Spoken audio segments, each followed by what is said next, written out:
Hey there, gorgeous gays. Version 2 here with Let's Play Celeste. We're back into the seasides. Last time we got 5 out of 8 done. So we've got 3 left. We're gonna hope we can do these 3 today. They're gonna just keep getting harder and harder and harder. So we'll fucking see. We'll fucking see. I mean, some of the ones that we've done so far, the length has kind of been a bit over the place with some of them. Because we can't really go by the in-game things. It doesn't count like the time for the first room outside of the clear. But looking back on editing, fucking the Yoshiro one took forever. And the Mirror Temple one was a decent chunk of time. The other 3 weren't too bad. They were about 20 minutes each. Maybe a little bit longer for some of them. But the other 2 took forever. Yeah, only 3 left. Only 3 left. So we're gonna start with reflections and see how it goes. I'm terrified that the final room of this will still include Battleland because we've already seen Mr. Ashiro there. So I'm really terrified that the last room is just going to be an incredibly long Battleland segment that's like the equivalent of the entire Battleland section in the normal level or some shit. Because again, Mr. Ashiro was in the Celestial Resort. So I'm terrified of that. But we'll see how it goes. Right, I forgot what this track was. Hey! Hey! I forgot it was that. I had the game really loud on my end. Oh my god. Hey, hey y'all. Oh god. Oh, just immediately blaring in my ears. Hey, so I'm immediately seeing, hey, do wall bounces. I'm immediately seeing do wall bounces. I'm immediately seeing that, so that's fun. Okay. That is not gonna be easy. Never mind. Ah, really? Oh, come on. How hype would that have been, though? Come on, that would have been so sick, though. Come on. Damn it. Oh, it would have been hype as hell, though. Ah. No, not quite. Not quite. Not quite.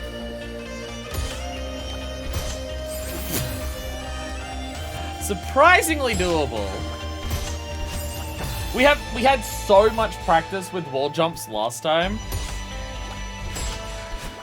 that I've definitely gotten a lot better at them. We had so much practice in the Mirror Temple because almost the entire level was wall jumps. That at least the wall jump part is not as bad. Wall jump, wall bounce. I forget which one specifically is which. This is a wall bounce, right? Because you're like bouncing off the walls. No! I believe this is specifically a wall bounce. Because wall jump is just like when you're holding against it, kind of. Bounce is the trick, yeah. Ah! Too hard! Too hard! No!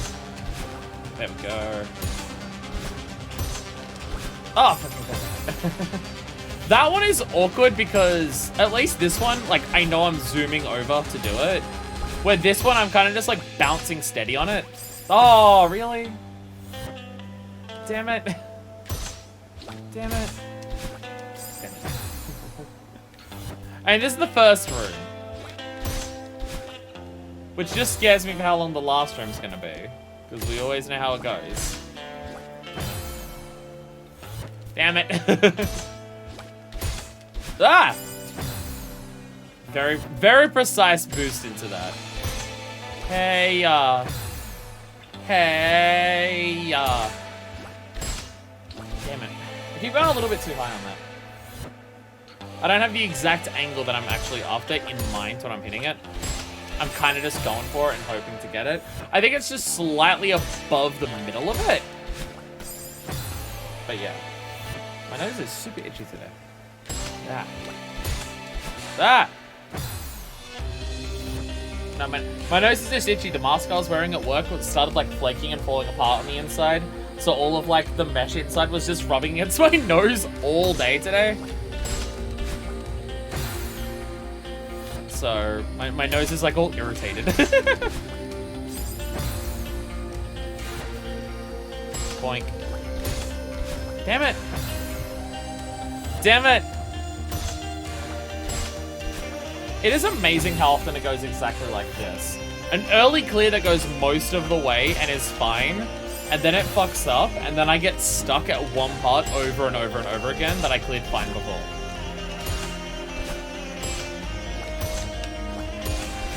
Hey, there we go. There we go. There it is. I just had to get the right angle off the knot, Kevin. Just had to get the right angle on that. Okay, so what is this? That's too much.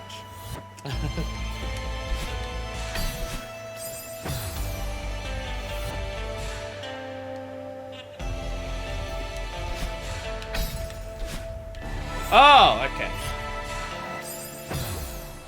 I forgot about COVID and one way wearing a mask at work, specifically was thinking masquerade mask. Yeah, my job as a sex worker, I was at a masquerade ball.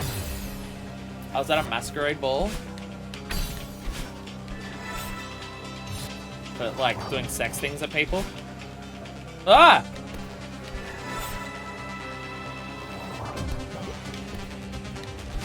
Hey, that wasn't too bad. That room wasn't too bad either. Always this. Always this. Yeah. Second room always seems to be simpler. Second room always seems to be simpler.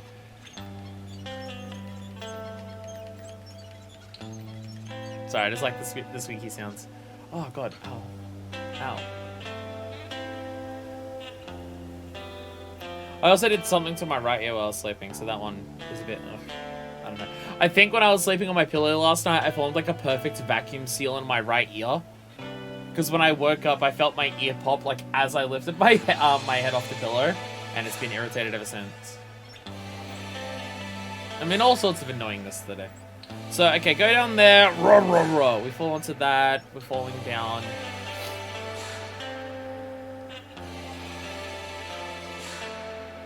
What is the plan here?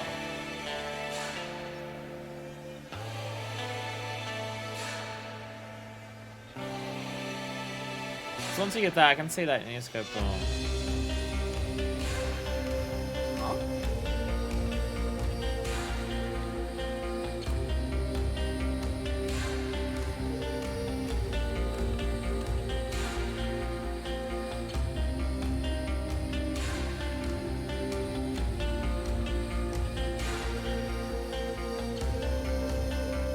There's a second set of binoculars.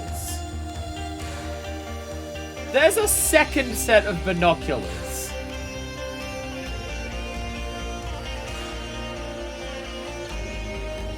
Excuse me.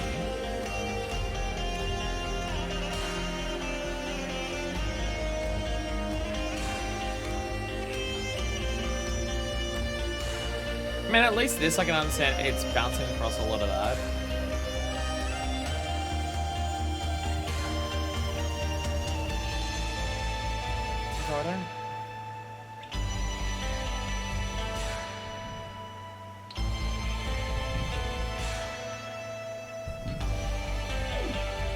I still don't understand even the beginning of this section. But holy crap, this is long. I think I see a bean bounce. I think what that part at the end there is, you have to go over, like, you have to launch over, and as you fall down, go back up into it. So I don't know if it's... That's what it looks like. That's to show it off again. It'll be 40 minutes before we get back there, so I don't think it's really relevant. So. Ow. Ow. So what the fuck do I do here? Huh? Oh god! Oh fucking no. Oh, I didn't realize this Kevin has things on all four sides. Oh. Oh, no. No. Oh, it's got all 4 sides. I thought it was only left and right.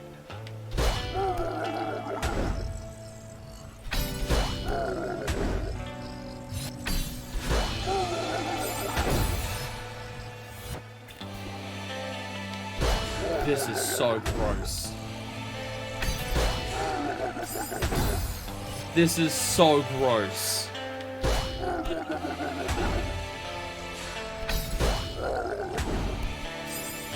Oh, God.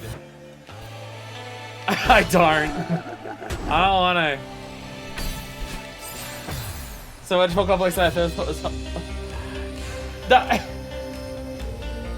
I think all the gaps that I now saw that I had no idea what the fuck it was, I now understand, and it's having to get this fucker the entire goddamn way. I think that's what it is. And kill me. Fuck. I can't even get the first trick right. I can't even get the first trick. Oh my god. Kevin Celeste. This might be the entire string, honestly. Honestly. This room is so long.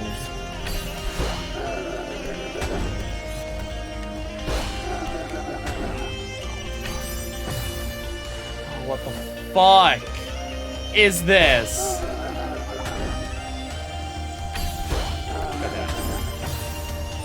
God damn it.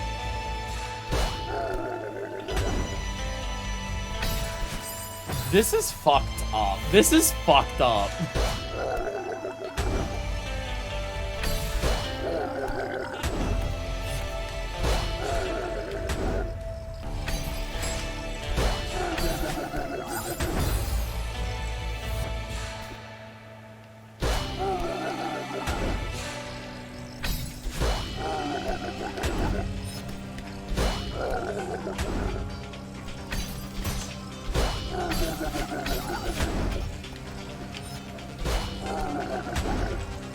Oh, okay.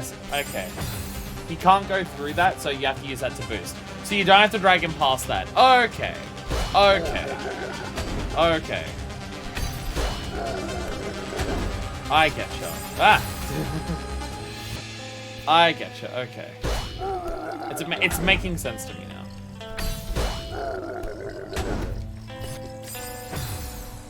The execution of this isn't as bad as I thought it would be. Seems less effed up now. Yeah. It seems to be. It seems to be the hardest part about this is working out what to do. Working out what to do seems to be harder. But once you get him dragging straight down, it's kind of not simple, but like easy. Like, because this is just that, and then that, and then yeah, and then. Okay. That part ain't too bad. That actually ain't too bad. That's not actually that bad. The fact that he goes down the whole way, the rest of it, yeah.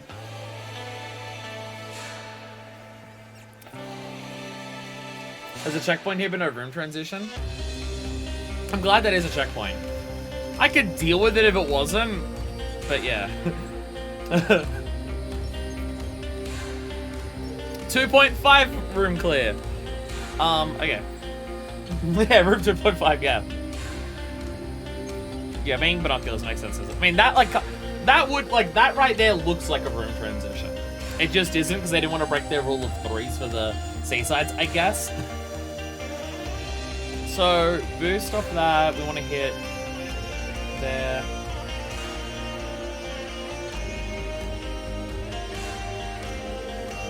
All of this looks so awkward.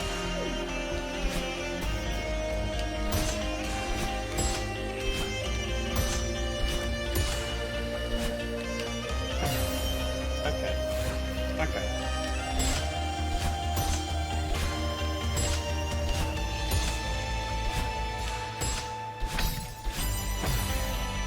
That I'm not sure about. That's the part that I don't get.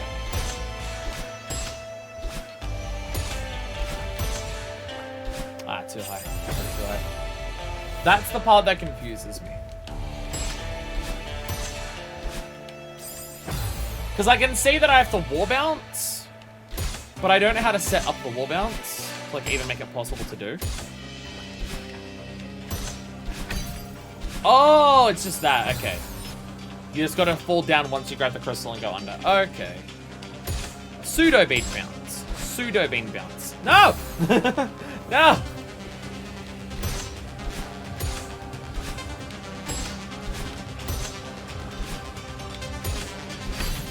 Ah, fuck. It's similar to a bean bounce, so it's not quite the same.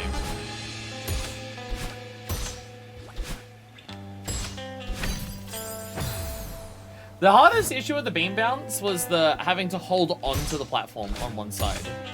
Like having to grip it and then drop off made it really hard for me to know like how far over to go. But just naturally flying through the air to hit it is a lot easier for me to like mentally pass. Ah. It's still not easy, but yeah. I can mental, oh god. Ah! Beam bounce is still undefeated. Still might be the single hardest trick in the game. For like a single like input kind of thing. Still may be the single hardest thing for me in the game. Don't know if there's any individual specific moment that I failed on more than the beam bounce. God damn it. Like when there's other really long rooms like this that I fail at, I'm usually failing at multiple different points at different sections. The beam bounce was just constant over and over and over.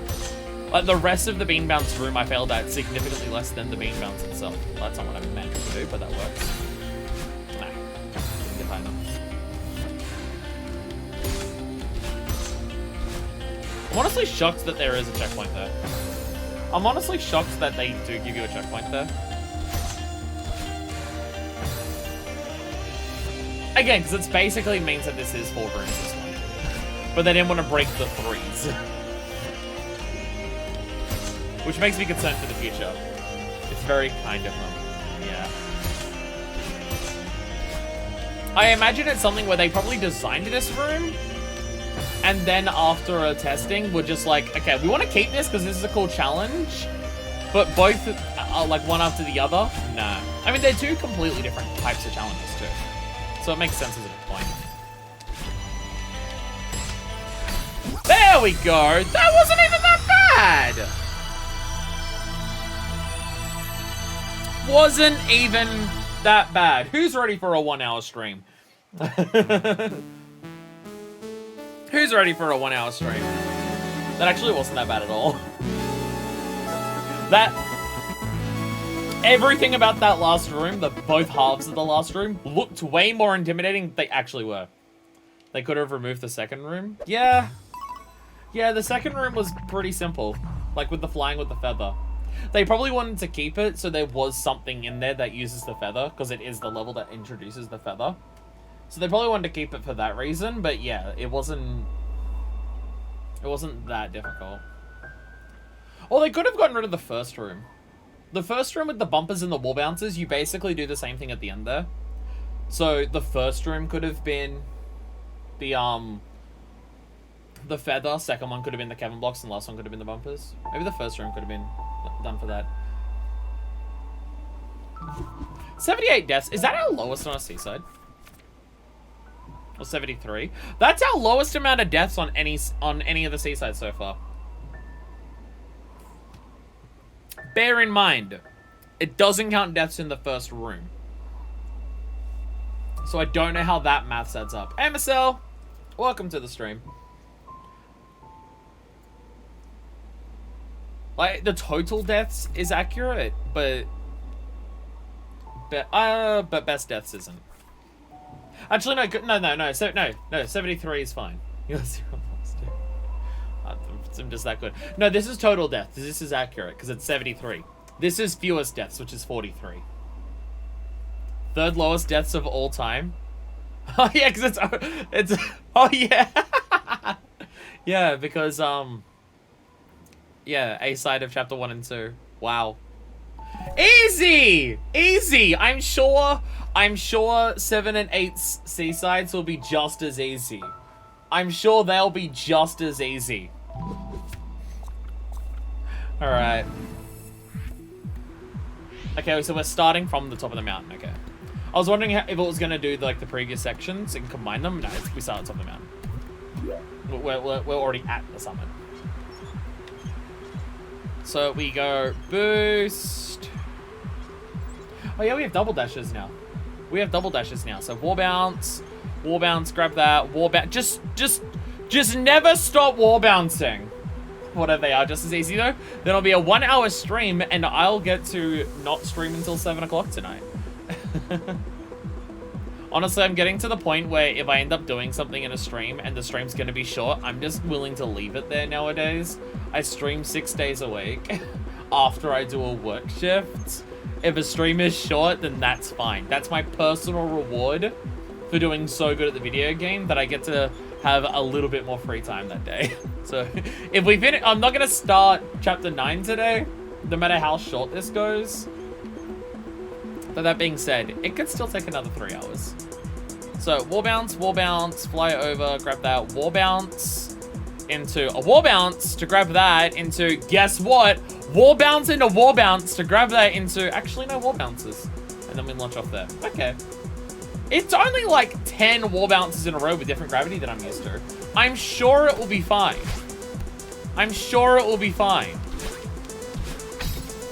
Up. I went over a little bit too much there. Ah, no! How high are these jumps with the wind? Not that much more. You don't go that much higher, it seems. I mean, it's a decent chunk higher. You just seem to fall slower more than anything.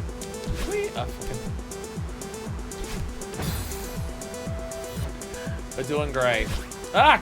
Come on! I'm like so close to the wall. How am I not doing it? Fucking, okay. Honestly, that part there is fucking me up because I have to get the dash far away and then move back close to the wall. So that's actually going to be the issue for me. No! It's fine, none of these deaths count. Well, they count in one way, but they don't count in another way. They like half count. God damn it. Fuck. I'm wondering if I'm doing it too high. That's fucking me up. Like if I'm jumping at it too high and starting to walk up too early. I think I need to do it that high because of how much space there I need. Whee! Oh my god. It's totally the different gravity. It's totally the different gravity throwing me off. I mean, it makes sense that this has so many wall bounces. It was 7B that introduced the concept in the first place. No!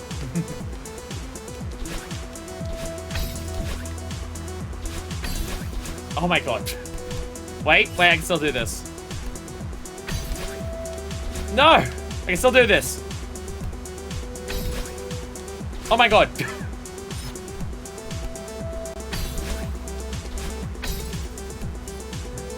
I can do this.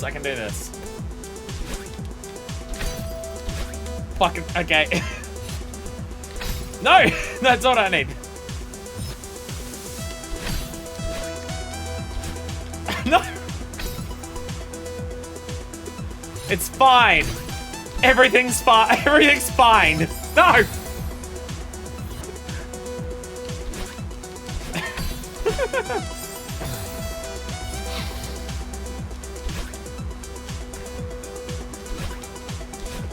None of the wall jumps themselves are that difficult.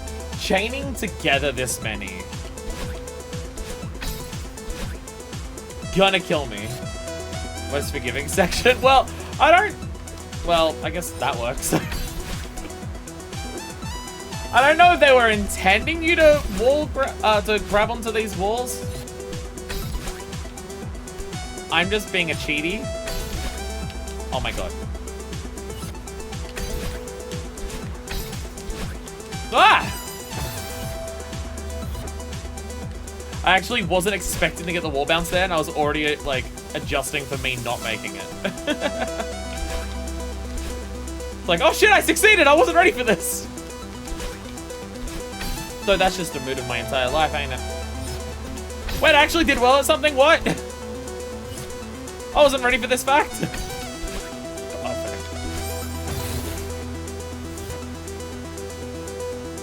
They could have been one-time use crystals. Have they been a thing in the game though?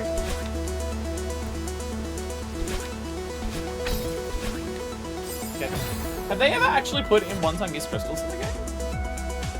There might have, because honestly, it's the type of thing where I may have seen it and I just haven't noticed. Like some of them may be one use and I've just not noticed it. Is the kind of thing. Ah, Jesus. Shh. Well, you saying shh now means that I know it's a spoiler. So we've gone from someone saying a spoiler but me not realizing it to me now knowing that it is. Okay. Good job, team. Good job. No! I keep not expecting to actually make that one. No! And now I'm just... Wait, no! I'm not dead. No, okay. Now I'm dead. Now I'm dead. Now I'm dead. But you're given so much time to relax. Just hold on to the walls. Again, I don't know if they were expecting people to do that, but there's no way to make you do wall bounces without also giving you a wall to grab onto.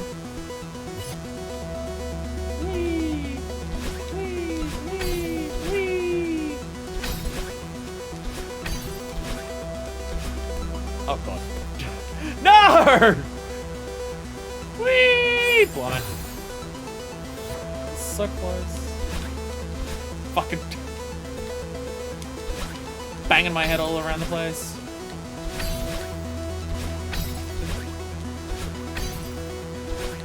Hey, there we go. There we go. Not too bad. Ain't too bad.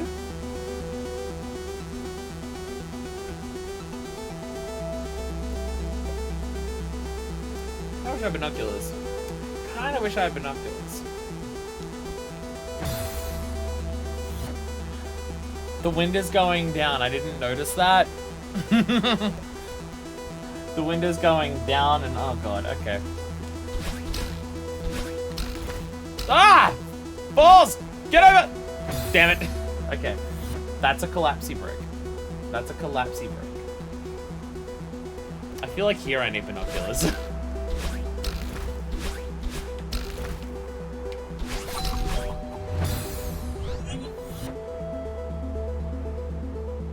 Ugh! Gross! Oh, I didn't even notice what I was doing there. And I'm just like, why did I fly over? Oh, fucking Christ, really?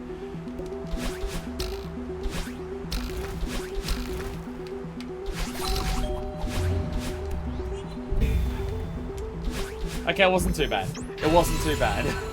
It wasn't actually that gross. We're okay. We're okay. Alright. Oh, fucking pink clouds. Of course there are. Of course there is. The mid-air catches. No, they're cool as hell. It's just when I realize I have to do something awkward, I'm just like, oh god. I fly over, bounce, go boom. Boom, we want to hit that. Go right up there, I guess. Fall back down. Oh god. Oh god. Oh dear god. Go, okay, over. I'm gonna fall there because we're gonna go boom, boom. Fuck this cloud. Fuck this cloud. I hate it. I hate this cloud. It can go die. Okay, bounce off that. We're hitting that. Okay. Going over to that. This just doesn't end. We hit this.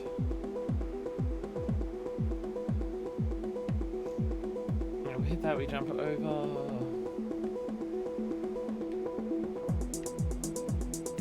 Why is there space up there? What am I looking at? A punishment for the fact that I did something incredibly awful to someone at some point without me remembering. Okay, then just sure. And then Okay, well, I don't like that I just see the end here and there's nothing there. I'm not a fan of that. Making me thinking there is actually going to be more rooms.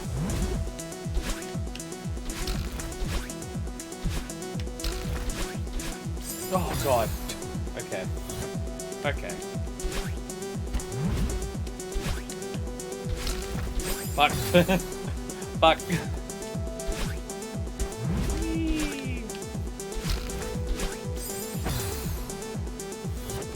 You gotta get, like, just the right time for that kind of thing. Ah, fuck. Okay, we can do this, we can do this. It ain't too bad. I say no. That is so tight. I think I have to hit the spring higher, and that's what's causing the issues there. Every part of this roof feels threatening. That would be the myriad of spikes that want me dead. That would be all the spikes that are begging for my death.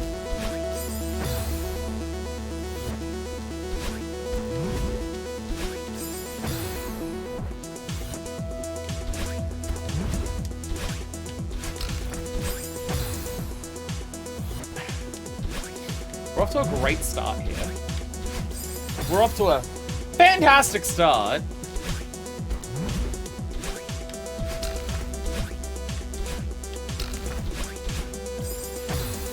Yeah, it really feels like you have to hit that spring as high as possible for that to work. I'm hitting it really low.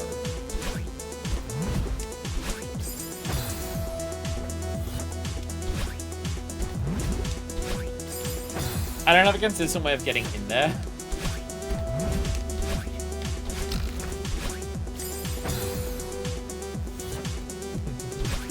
Oh dear God. Oh dear God. So trying to hit the top of the spike there. Oh, just the top of the spring without hitting the spike. That's what scares me. Fucking really?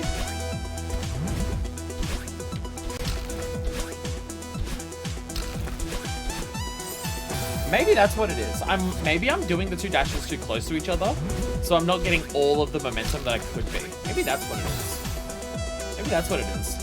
I'm doing them too rapidly, so I'm not getting all of the distance that I could be getting. I have to space them out a bit better. At the moment that I hit the top of one dash is when I do it. And I might be just doing it a bit too early.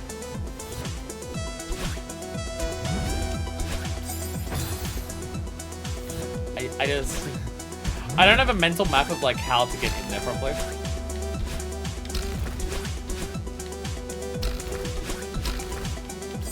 That's what it is, by the way. That is exactly what it is. We've got to space up the dashes with good timing. Do them too close to each other and you're just wasting some of the momentum of the first one. So you don't actually get the whole distance that you could be getting. And that I waited a little too long because I had started falling after the first one. So it has to be really precise. I'm just like at the absolute tip of it. Or hitting the spring higher. Just a combination of like doing all of those well enough. Fuck. Fuck. While also giving yourself enough right foot of momentum early enough to actually have the momentum to go over. Damn it! Damn it!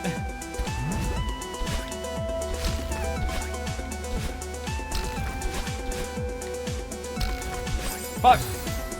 That was just misangled. Ooh, okay.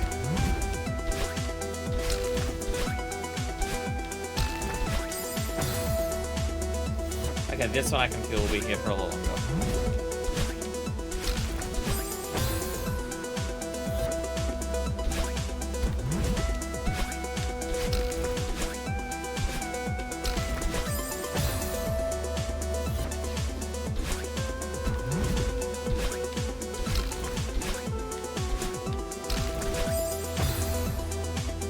Pretty much be absolutely precise to the room. Yeah, the whole idea of like there being forgivingness in its precision, that's gone at this point. That's gone at this point. Like, it still doesn't have to be pixel perfect. It absolutely doesn't have to be pixel perfect, but it does feel like we're approaching the limits of what precision the game will ask, like, can ask of you before it gets pixel perfect. Like, there is leeway, but the leeway is a couple pixels or a couple frames. I mean, obviously, it can still probably get more precise, as you know, there's still a C-side after this one, and also the DLC, but, but,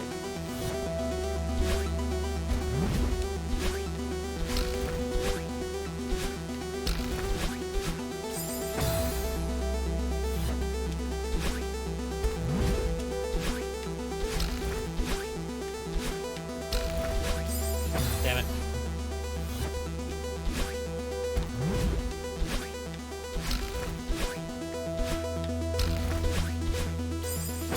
Fuck, that part is just so hard. It is just so hard to get over that. It's just so... It is so precise. Well, it's precision of multiple factors together. And all of them basically just have to add up to enough to be okay. How high do you hit it? How much are you timing out your jumps correctly? How soon are you holding right to not waste any time that you could be moving right, not moving right, kind of thing. So you'd have to be perfect on all of them, but across all of them, it needs to be enough to get there. No! No, I didn't hit the spring! But how many fucking springs are in this level? And we've hit like the 5th one? No, never mind. We haven't hit the 5th one yet. The 5th one's the one that we're waiting on. We've hit 4 springs so far.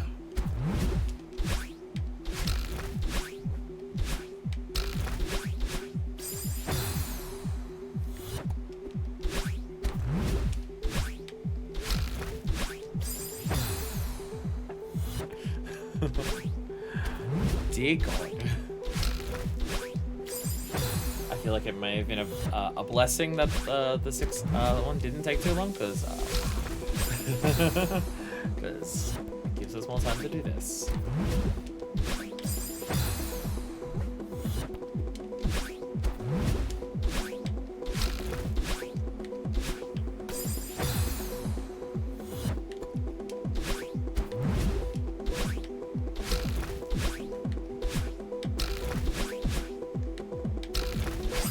Damn it! Angles, no!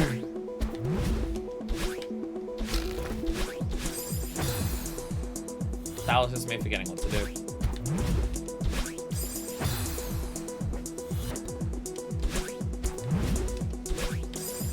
I don't think I help myself with angles, because I'm not at all, like, sitting dead on in any capacity. My controller's pointing to the side, my body's pointing in a different direction to the direction my controller's pointing. Just the way my body naturally sits, like directly forward on the controller, is like on a slight angle compared to my body.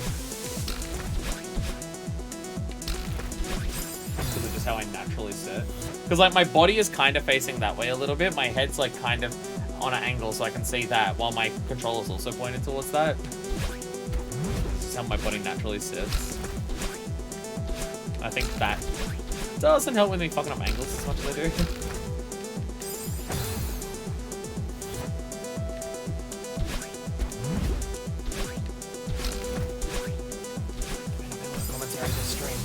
It may not be a commentary-filled stream, but I think everyone gets it. I think everyone gets it. Ultra precise concentration mode. I say as I keep whispering, which completely throws off my concentration. It's whispering most of my brain. This sounds fucking pure, as well as you know what I... Ah! That was just a bad angle.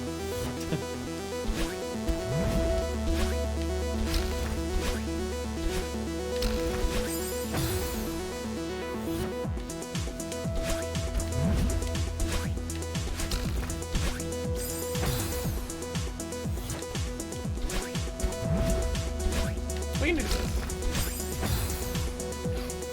made it so far so far.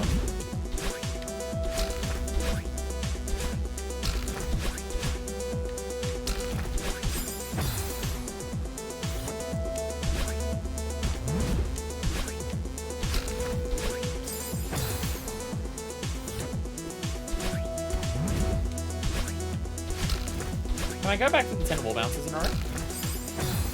Can I go back to the 10 wall bounces in a row?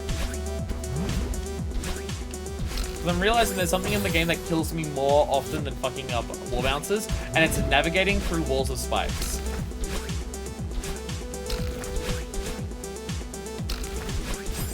I think if you look back on my deaths, I think the most amount of deaths are actually navigating between spikes.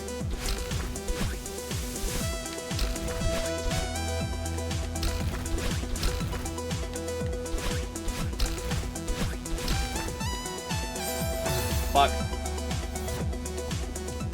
Huge bursts of movement my brain can pass. Moving slight few pixels side to side to get through these. Not as much. At least the springs after we hit, like, thread one of those needles aren't too bad. Like, the actual way of moving through them.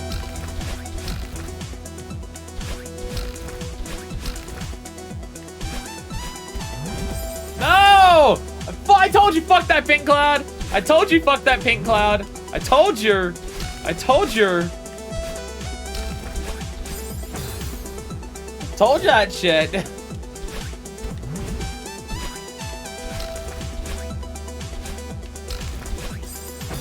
Because I feel like I need to get the momentum off of it as I'm like leaving it so I get a minor.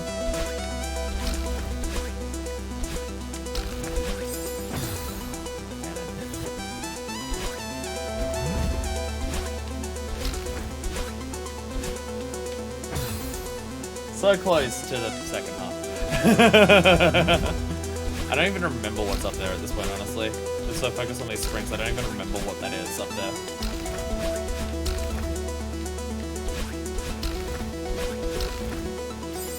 Damn it! See, trying to thread that gap, I always end up overcorrecting myself. I swear, overcorrecting myself to get through spikes kills me more than just going too far. I swear overcorrecting myself is actually the bigger cause of death for these things.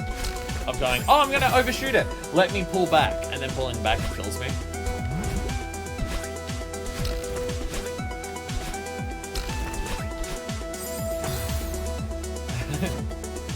Oh yeah, we're definitely getting better at the room.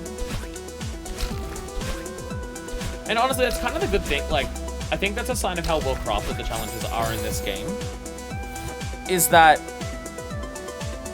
because so much of what the challenges are is just how you deal with it, how you approach it, and a lot of it is just learning how to do it, learning the proper ways to go about it.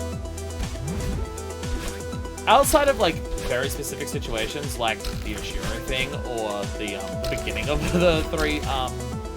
the seaside for chapter 3, for pretty much every room in the game, it's a case of you can tell that like over time I'm getting better at it. I'm getting like more consistent with it.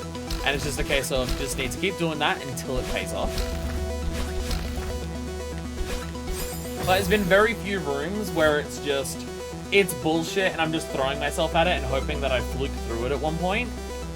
Like there's been a couple rooms that are like that, where I'm hoping I just fluke it by just trying what I'm doing. There's been a couple rooms like that in like the entire game, but for the most part, every room is a case of over attempts. You can clearly see that I'm getting better at it, and we're making steady progress until one time we are able to beat it. Doing it faster. I can't slow down. If I slow down, my muscle memory will forget what I'm doing. if I don't do every attempt immediately, then I lose track of what I'm doing.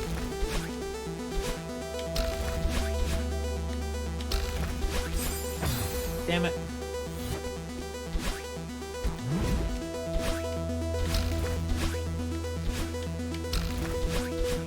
I hit it way too low.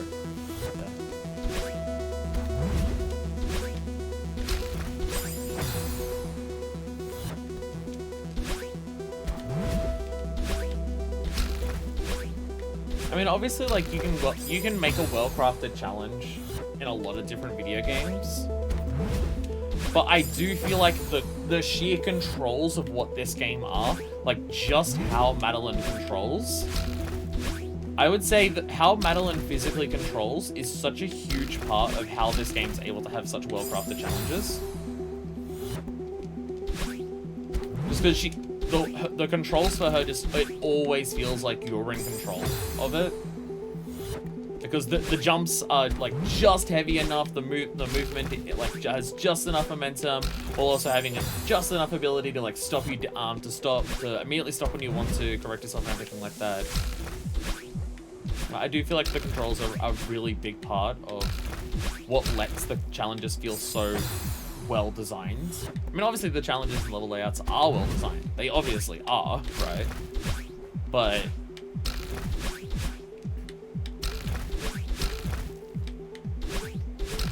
the controls really... Hair started blowing in my eye, like right as I went too far in there.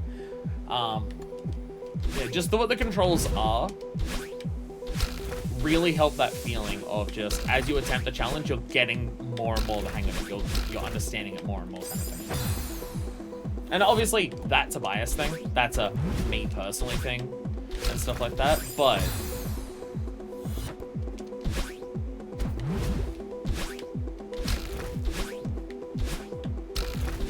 like, if you had the same concept of the design of levels, obviously you couldn't just keep the level design exactly the same and and change how the game controls and have it be the same challenge, because obviously all the jumps and spacing and everything is based around that. But if it was the same like type of challenges that we're overcoming, but our jump was a little floatier, like all the time and not just like when there's high winds and stuff like that, or if like our jump was just a little bit bigger, if our dash was like a bit more loose and more chaotic, whereas it's like it took a lot more to try and cancel the momentum at the end of a dash kind of thing. God damn it. Like if the controls were just a bit looser in all regards, but the type of challenge was the same, it could definitely get a feeling of just, I'm fighting the control of my characters to try to force them through the levels a hell of a lot more. But because the controls are so tight, because it feels like you're in control of the character at all times,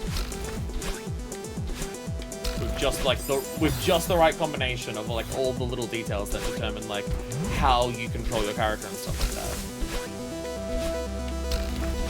that, it makes it feel like it's never, I tried to control my character to do this, and it's just like, oh fuck, they just slid too far, or oh fuck, I just wasn't able to cancel the momentum of that dash in time kind of thing. It never, there may be like a couple instances on certain types of things where it does feel like that. Like there might be a very small selection across the entire game.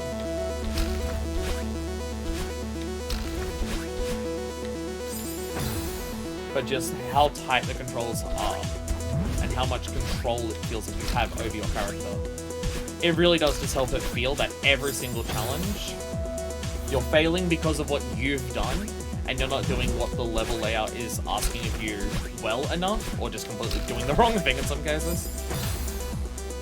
And it always feels like that. Again, except for maybe like a handful of exceptions. Something like Mr. Oshiro, where if he goes knee, he slows down your the timing of like he slows down your controls kind of thing. That's outside of like very small exceptions. Always feels like it's because of what you've done that you did or didn't make it. And it always feels like you're in total control of your character, so if you didn't do it, it wasn't because you like couldn't control your character well enough. So it's because you didn't like do the challenge well enough kind of thing. What I'm trying to say is that the game's really good. A point that I feel like I try to make in a slightly different way across all, so far, what, 10 of these streams? But I probably end up repeating myself a lot. I love the game, what can I say? I fucking love this game, what can I say? What can I say? I wanna praise it to the highest goddamn heavens that I can. I fucking love this game. Absolutely one of the best I've ever played. Without a doubt at this point. And it's everything, I can go on so long about why I like the game just from a pure, like, gameplay, controls, difficulty thing. and yet there's so much more to the game than just that about what makes it so fucking good. Why do I keep fucking up that angle there? That one specific angle I have fucked up so many times now. What the hell?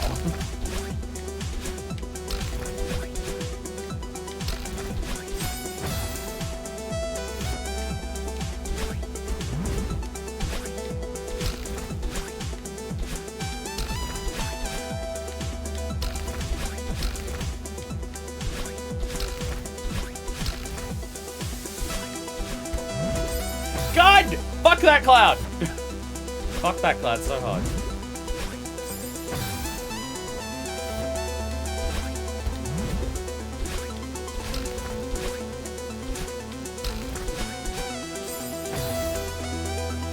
Oh, there's a lot of games that I love, but I can just be like, these parts are a bit weird, this part's not that great.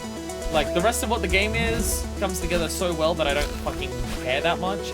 But there's a lot of games that I absolutely adore and love that I can point to certain bits and just be like, this bit's like, yeah, that part's not as great as some others or anything like that.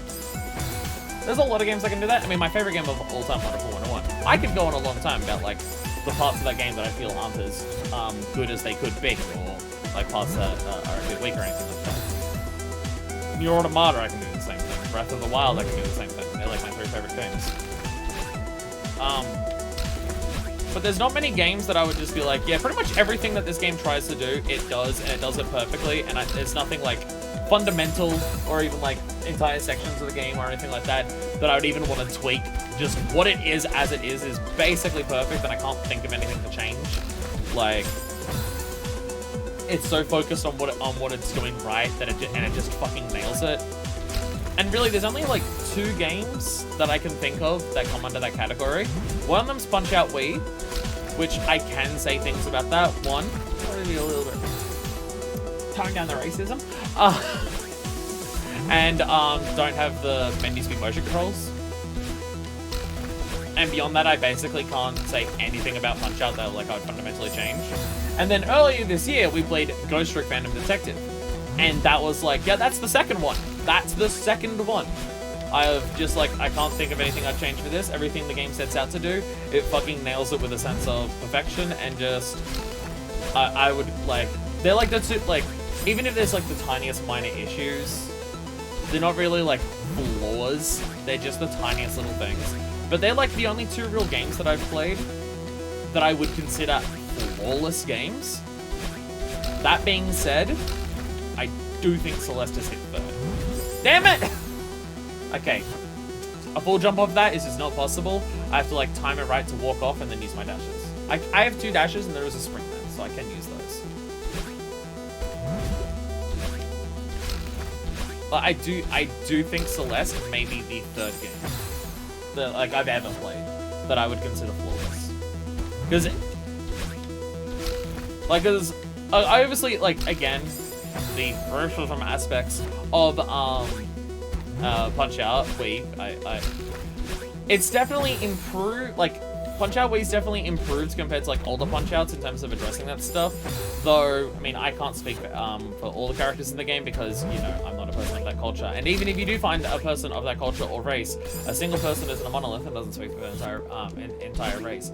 But I can imagine, like, for certain characters, there would be certain people who, like, are actually of that race could definitely make the argument of just like, yeah, that one's not great. Like something like Great Tiger or anything like that. But beyond that, it's just like, yeah, I can play this. It's like, yeah, the motion controls are a bit weird. The menus, like, that's a bit funky and things like that. And the timer being, like, not real time, and, like, the speed of the timer in that game can change depending on what's happening in there. It makes it balanced for, like, what you're doing in the game, that, like, every round you can basically do the same number of actions regardless of what's going on. But it does make, like, knowing how much time you've got left a bit confusing. But, like, I wouldn't really say I mean, racism. The racism can definitely get in the way of saying that it's flawless. Okay, yeah, just run off the edge of that and double boost, and that will be, like, the plan. So, like, there's that, and Ghost Trick is just, like, well, Ghost Trick has, like, the stealth section that's a bit funky and things like that. But, like, I still wouldn't say those things rip away from the game being flawless, because they're the tiniest little things that I don't even consider it a flaw of the game. It's just one part's a bit weirder compared to the others. And that's the same with this, right? That's the same with this. as much as Mr. Ishiro is kind of awkward, I don't think that takes away from the fact that I would consider this game flawless. Should we watch the Ghost Trick LP? That game rules, and I feel like I never remember how much it rules. I mean, that game blew me away. That game blew me away. The interesting thing is like Ghost Trick is flawless in such a totally different way to something like Punch-Out. Like, Punch-Out's flawless because what it aims to do with its gameplay, it just nails it so perfectly, and then gives enough to everything else in the game that it can be like, that the more gamey, whoops, that the gamey elements can be exciting and stuff like that. This game is definitely like, I would say flawless closer to the way of Punch-Out, where it's just like, the gameplay is just so well crafted that I can't fault it, and then all of the other aspects that flesh out the experience beyond just the gameplay lean so perfectly into what like the gameplay excels at, and like just improve it even further, that I can't say any faults for that. Wait, Ghost Trick Phantom Detective, it's like, it's not because of the gameplay that it's flawless, it's just like every single part of that game is just so immaculately crafted and everything comes together so perfectly. Not just the story, but like every element of the game comes together so perfectly to complement every other part of the game, and it really feels like it never has a misstep in terms of anything that it tries to do. Like, you know when they say that like something's greater than the sum of its parts? Ghost Trick Phantom Detective is like every single one of its parts is perfect, so if it was just the sum of its parts, the game would still be perfect, but somehow it's still greater than the sum of its parts because every single one of its parts so perfectly complement every other part of the game. Like, that's what Ghost Trick is. Like, it's not that just everything complements everything else in the game so well, and it's not just that it all comes together into like a cohesive whole so well, but it's that each of those individual parts are also fucking fantastic.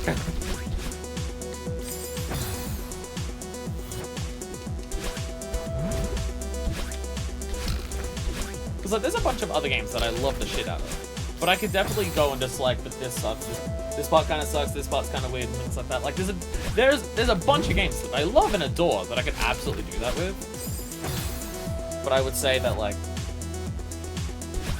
and like, while I could still say things about Ghost Trick, Punch-Out, and this, they are so minor that I don't think it counts.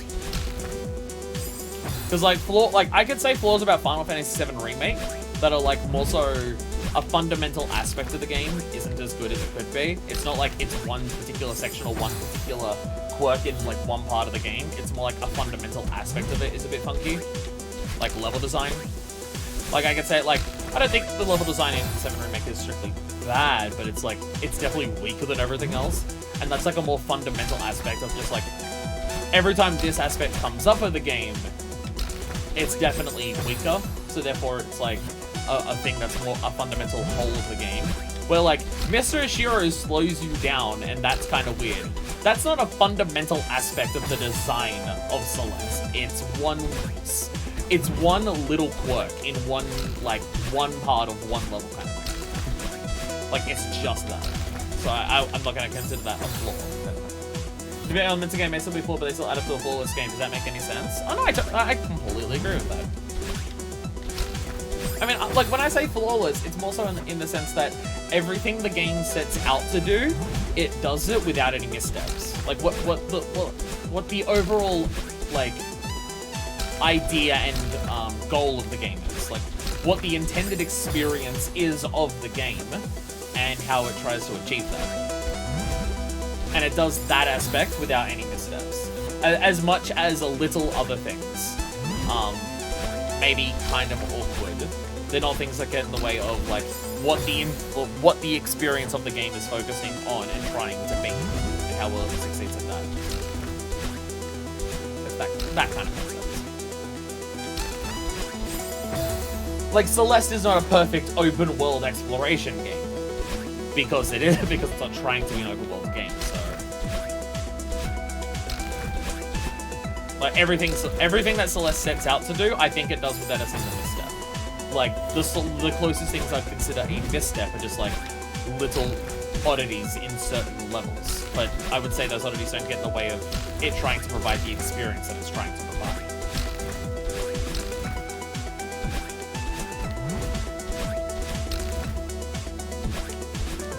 Oh, okay, that part's all good. Celeste 2, now Mr. Sure is in every level, nothing else has changed.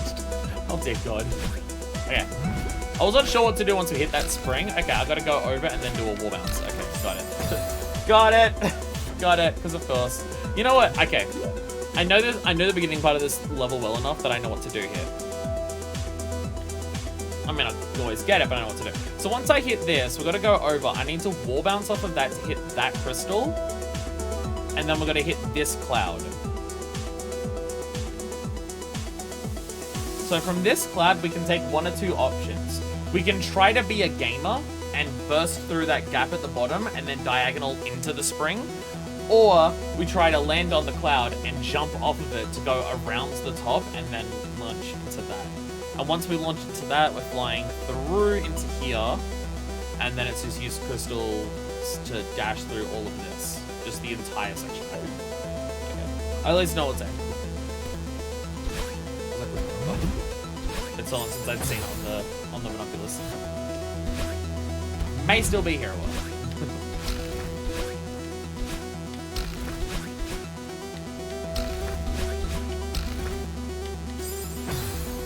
Second half, starting with a tiny wall bounce is crazy. It's just me.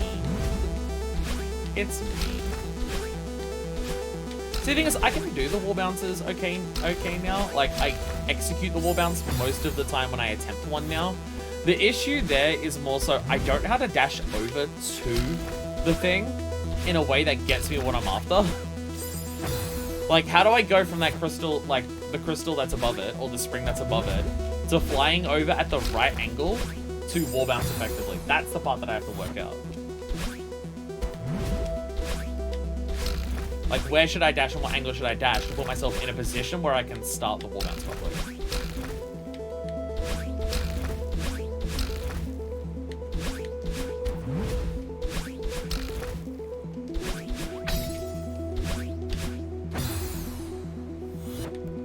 Okay, that's okay. So the wall bounce isn't actually too bad. A straight across and straight up will work. Okay, that's the main thing I want to show.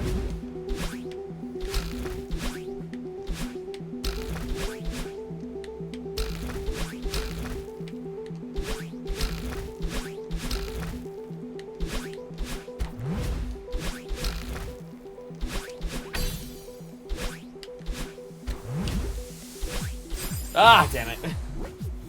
Damn it. The glide bounce there is going to be so awkward.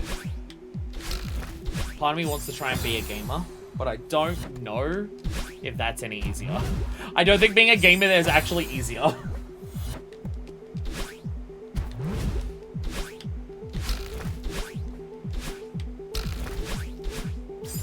By the way, yeah, I don't know exactly when that started being vernacular in like the video game culture, but I know it's been around for a really long time. Honestly, it's probably been back since the 90s.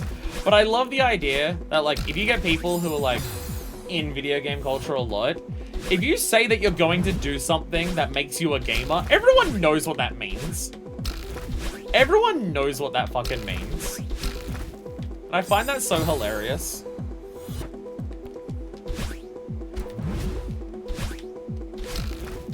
Like, I say that I can do the cloud or I can be a gamer. And everyone watching this knows exactly what the fuck I mean.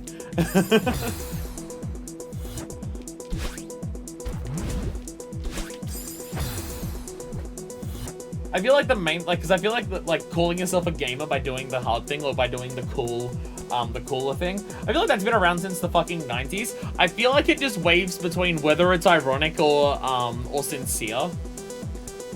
Because there's definitely been periods where doing something that calls you, like, calling yourself a gamer or doing the cool thing because you're a gamer was doing it so ironically, but I feel like we've hit a point where we're back to it being sincere.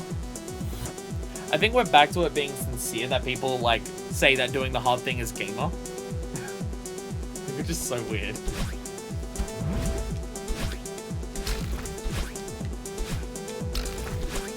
And it's the thing that I hate about, it's something that there's a number of people in my family who are like that, but a lot of people like a lot of teachers in my school were like that. Ah, fuck. Of, the people who are so strict with language. So my microphone's in a really good spot. That's fine. the people who are strict with language are just like, you use this, like you use this grammar and you have to do this because that's the correct way of doing it. And it's just like completely ignoring the whole idea that language is defined by use and that language adjusts over time to reflect the culture that and everything that it's used in and stuff like that. I mean, I know why those people say it like that. I know why those people are just like, language has to be specific and precise and things like that. I know why those people think that. It's either out of like wanting to shame poor people or it's out of racism. Like I'm very well aware of that, right? Where it's just like, well, you can't say words like that. Why? Well, it's because that type of language was also adopted from like how black people used it or anything like that. Which, to be fair, there's also the issues of white people like basically just stealing like the way that black people talk and then adopting it for themselves. There's a specific phrase that like refers to like specifically African American like language, things like that. I can't remember the exact acronym off the top of my head. My brain is saying the acronym's like AAVE, but I can't remember exactly what it is. Well, I'm super aware that like the people who say language needs to be unshifting and it needs to be precise, you need to follow very specific rules for it. I totally know that it's just like, it's either because of a racism thing or it's because they want to shame poor people and just be like that. Hey, there it is. Yeah, African American vernacular English. Yeah, that. So like a lot of people who will decry like changing language is a bad thing is because of racism like that. They don't want African American styles of talking to be adopted by white people because, you know, they're racist and stuff like that. But there is also the issues of white people just stealing the language of black people and things like that. So there is that. But I don't know. To just be someone where it's just language can't adjust itself for the time period that you're in, or just to reflect the culture that it's in, or you have to speak properly by following these very specific rules. God, you just, like, your way of thinking has to just be, like, your way of expressing yourself through words, or wanting other people to express themselves. It just has to be so fucking boring. It just has to be so goddamn boring. And also, historically, when people talk about just like great works of writing or great speakers or things that make a big impact for just being like well-written things and stuff like that, traditionally, they don't get like that because they followed all of the rules specifically of how you should talk. I'm gonna funky bass with funky flows, it's best to let it run and say what freaks it finds. Exactly. Especially with the internet and how fucking fast-paced it is, right? I feel like the idea of trying to not let language change with the times is... You're fighting, like, you're always fighting a losing battle doing that, but fuck, in the age of the internet, oh my god. Oh my god. Oh my god. Now, this all being said, it is not all of this is not an excuse for, like, once again, white people in terms of like stealing towards black people. Like the phrase Karen meant something very, very, very specific when it was being used by black people primarily, of a white woman who uses her position as a white woman to project fragility when they basically just don't like anything that a black person is doing, to make other white people want to defend the white woman from black people or stuff like that. And like the idea of just a white woman sees a black man in a park and immediately calls the cops by crying and saying that she's intimidated even though he's just fucking walking, right? Like that kind of thing. That's very explicitly what it meant. when black people were using that as a phrase. And then it caught on with white people to just mean any middle-aged woman who complains about anything. And it's just like, it feels very specific that just like the idea of just, hey, this is a phrase that we're using to acknowledge a specific like racial dynamic thing. to just being, oh, we're just gonna strip it of its like racial context entirely. And it's like, that feels deliberate. Especially when you start seeing white people refer to a black woman as Karen, and it's just like, that's just all kinds of fucked up. That's just all kinds of fucked up.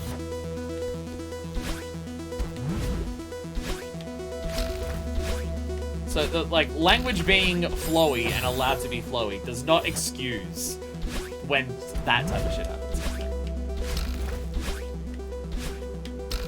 And I'd also like to be very clear. I am not speaking about any of this as if I'm an authority on this.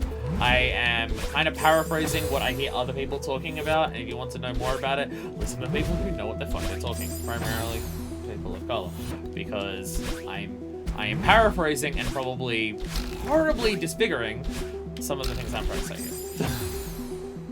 Basically, if I talk about anything that involves race, assume that disclaimer is on there. I should say it as well, but assume that it's there, kind of thing.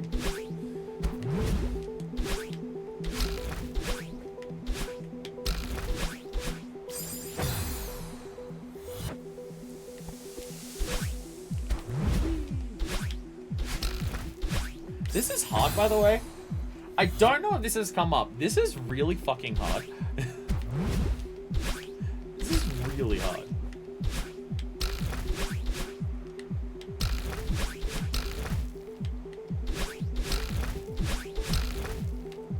God damn it. Again, overcorrecting myself causes so many goddamn deaths. Causes so many deaths.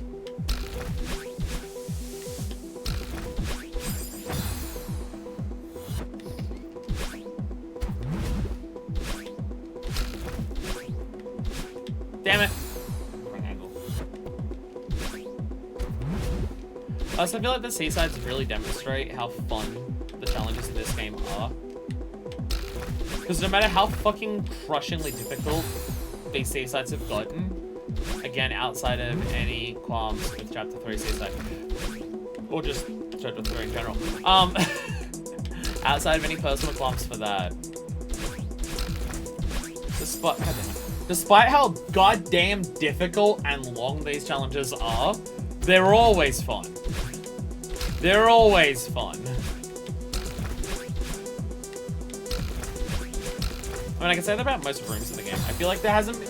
I feel like no matter how much a room has kicked my ass, there's only been a couple where by the time, like, I've been stuck in at a single challenge for a while, it's gotten to the point where it's no longer fun. I feel like there's only been a couple of exceptions of that. And I can tell you right now one of the exceptions.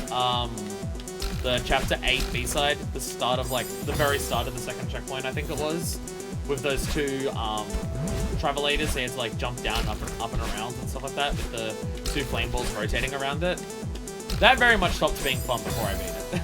That one stopped being fun before I beat it. But a lot of that was, like, very short, small movements and, like, awkward timing with grabs and stuff, so that'd be that. Because, like, a lot of this movement is just flying around at high speeds. So no matter how difficult it is, it's always fun to just fly this far. And it always feels good to pull off the tricks. Like, when you get it right. Zooming, yeah, exactly, zooming's never good off. So I think the next trick might be a single seaside. It depends on how long this one goes for.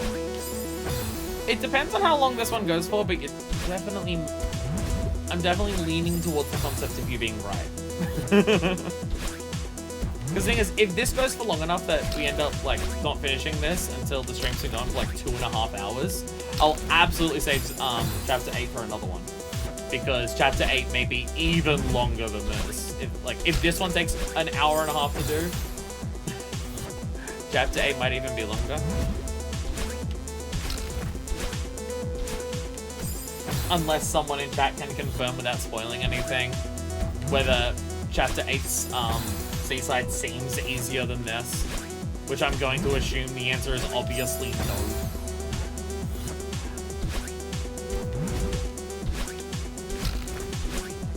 Now, it's going to be 3 rooms and all of them are going to be single screen, obviously. Obviously. Obviously.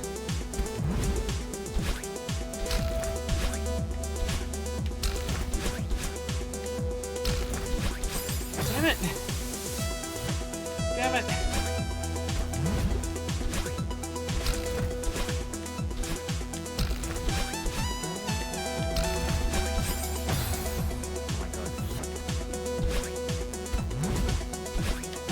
Well, once again in the valley. I got to the point where I got farther than I'd ever been.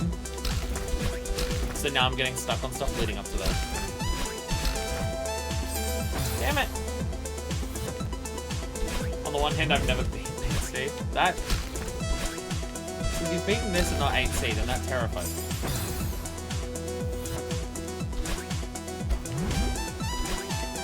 On the other hand, it's exclusively wall bouncers. And I'm a god at those now. No! 7C is considered the hardest. I mean, I could see this being the hardest just based on sheer length. Because this is long. Like this section here. This is long. There is so much you have to do here in a row. Which honestly is Chapter 7's whole gimmick. The thing that makes Chapter 7 so hard is length. For pretty much the entire thing. And I guess the exception is, like the actual summit part, because there's so many checkpoints in it. Most of the actual parts there are pretty quick.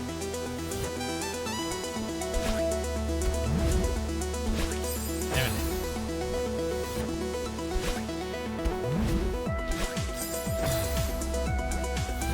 Okay, it's twice in a row that I fucked up getting into the thing.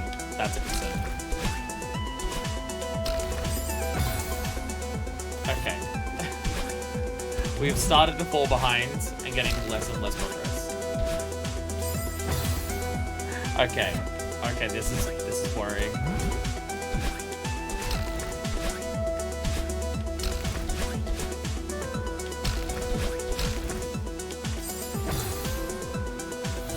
This is concerning.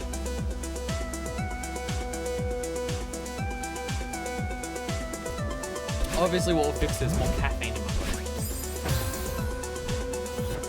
Obviously that's what will fix it. I fucked the fuck up last night with sleep. I forgot, because I was staying up late. The idea was, some nights when I'm not feeling particularly tired, around the time that I normally go to bed, I might just decide, fuck it, I'll stay up until the cluster hits, and I'll go to sleep, and then I'll be tired enough once the cluster hits that I'll be able to crash afterwards. And that was the plan last night. And then I got to like, roughly 10 to 15 minutes before the cluster would hit. And then I remembered I had to wake up early today because today's the early start for me at work. And I realized I fucked up. So, second energy drink for the day. You have no idea how fucking powerful I'm gonna be once I can actually go an entire night having sleep. You have no idea how powerful I'm gonna be once I get back to that. Oh my god. Oh my god. Oh my god. I'll be removing the fucking limiters. Because at this point, I've lost track of how many months it is. But one day, I swear to god, I will have a proper night's sleep again.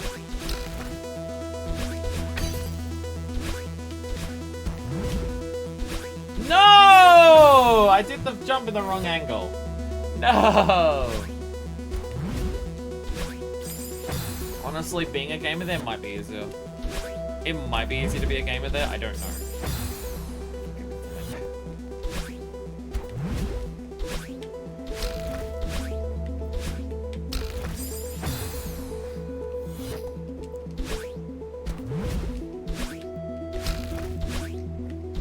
This shit's hard as hell. You got 8 hours of sleep, you unlocked keeping. I mean, even once I can sleep properly, there's no fucking way I'm sleeping for 8 hours. Even once I can sleep properly, there's no fucking way I'm sleeping for 8 hours. I will die if I sleep for 8 hours. Like, having as little sleep as I have for the last several months, at this point, I think we're approaching 7 or so.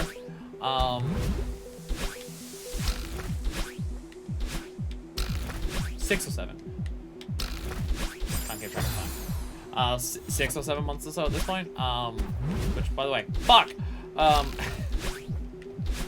But yeah, even before, in the long time ago before this current cluster episode, I can't sleep for like longer than 7 hours. Just even when my sleep isn't being interrupted. If I sleep for longer than 7 hours, I will wake up feeling like shit. My headache that I always have will be significantly worse. Like 7 is kind of the limit I can do without waking up feeling really terrible.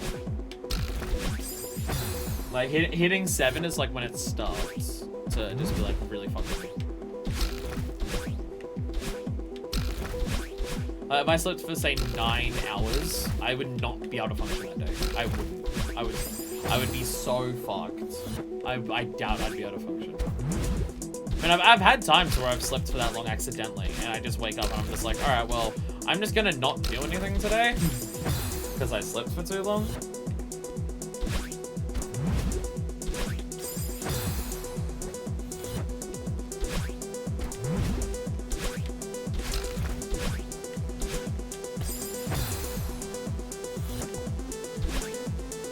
I mean, it's like the amount of pain that I can deal with for the headache is like manageable to get through the day.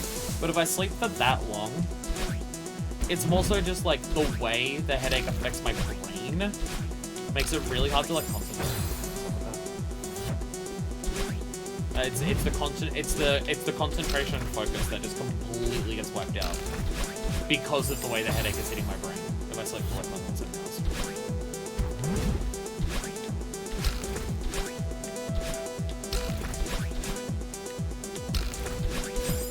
So, whereas now, because I'm constantly being interrupted with a cluster episode, so I'm not sleeping for massive amounts of time. I'm having like across the course of the night, I'm having like maybe 6 hours or so sleep.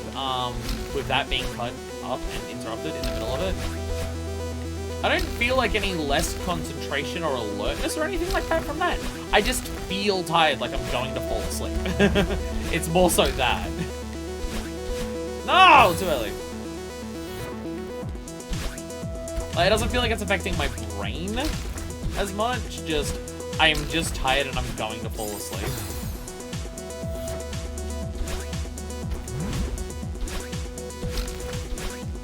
And it's definitely something that I've noticed. Also, while I'm getting this much sleep, probably not a good idea to stream 6 days a week, but I'm not going to stop. But, I'll have back once again.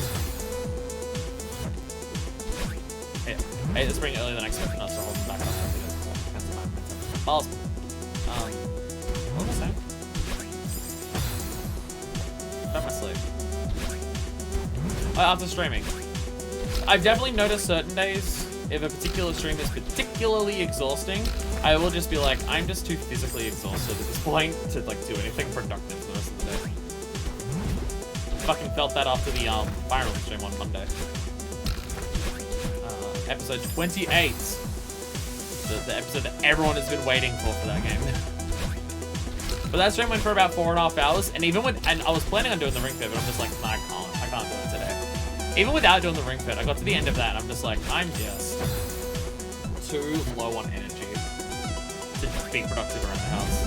I didn't go to sleep early or anything. I just kind of sat down and just like relaxed for the rest of the day, which is weird for me. And when I say relaxed, I mean proper relaxed. I didn't even play Final Fantasy 14.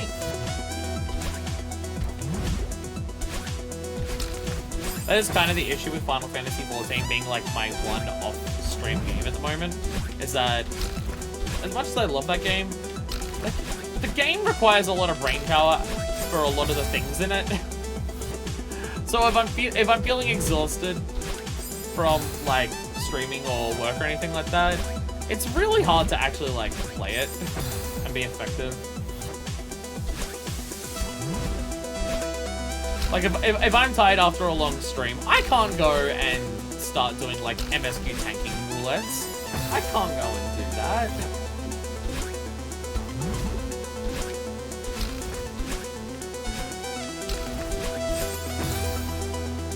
definitely aware that the way I'm describing my sleep, my exhaustion, things like that, there's definitely some people who are probably worried. There's definitely some people who are probably worried. It's just like, wait, you're getting this little sleep, you're always tired, and you're working 6 days a week and streaming 6 days a week? Have you considered maybe not? No. I feel worse if I don't, trust me. I feel significantly worse if I'm, if I don't, like, do things.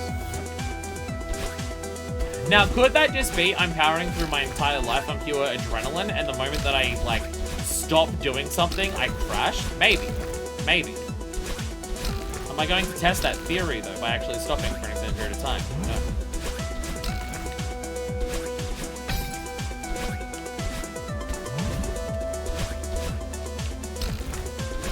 No! Okay. We got in there. I have no idea what to do once we're in there, though. No idea what to do once we're in there, though. And that cloud jump at the end there is nowhere near as bad as I thought. I'm still going to absolutely die to it a number of times, but it's not as precise as I thought it was. You have way more leeway on that than you do on, like, the second one. The third cloud ain't too bad. Relatively speaking. Relatively speaking. So I died that time because I went to press the button and I physically missed it. Whoops. I went to dash and I just missed the fucking dash button.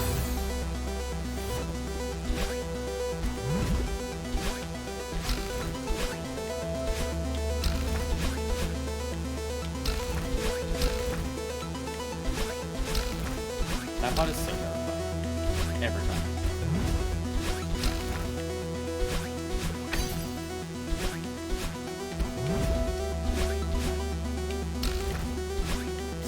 Damn it. We dipped out toe in. Well, I got in there again. I think the issue is to enter that maze. You've got to, like, get in there at just the right angle to be able to dash in, fall down, and then dash again. Like, you can't just go in there and just have it work from there. You've got to enter it properly because there's no crystals at the start. So the trick's going to be find out how to do that the best. Ow. Ow.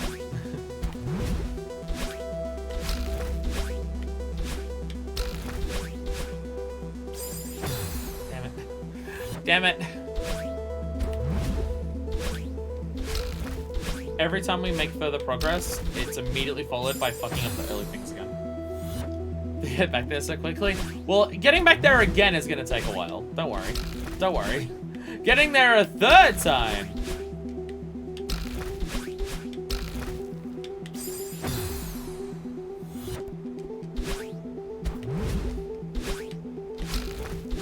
So the thing is, from memory, from previous things that we've done, the parts that have a shitload of crystals are usually parts that I'm better at. They're usually parts that I don't fuck up that much. But the layout of that is so concerning. Like, I feel like usually once you get just a shitload of crystals in a row, I don't fuck it up too much.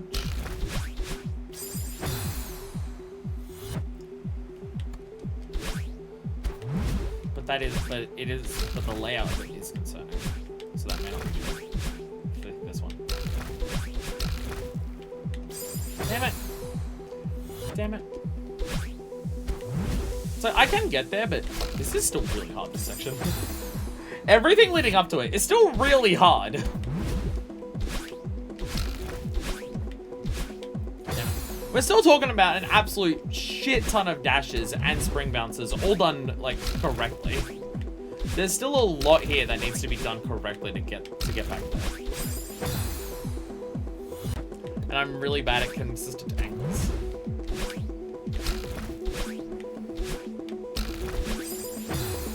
I'd be really curious, out of the, what, 6,000 deaths we've probably had across the game now, how many of those are just caused by I wanted to aim one way and then I just aimed a different way for my dash. Because I'm willing to put that at above 300 at this point.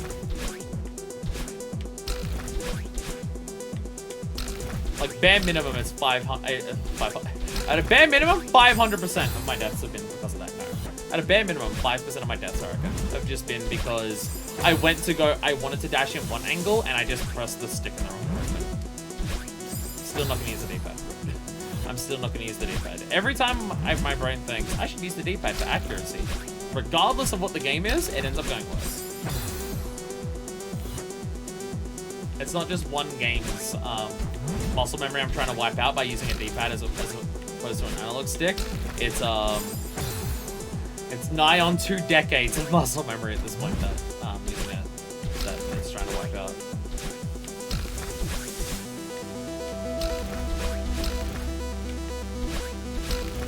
And I know it's weird because even despite growing up on a Super Nintendo, using D-pads for movement, my brain just doesn't know too.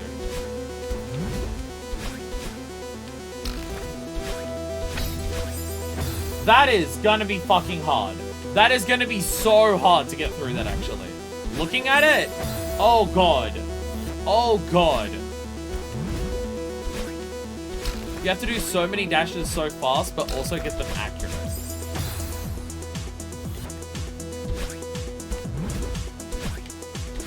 Because it's absolutely a case of, it seems like it's going to be for some of it at least.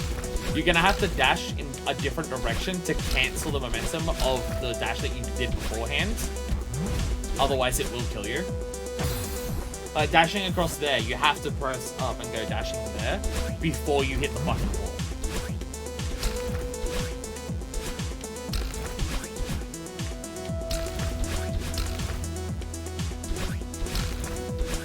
Damn it. Here's about the numbers too. When I never really watch the series, as soon as it's over, I'll kick count of your forces of death. Please don't do that. There's like 6,000 deaths. Please don't do that. That's way too much. Way too much to give a track of.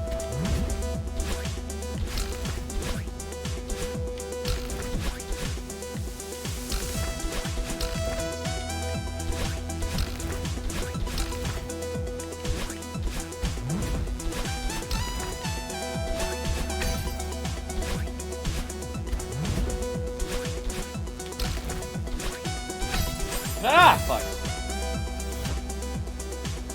Fuck.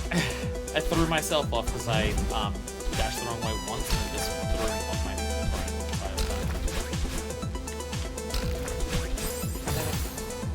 time. I mean, especially for fun. Categories is my favorite thing too. I'm gonna make a channel where you're close to death and I'm gonna enjoy it. Okay.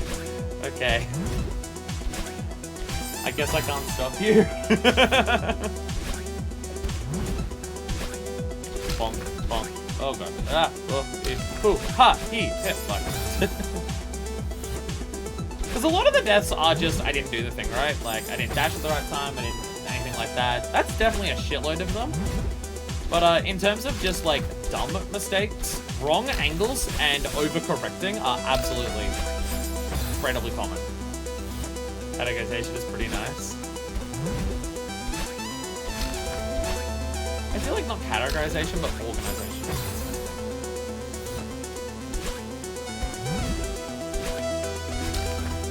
But I keep my files on my PC incredibly well organized, so that anytime I use anyone else's computer, I just like, I start breaking out in hives at just seeing how messy their files are. And I'm just like, ah, no, ew.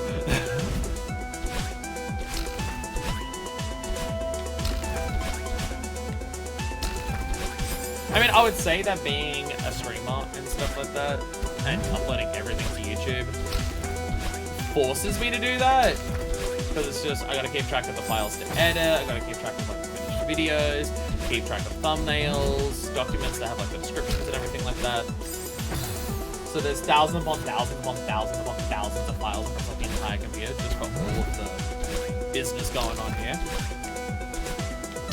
So I would say that me doing all of this forces that to happen, but I bet there's an absolute shitload of YouTubers who also have messy as fuck computers. So it's probably not accurate to say that. No! God damn it.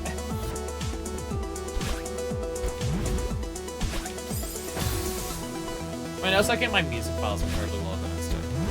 Which Which, one, a lot of people don't even have music files because they use streaming services, which I will never understand. But also, I've seen, like, I don't know if it's the case as much anymore because, again, so many people use streaming services now. But the amount of times growing up when streaming services weren't the thing, and people just had like music on their like, MP3 players or on smartphones and stuff like that, like, when I was younger, the amount of times that it would just be like go through someone's phone and like looking for a song, and the songs are either named incorrectly or spelling mistakes, or the album or the artist isn't listed as like part of the song, or just the song doesn't even have a name or anything like that. And I'm just like, how the fuck do you find any music that you're after? I don't get it. Whereas my music files, all of them have like every single one of them, because I use specifically if I'm buying music or anything and it doesn't have all of the tags on it, which is really irritating when it doesn't. I use an MP3 tagging program to give it the like artist information, like artist, album, album art, give it all of that, give them track numbers properly, and then when I actually organize the folders on my computer, it's like there's music, and then there's every individual artist, and inside every individual artist folder is all of their albums. Each album is its own folder with all the music in there. And the name of the folders for the albums are numbered, also, in order of release order. So it's just like, this is their first album, this is their second one, this is their third, and it's like its number and then the name of the album. And then for EPs, it's just like, this is EP number 1, this is EP number 2, this is live album number 1.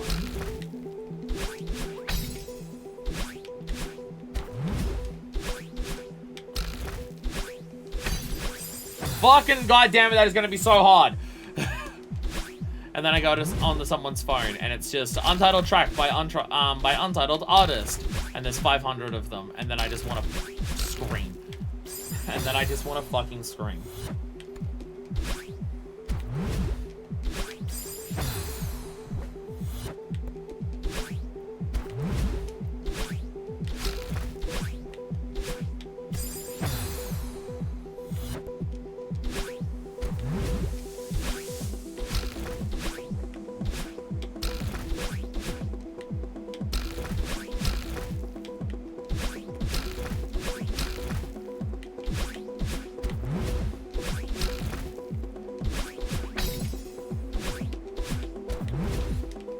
Fucked up!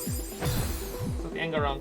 I tried that, but then a lot of my work got undone, and I'm very far behind on collecting all the different artists I like. It's a pain. There's a lot of music that I haven't caught up with lately. Just like a lot of bands that I know that I haven't bought like their most recent album or anything like that. There's a lot of that. I haven't done a music collection in years. My main thing is just like I haven't bought much music over the past few years. There's a lot of albums that I know I want to buy, I just haven't bought them. Because money's been used on other things. Or just certain bands, because I listen to quite a number of artists that are like much older, like several decades, when they started putting out music, where I haven't gotten around to actually buying their entire back catalogue. Like David Bowie. I think I'm missing like 4 of his albums and stuff like that. I'm still missing, I think, 3 Judas Priest albums, because I can't find anywhere to buy them digitally, so I haven't looked for a long time. And I no longer have a computer that has a CD drive, so buying a CD do that. When I built my PC, I didn't have the CD drive ready for it, and the CD drive on my old laptop broke. So buying CDs, I can't really get the music off the CD on the computer. I have to buy it digitally.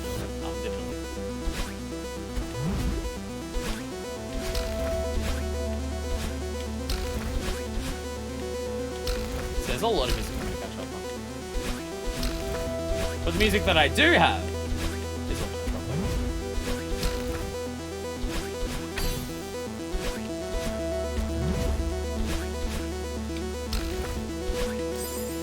that is going to be so fucking hard. That section is going to be so hard. All of this looks like Child's Play compared to that. What the fuck?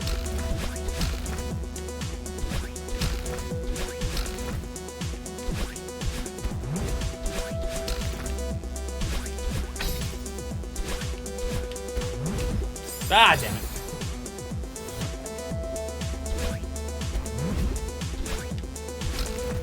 I only know how to do it one way, so if I do anything wrong, then I forget how to do it properly.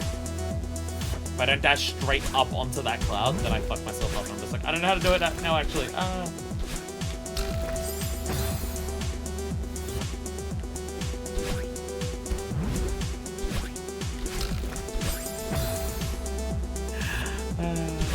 We might be here a while. We might be here a while.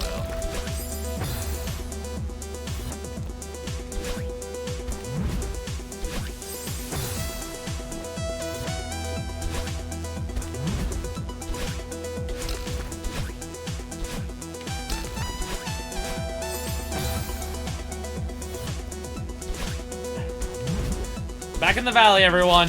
We're back in the valley. Back in the valley. You get those peaks where I start making progress consistently to the furthest part till in the new section, and then immediately after that, we drop back down into the valley where I fuck up the easy things over and over again. Hell yeah, let's fucking go.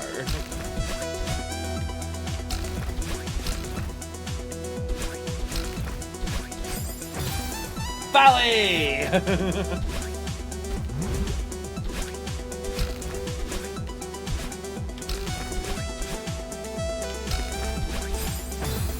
Valley.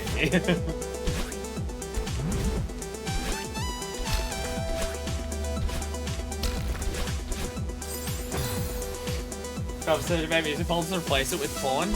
Yeah, so you've got the porn for the anal, you've got the porn for the lesbian, you've got the porn for the strap-on. Obviously, right? If you're in the mood for something and you keep all of your porn files just the default name when you download it, how are you going to find what you're in the mood for? Obviously.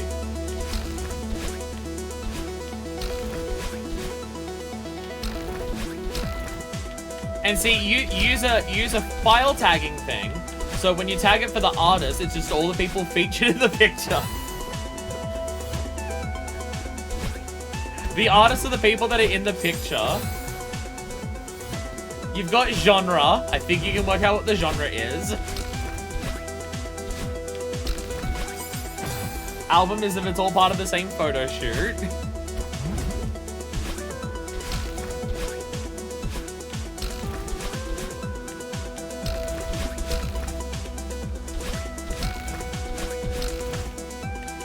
Oh my god. Ah!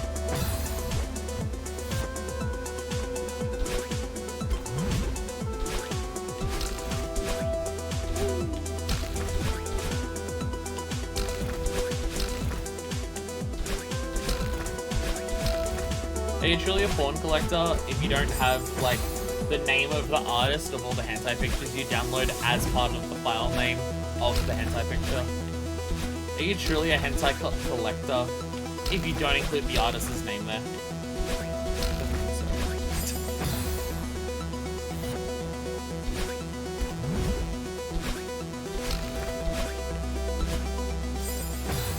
God damn it. Well, if you want to look up more of this stuff, how will you know the artist if you don't have the artist saved it somewhere in it? Or again, you could use the tagging program.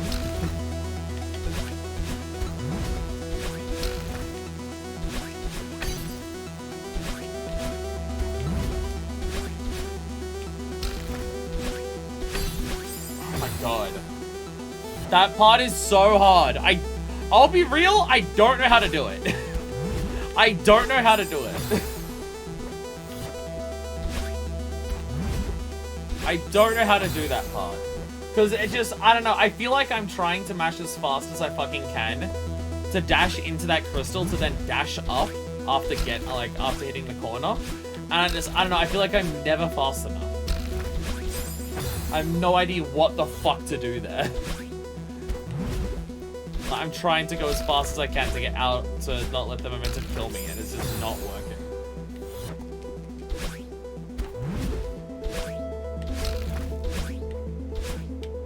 God damn it. God damn it.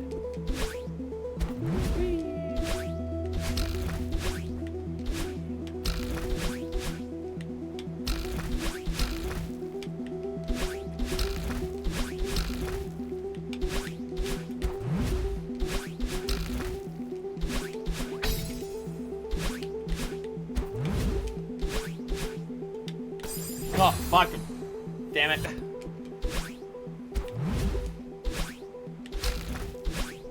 So what's the most ridiculous way that we can gatekeep hentai?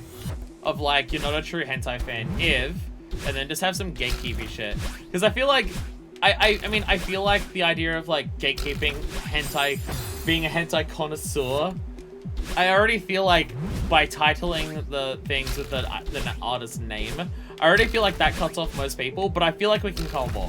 I feel like we can call more people. You're not a true hentai connoisseur if you haven't purchased at least one hardback book of something. That, like... Okay, actually, now that I think about it, there's probably more people out there who have bought hardback covers of, like hardback books of hentai that they like. Then there are people out there who probably name the files that they download of hentai with the artist's name in there.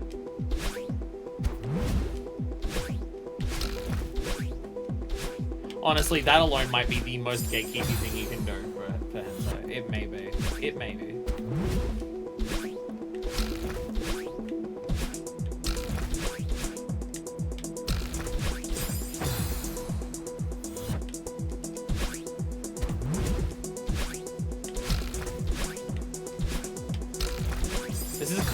We're clearly getting to the point where I need to beat the fucking level right now.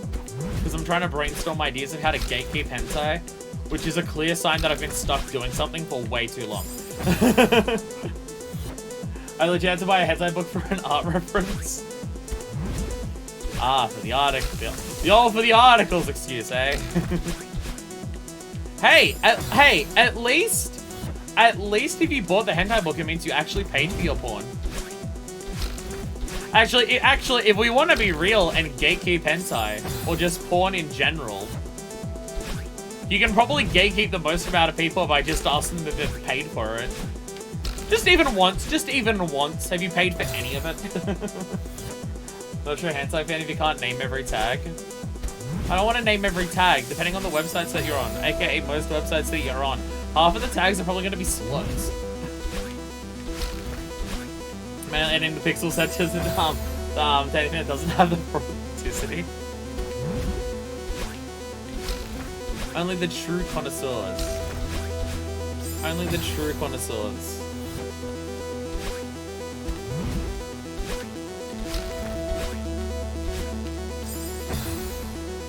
And does anyone else follow like enough people on Twitter who draw cartoon boobs that the concept of cartoon boobs you start getting somewhat desensitized to? I don't even follow that many artists on Twitter who draw cartoon boobs, but you know, there's enough of them that if I'm scrolling through my Twitter feed and I see a naked 2B, for a second I'll forget that, oh yeah, naked 2B is a thing that like is porn, and I should probably like scroll past that quickly because I'm in public. I don't know. I see it enough on Twitter that I kind of forget that. Oh yeah, porn's just not like normal pictures, isn't it? Does Patreon and similar websites count as paying? I would say so. I would say so. You have to make sure you support your local Nintendo Girls hentai artists on Patreon. Not boobs mostly. Again, I don't follow many like specifically porn. I don't think there's any specifically hentai artists I follow on Twitter. I follow some sex workers on Twitter who barely post news on Twitter anymore because of Shadowban and stuff like that. I don't want to get that.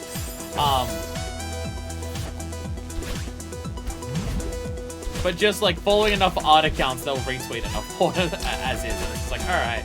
And then you just start forgetting that, oh yeah, porn isn't just normal pictures. So I should probably not have this out in public. Just never using Twitter in public. That's the real idea. That's the real plan. Just don't use Twitter in public. That's the real thing. It's not really opening Twitter in general. And I think it was literally a different Celeste video we were talking about it. Where I was talking about how I find Twitter usable and good because I've heavily curated my Twitter. And I don't follow 2,000 people. I'm very particular with my Twitter to make sure every time I open it, it's good. I mean, good in the sense that I don't see bullshit that I don't want to see on there. obviously I'll see things about bad things happening on Twitter because it's Twitter and the world's currently fucked. But I follow people where if they're talking about that, it's in informative ways or in like calls to action ways, and it's not just bullshit kind of thing. I've been very, very careful to like curate my Twitter. Which is not why it doesn't have many boobs on my Twitter.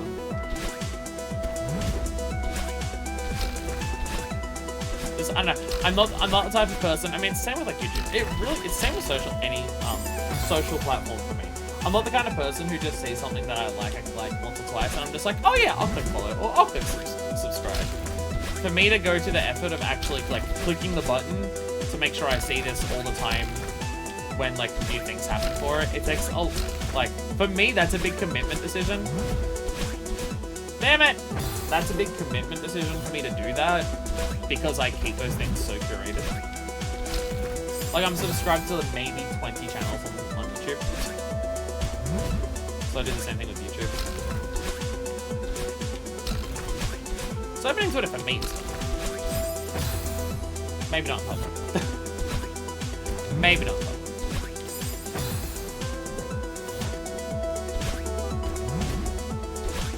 Like, Willie asked me to subscribe to his goddamn second channel that's, like, primarily focused on shorts and everything, and I'm just like, sorry, I get that, like, you wanted to, like, you wanted to help the algorithm, but I don't want my sub feed to be filled with shorts every day. I don't want that, so I'm not going to, I'm sorry. I rely on my sub feed to actually see the things that I want to see, and it is too much on there per day. Then I'm not gonna notice things. Sorry. I already miss enough things to my sub feed as it is on YouTube, and I follow like, and I'm subscribed to like 20 accounts. And out of those 20 accounts, a good half of them probably don't upload that frequently.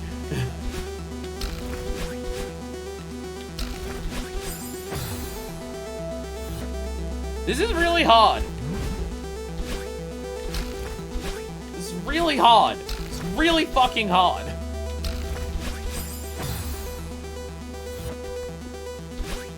It's so not back to the dashboards. We're definitely in a valley right now. Absolutely in a valley. Maybe the deepest valley we've been in. Well, it may not be a deep valley, but it's a fucking wide one. So my favorite channels are the ones that only upload once every 3 to 6 months. Yeah. So that's kind of my thing, right? Is that I don't want to be subscribed to a bunch of people who upload too much that I miss that kind of stuff, which is why I don't want to follow a shorts channel. There's shorts channels that I will watch, but I'm never gonna fucking sub to them. Honestly, not wanting to spam people's sub feeds is one of the big decisions for me to go from uploading my videos into like watchable amounts for a single video, but splitting a stream into multiple smaller sections, so each smaller section would be like reasonable to watch in a single sitting, to just saying fuck it and therefore what's now. I mean, it's a lot less work for me, which was a big reason. But not wanting to spam people's sub feeds with like 3 videos a day was a big decision behind that. Because I don't want to do that. Not even for algorithm reasons, just I personally know what's going on. Straight across maybe there? Maybe? Like one of the few people that I can handle who uploads like a bunch of videos per day. I mean, Wooly uploads a number of videos a day. Because he still cuts his VODs down. But it's like at most 2 a day. But it's like Maximilian Dude. Maximilian Dude might get like 3 up in a day. If there's a bunch of reactions and stuff like that.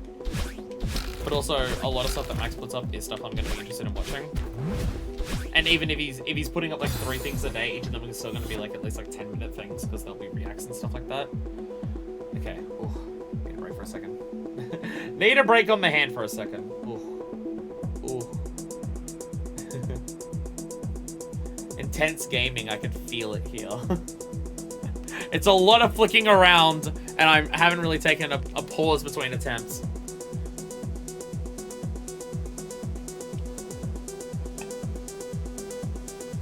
Hardcore gaming. Ooh. Ooh. Oh, it does not feel good.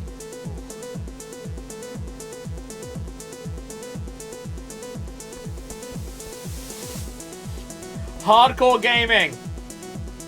Oh.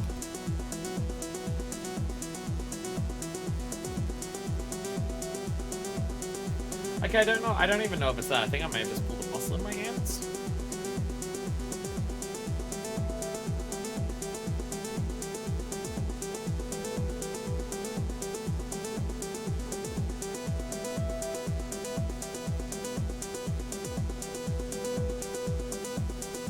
I don't know if it's just stressed and like tired because I've been doing a lot of flicking, or whether I actually pulled the muscle in there. I don't actually know. It kind of feels like when I pull muscles in the other part of my body, but I can't tell. People leveling 3 to 5 times a day is a big reason I get so far behind in watching videos. Well, it's why I'm not wanting to sub to Wooly versus the algorithm. I don't want to, like, if it's just shorts, I don't want that million hours. I think Handbrake's still trying to beat Chapter 9. I mean, based on the way people talk about Chapter 9, Chapter 9 is going to be, several fucking streams. From my understanding. From the way people talk about Chapter 9.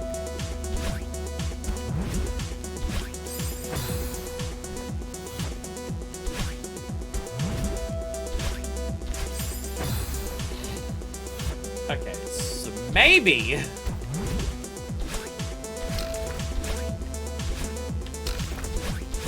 Maybe there's problems. Maybe we're experiencing difficulties right now. Uh-oh.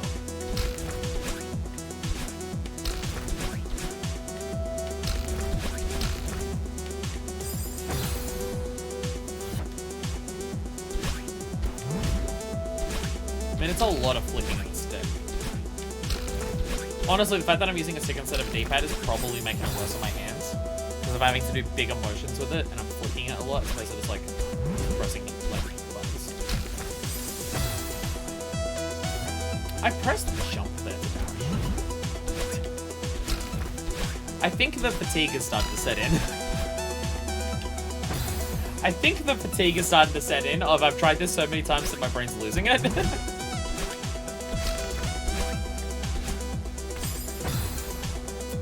Definitely think that's starting to happen.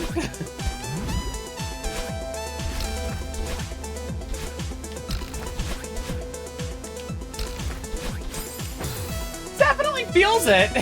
Definitely feels it. Uh-oh. Uh-oh.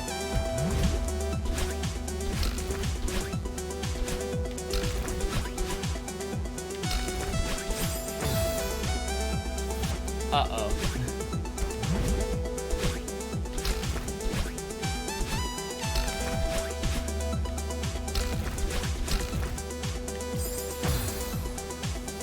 I'm not having to relearn how to beat this part of the level, fuck.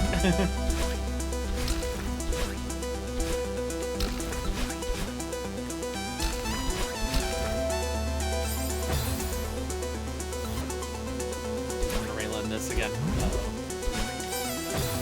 Uh-oh. Uh-oh, problems. On my face cam.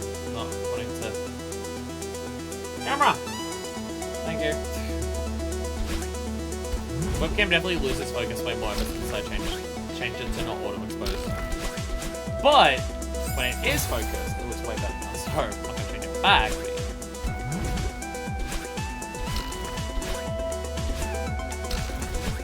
It's hard enough to get the camera looking as good as it does now. I don't want to work on it more to try and fix it better. Don't even know how good it looks compared to most other streamers. It's really hard for me to tell. Honestly, part of me worries that my face cam quality is too good, and it shows off too many imperfections in my face. And that, for the purposes of streaming, maybe you want it to be slightly less quality so people don't see things. The lack of quality helps smooth out your features.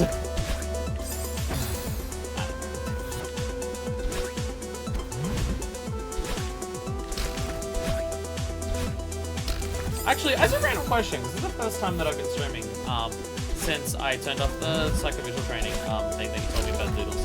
I mean, I know asking this is going to be not a bit biased because people have often said they don't notice it in the first place. But if you've noticed my streams before, streams or VODs, because it applies to both. If you've noticed it before where like it pauses for a second and freezes and then continues going, like where it just like the whole footage, not just my face cam, like the whole footage of the screen, freezes for like a couple frames and then continues.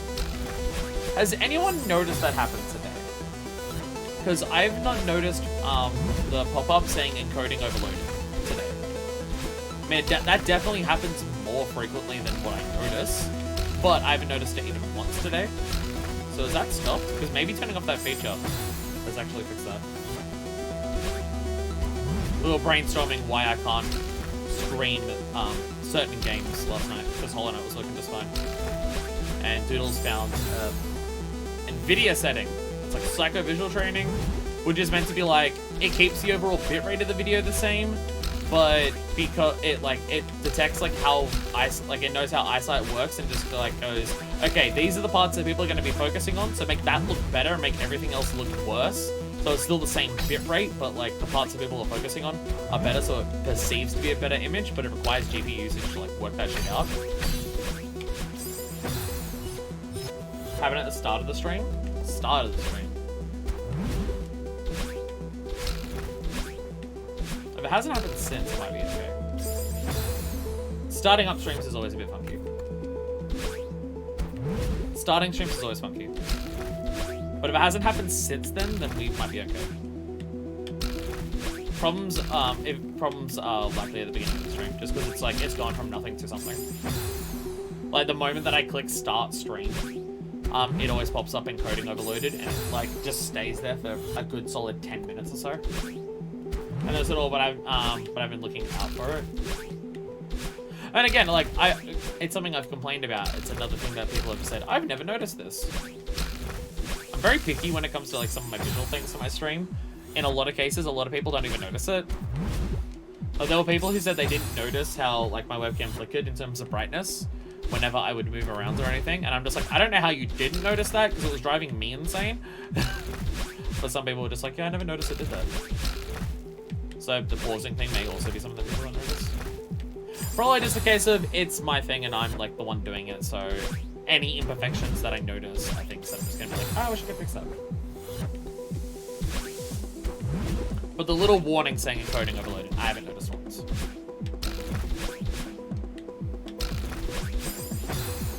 Brainstorming on everything last night and looking at computer settings, I think I know what the issue might be.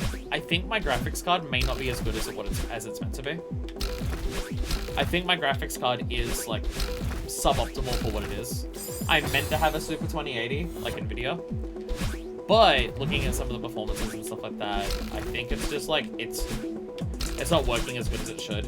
Which, to be fair, would make sense, I guess. I mean, it's because it's not like specifically NVIDIA brands, which I know isn't that weird. I know there's a lot of graphics cards that use like the NVIDIA chip inside, but the graphics card like as a whole is made by someone else. They just use like, they use the NVIDIA thing inside of it, and they've got a bunch of other stuff on the outside of it.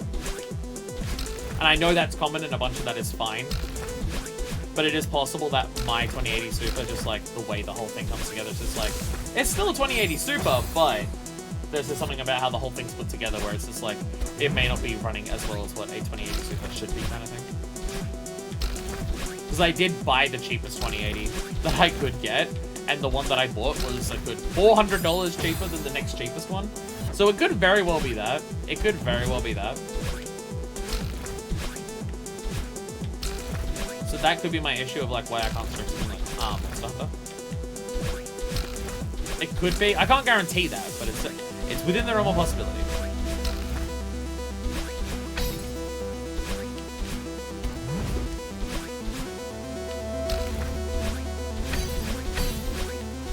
I'll be honest, that boost there, I have no idea how to use it. I have no idea how to use that dash, because I can either go diagonal up or straight across, and I'll be honest, either one that I do feels like it kills me.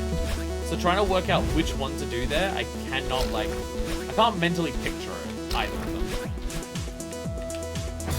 I feel like it has to be diagonal, so I don't go too far to miss the next one. we'll have to see how it goes.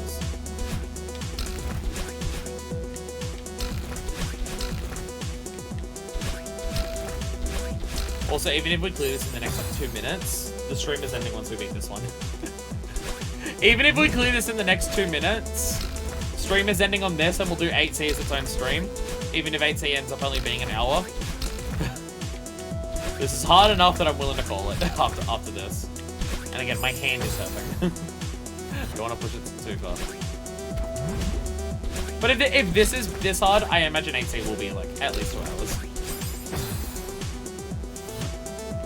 Which again, if a stream has to be short to avoid a stream being way too long, I'm not fine with that. I end up going way too long on streams so frequently that having a couple streams that go shorter than normal is fine. I think that's fine. No! No! It's just wild how hard this is. Like, god damn.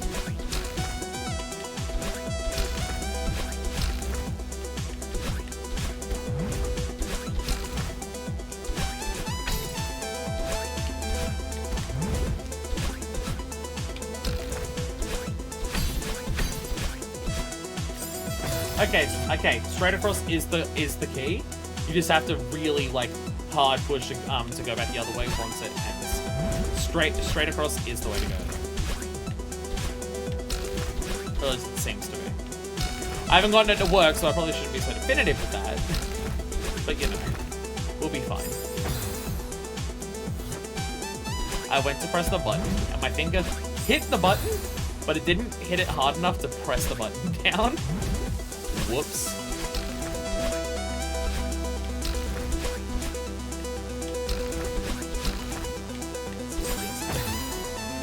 It's just so much. It's just so much. Like, don't get me wrong, I fucking love it. I love that the game is willing to push me this fucking hard, but god damn. God damn. Oh, god. Oh. Well, I felt bad on my neck. Maybe my muscle just... So I moved my neck there, I felt bad on my muscle on my neck, so...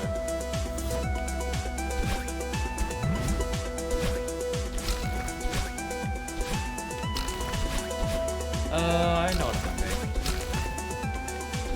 I know what it might be. I ran out of magnesium tablets like a good 2 months ago, and I haven't actually bought any since. And I'm only now just remembering that I haven't actually bought any magnesium tablets for ages. Maybe I'm noticing the effects of actually being low on magnesium. Maybe that's what it is. Maybe that's what it is. It was something I specifically mentioned. Like, I haven't checked with the doctor in a good few fucking years. And by a few fucking years, I mean, at this point, probably 5 or so. About things going wrong with my muscles. It was at the time that my left leg cramped so hard that it tore the muscle in my left leg. And then as it was healing, it kept cramping. So now the muscle in my left leg is like somewhat scar tissue for the actual muscles. But I just didn't. But one of the things that the doctor mentioned was just like take magnesium tablets. It seems to be an issue with your magnesium levels being lower than what would be recommended, and stuff like that. So I've been taking magnesium tablets basically since then. But I did run out about 2 months ago, and I haven't bought it since. It might be that. Like my hands a bit busted. My neck just felt weird when I did that.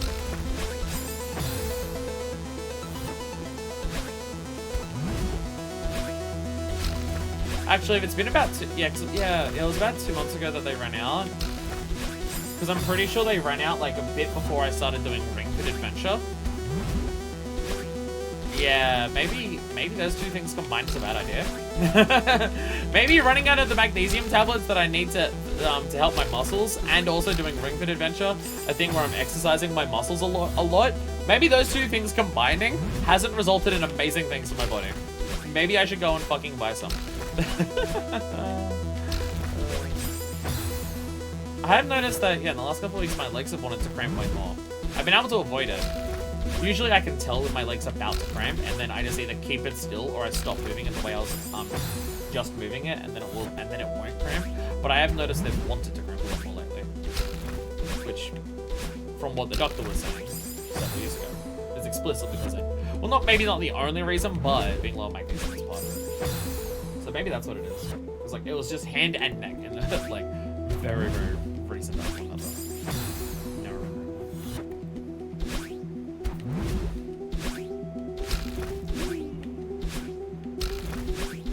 Just feel about how good it's gonna feel when we get it, though. Like, when we get it, just feel about how good it's gonna feel, though. Oh, too low. You've gotta let it push you a little bit off as you go to the edge. Not just a little bit.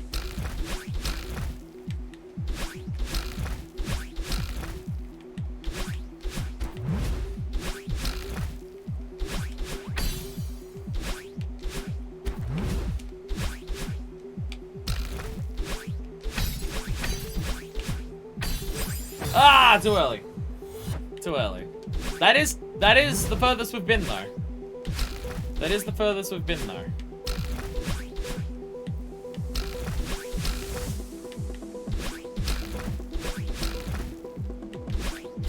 Fuck, too early.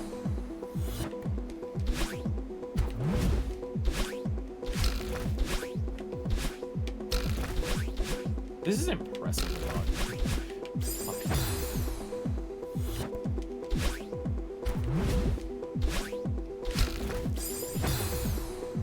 I feel like it's been a while since the game has been even willing to push the difficulty this hard. But like out of ones that I've played.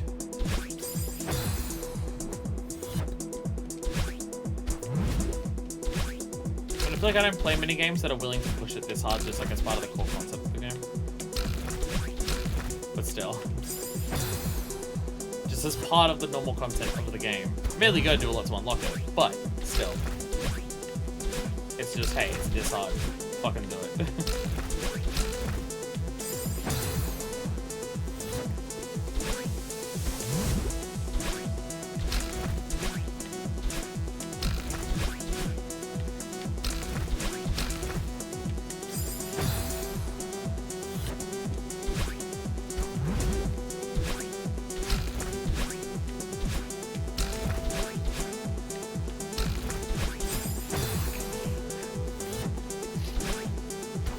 That's the thing, even if we get to like, even towards the end, right? Like, we're getting there, and then we're gonna learn that. Even getting there requires so many correct inputs. Like, it's just an absolute endurance run of it. Where there's just so many... There's just so many things to do. And most of the tricks are not easy in of themselves, and then there's several of them in a row.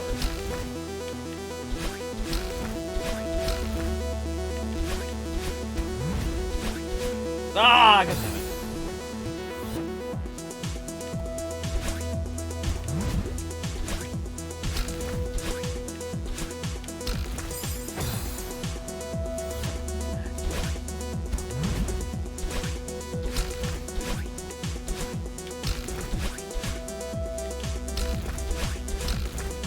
I'd say is this the type of thing that people came to Celeste playthrough for. But we're on the seasides. If you're sticking around to watch the seasides, this is definitely what you're here for.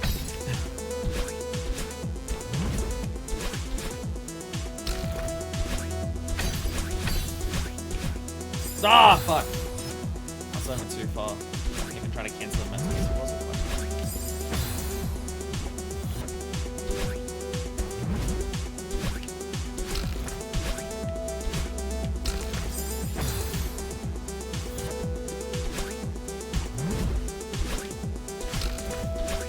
See, it's not even like a beatdown situation where there's just like one part that I keep dying on over and over and over again and it's awkward, and that's taking away my practice and the rest of it. The entire thing is just really hard and I keep dying in different spots all the time. Like, the main thing is just like I'm dying in similar ways at the end because I just haven't worked out how to get past it.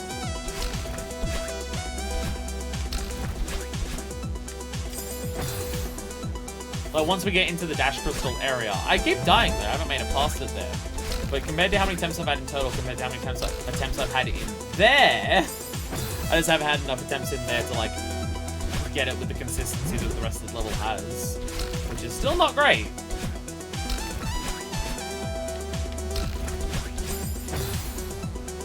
Like, it's both a good and a bad sign that I'm not dying at the exact same thing over and over again.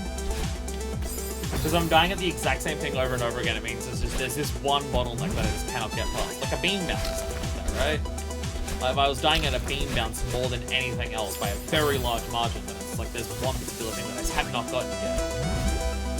So the fact that I'm dying everywhere means like I'm relatively, I'm somewhat consistent at everything because I'm able to do like every part well enough that I'm dying in all different ways. But it also means across the board, there's nothing that's actually super consistent because I'm dying to everything at some point.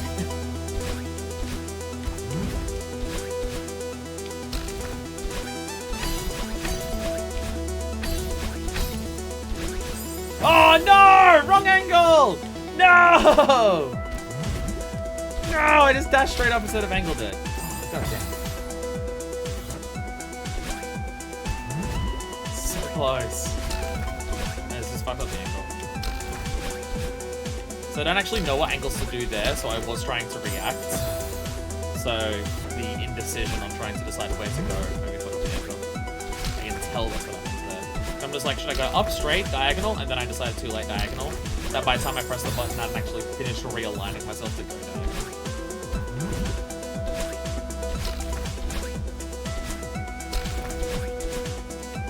But we'll get there. We'll get there. Again, that's the awesome thing about this game for its challenges, is that it always feels possible. I mean, for some people, they might try it enough and just be like, no. And it's just like, no, but yeah. Because everything in this is consistent enough and the controls of it and everything always feels so fucking possible. Like, even when something feels fucking impossible, doing it, it always feels like it's just like, I can do this, I just gotta get it right. And it's all about whether I get it right.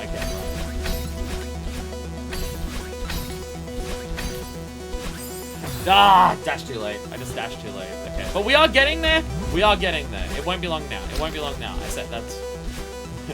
calling it there. It won't be long now. We'll get this soon. We'll get it soon.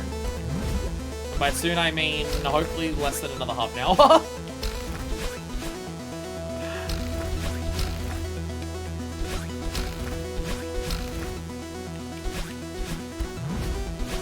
Ah, fucked up.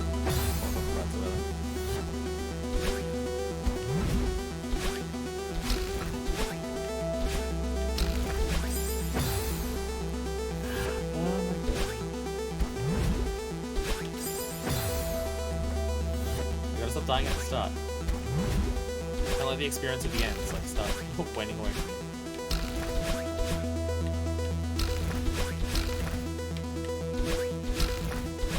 I think the end section doesn't actually feel...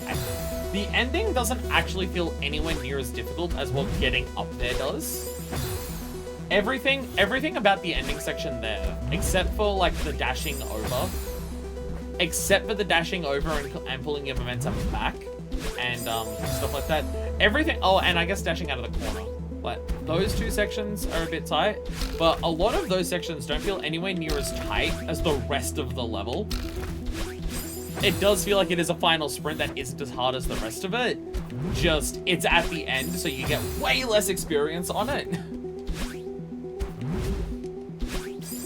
It does not feel like they've put the absolute hardest tricks in this at the very end. It's still not easy.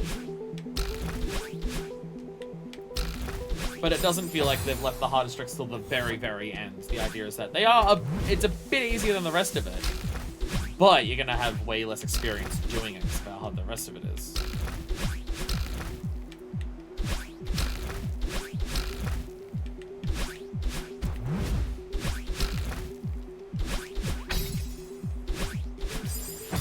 No! I dashed too early.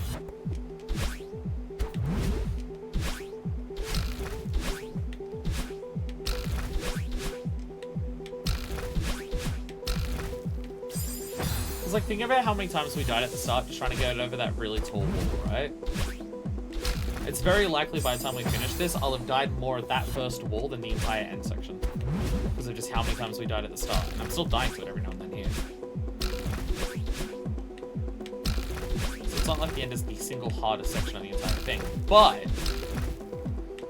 the idea is that you get less progress at it, so that's where the talents are using.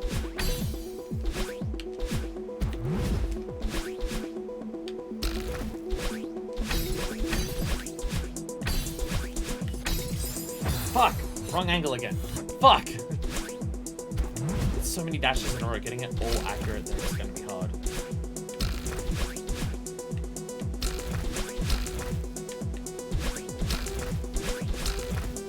Just getting these parts right just feels so fucking good.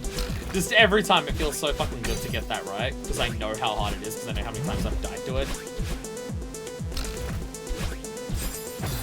Every time like I cleared that section, it's just like it still feels good, because I know that it's really fucking hard.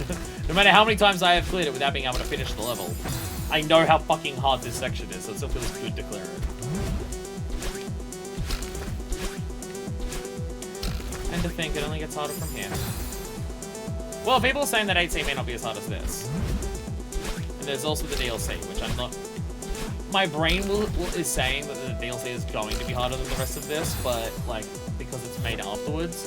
But I also don't know if the DLC of the game is going to be harder than, like, the hardest thing in the base game that you have to do a lot of work to unlock. Because they may have made the DLC with more people wanting to play it in mind than just the people who finished all the seasides. Or maybe it's fuck it, it's free DLC. If you want to play it, yeah, beat all the seasons. And it's as difficult as that, screw you. Maybe it is that, I don't know.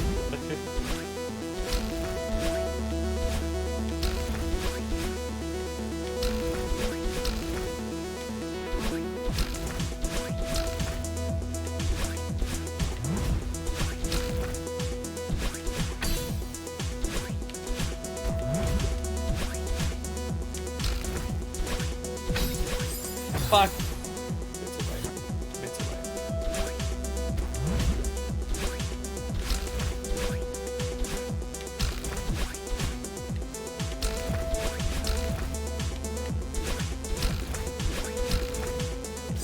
Damn it. Overcorrected.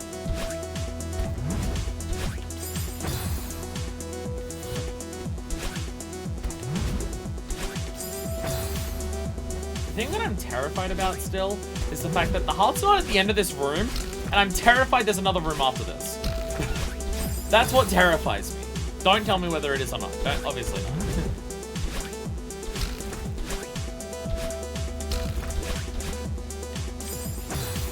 Whole concept of free DLC is so crazy to me. Funny that we're playing like 2 games at the same time that are doing it too. Although apparently Hollow Knight went crazy with it. There's like 5 of them. People are saying that all the icons of the start menu are the free DLC for Hollow Knight. There's like fucking 5 of them. It's like, wait, what? Especially considering like big free DLC is so often from the realm of indie games, and I'm just like,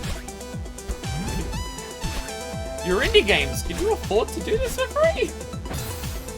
I mean, I get the idea. The idea is like, if they like putting out that DLC will bring it into like focus of like spotlight again, so it might just increase the sales of the original game. But I would wonder, out of the indie games that do free DLC, how often is the increase in sales an increase in awareness by free DLC, like making news or anything like that, or being played like what I'm doing? How often does the increase in sales of the original game, like, end up making them money based on how much they spent making it? Because I feel like there's no way that it could.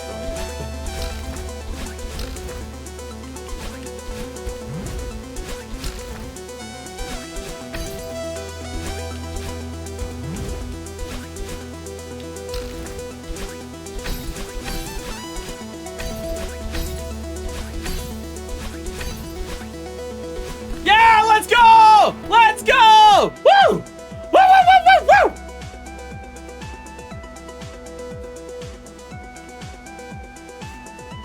Sekiro's free DLC? I had no idea about that. Oh, yeah!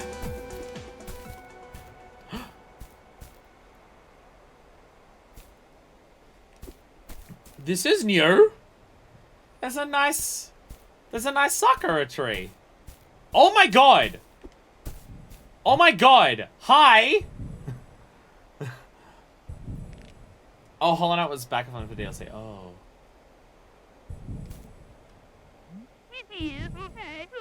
It's hard to believe that it's over, isn't it?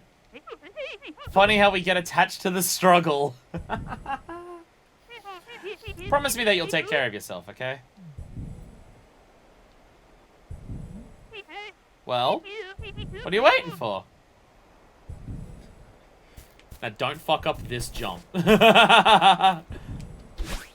Hey! Woo! Woo! Sassy Granny and Seaside. Hell yeah. Hell yeah.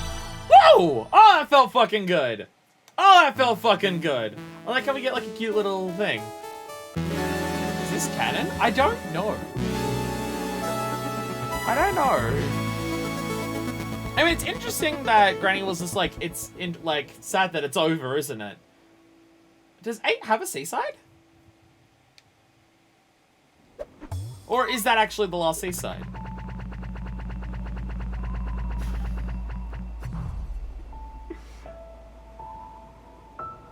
That's where Chapter 9 picks up from. 8C sort of its own thing. Okay. Interesting. 640. Is that the most? I think something beat that. No. Core B was still more. Core B was still more. Which is terrifying.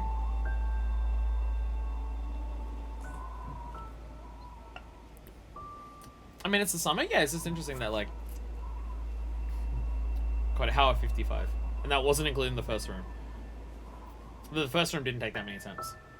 I was not going to unlock until after completing 7C, but they changed that, obviously. Cowards.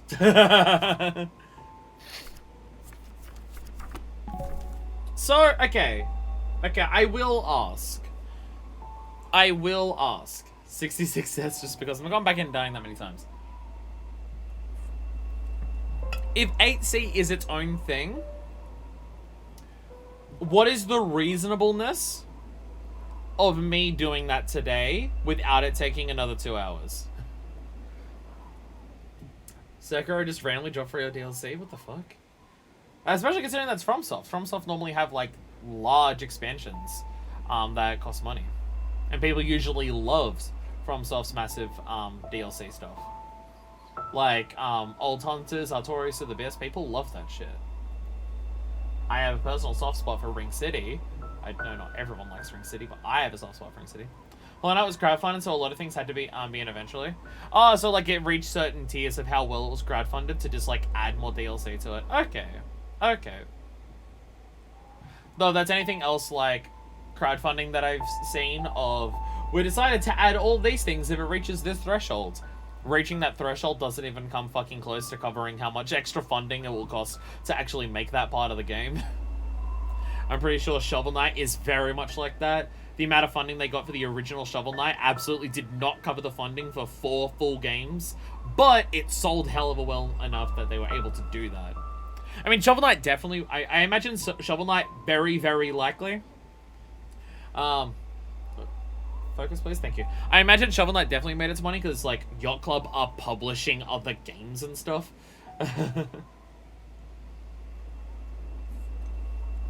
Like, Shovel Knight, like, Yacht Club are publishing other people's games at this point.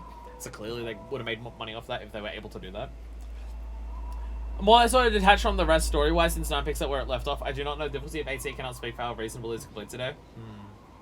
Didn't reach all of its tiers, but the creators still create it in some cases. Damn.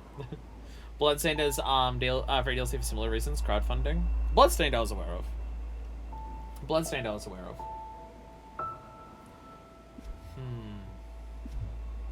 So, Marcel, you seem to be the person here who has the most experience with 8C. What is the reasonableness of doing this today? Because it could be 2 hours and it could be its own stream. We might knock it out in an hour and I could do it today. We'll go later if it takes another hour. I mean, I can just pop in and check, right? I can just pop in and see what it's like. Somewhat reasonable. We can give it a shot and come back if it's too fucking hard. Oh, okay. Okay. Well, that's a warning and a fucking half. That's a warning and a half. Hey, fuckhead. Is that 1, 2, 3, 4, 5, 6, 18, 19, 20, 21, 22, 23. Yep, that is everything. That is everything except for this one. That's everything except for this one. That's 23 hearts. Alright, fine.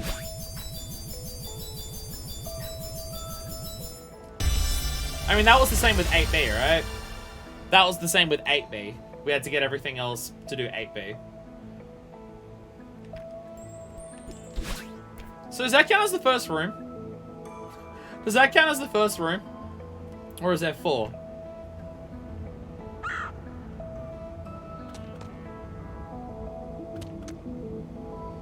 Kill me! Oh, fuck.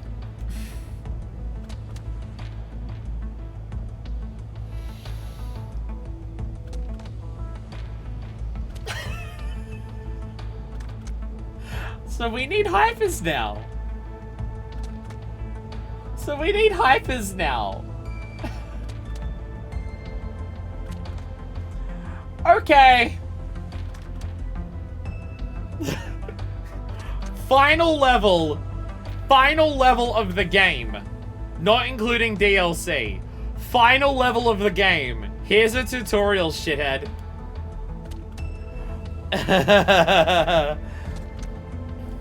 Okay. So what am I doing wrong here? How am I...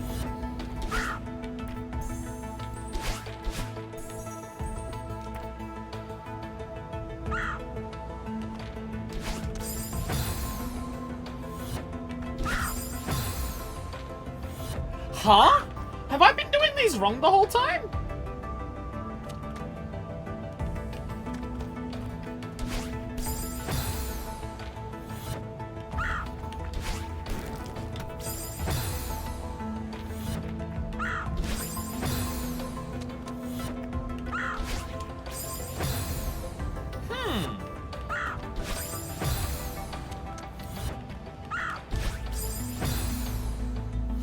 With like totally different timings. You can do these with totally different timings. And it changes like how you do it. I've never even noticed that. Oh god, you have to like delay it just right to not go high. Fuck.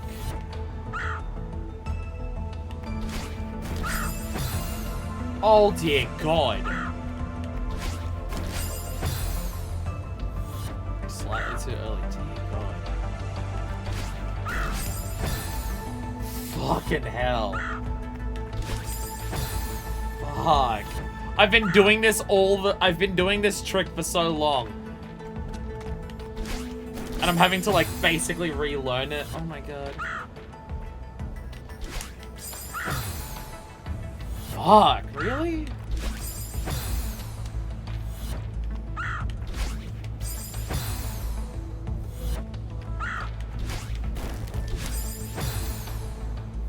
Fuck!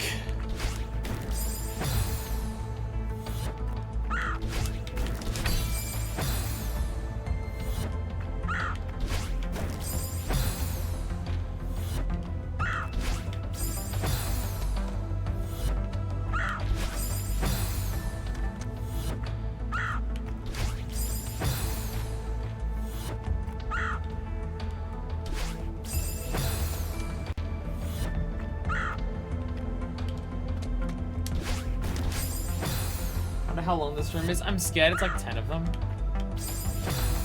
I'm scared it's like 10 of them. How to even do it off the second one, I don't even know. I don't even know how to do it off the second one.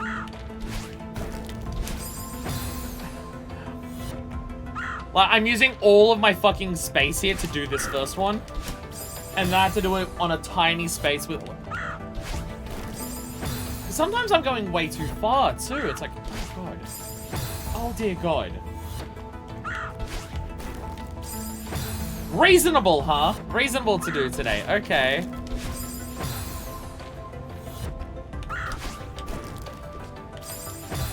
Reasonable. Fuck. I've always done. Oh, God.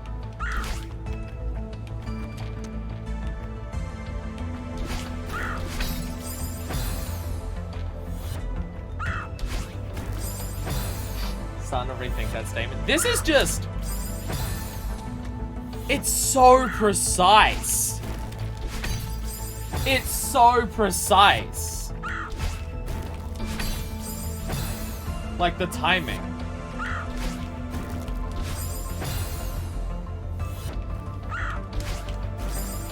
Sometimes I'm just jumping too far. This is... Like, this is introducing the mechanic and putting you into one hell of a test to learn it. Like, holy crap.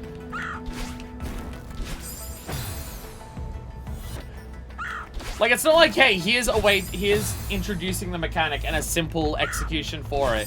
It's no, here's the mechanic, get perfect at it. It's 2 platforms reach though, that's not encouraging. It's not encouraging. I don't know how to fix it when I go too far.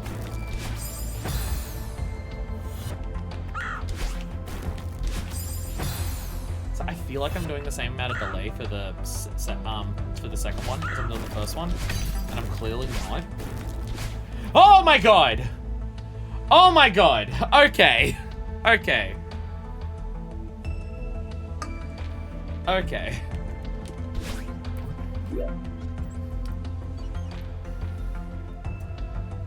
So it worked, at least. Okay, so go up.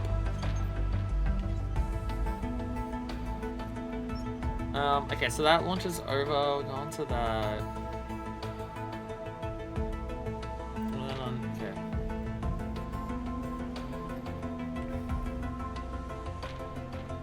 That's it.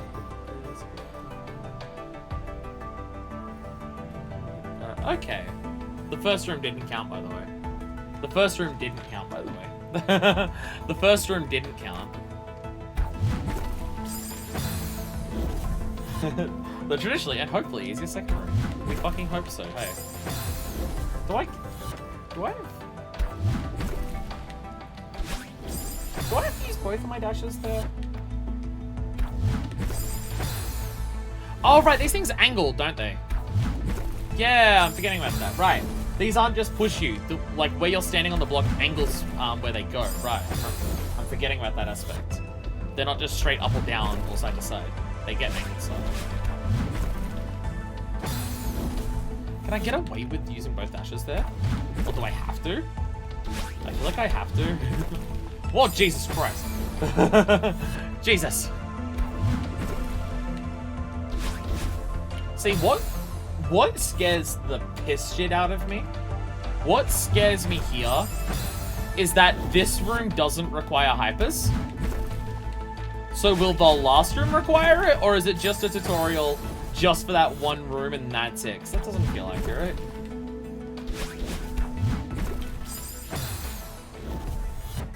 It's been a hot minute, get it? Since I've dealt with these blocks. To remember like how to deal with them. Because of the funky way they work. Ah! Yeah, I feel like I have to use both dashes there.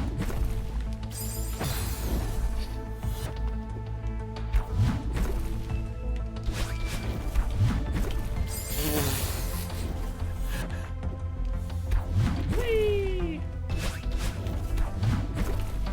Ah! Overcorrected! Overcorrection! Alone, overcorrection! A, B, C, D, E, F, go!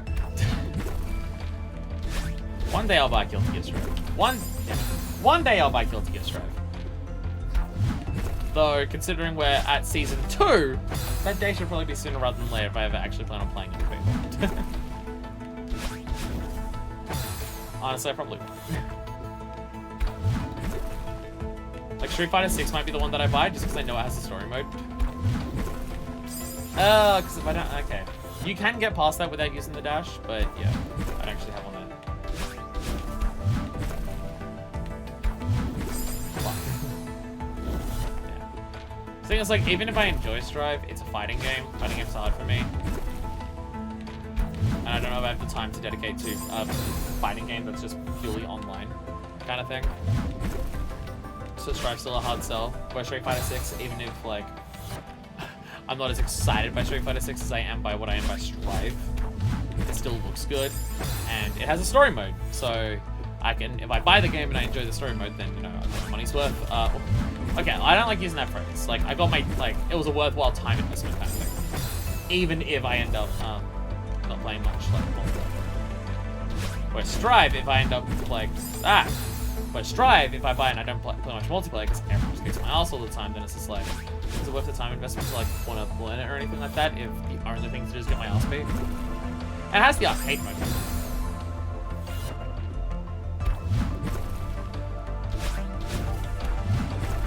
Fucking, these blocks are so hard to deal with, especially as I haven't dealt with them for, like, several levels in a row now. Just because of the whole, like, the way they launch you for the angles. Fucking. Like, it's obviously very specific how they launch you, but because I may be grabbing a different spot or standing on a different spot every time I do it, I'm kind of having to react to where it's going to launch me every time. Or just it kills me if I grab too high.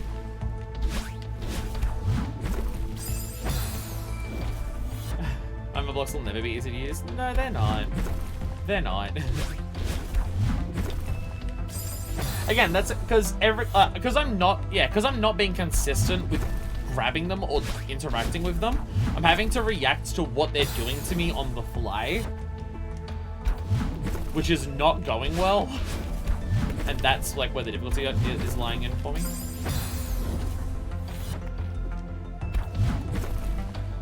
Like grabbing this one, do I need to add momentum to get over? Do I need to kill my momentum so I don't die on the spikes? That changes based on how I interact with it. And I'm not interacting with it consistently, so if you just grab it in the middle, it will just launch you and kill you. So you've got to, like, grab it just high enough so it doesn't do that. Fuck.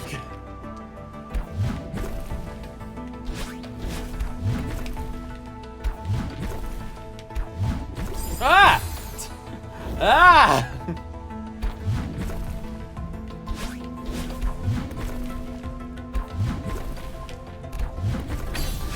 Fuck. Think I'm gonna go to bed? Fair enough, it's probably extraordinarily late. You need that sleep that I'm really bad at. So random question, just in case this ends up going for way too long and we end up not being able to do this today. If I, like, just turn off the game without returning to map or anything, will we continue from this room? Will the game continue from wherever you personally were up to? Oh, God. Fuck. Will the game continue from wherever you got up to? Or if you turn off the game, do you have to go to, like, a level checkpoint? Because I don't want to do that hyper dash room again. I don't want to do the hyper dash room again. Just in case we get to a point where I'm here and it's like, it's been enough time, I'm not going to do it today.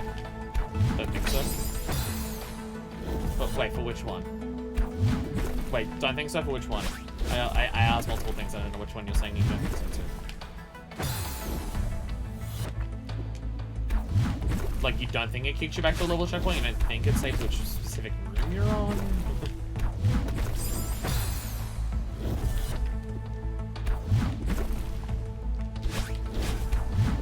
Because I don't want to do the hyper again. I mean, if I have to, I will.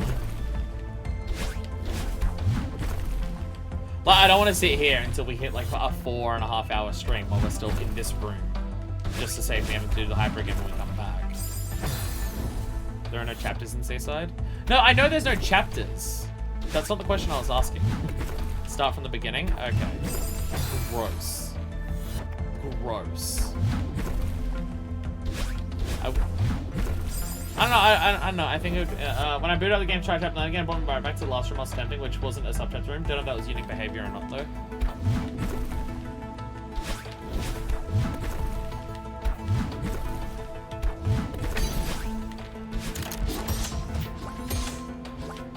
Ah!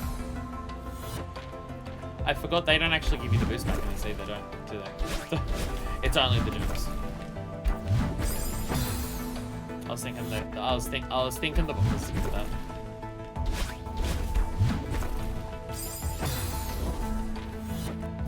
Because yeah, if starting again means I have to if quitting out of the game means I have to do the hyper room again, gross. It's more motivation to do it today.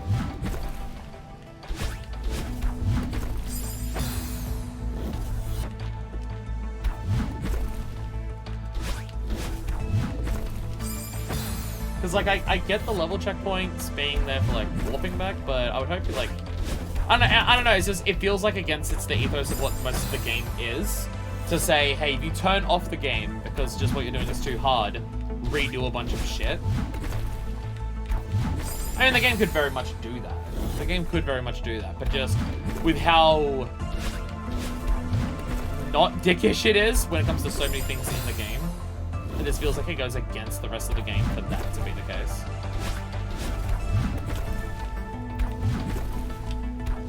Ah, got oh, these macro blocks are so specific.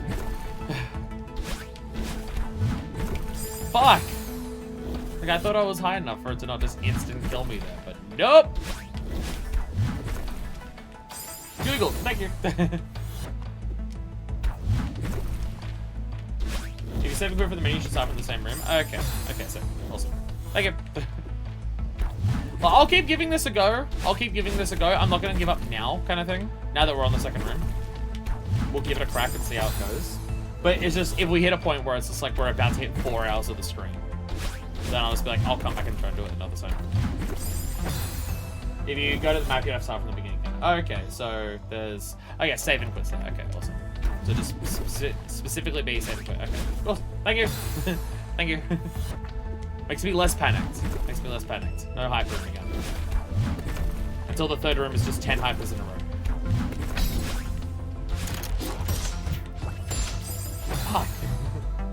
Fuck.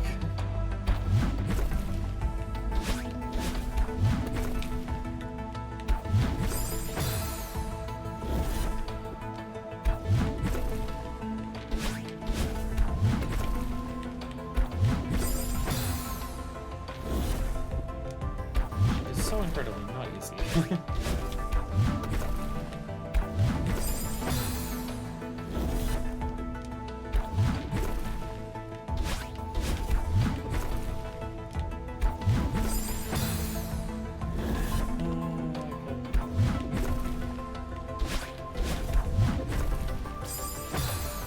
Yeah, see, this, like, yeah.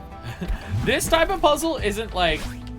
This type of platforming isn't as satisfying to fail on as, like, the Chapter 7 stuff was. This stuff's not as satisfying to fail on, because it's just, like, it just feels awkward and weird. Not saying that it's bad, I want to be clear. I'm not saying that it's bad. I feel like that's core as a whole. Core is kind of meant to test you in uncomfortable waters. Like, for Summit, while Summit is fun and everything, like Summit is hard, and this applies for, like, all sides of basically any level I'm about to talk about. Summit as a whole is hard, right? But it's meant to be fun. It's meant to be the big exciting journey at the end. So a lot of the platforming is designed to just be like a shitload of movement, a lot of fun and stuff like that. Whereas something like, say, Reflection is meant to just be like grappling with yourself and battling with yourself, and so that's what like levels feel like. Whereas Core feels like it's meant to be fucking with you. Out of all of the levels, Core is meant to be testing how you are in uncomfortable situations. None of the mechanics are simple. None of the mechanics are, like, specific. All of them are kind of funky and weird. Like, it's not that they're imprecise, it's that they're hyper-precise to your detriment kind of thing. And that's what, like, Core as a whole is. You don't get your dashes back when you land on things. Like, Core is the level 4 testing you outside of your comfort zone kind of thing. Of just like okay, you've done everything and you've done good at it, but can you do things when shit is twisted and not what you would normally do, be interacting with? And that's like what all of Core's mechanics are. And it's something I'd say that the game is pretty good at doing as a whole, is that even across the B-sides and also the C-sides, every level's vibe of its story themes kind of go across all three sides. Like, all of Celestial Resort is all about dealing with someone else's bullshit. It's about dealing with someone else's problems, because it's Oshiro. So all of it is about dealing with the molds. And that you can't control it, it is doing its own thing, its own timing, and you have to work with it, or it will kill you, kind of thing. And then you've got, like, Mirror Temple, which is, like, meant to make you lost, meant to make you confused, meant to be terrifying and stuff like that. And that applies to, like, all of its mechanics. The abandoned city at the start of the game is just like, hey, you're starting your journey and it's fun and wee and zoomies and stuff like that. And it's like non-threatening, just fun to get you like, yeah, you're starting an exciting journey and stuff like that. Summit is you've done it, you've made it, so just have fun by just fucking zooming everywhere and having all of this power. Shit is hard, but you're powerful enough now that you can take it on. Like, regardless of which side you're doing for basically any level, the story themes of what the story of the core level is present in the mechanics of basically every level.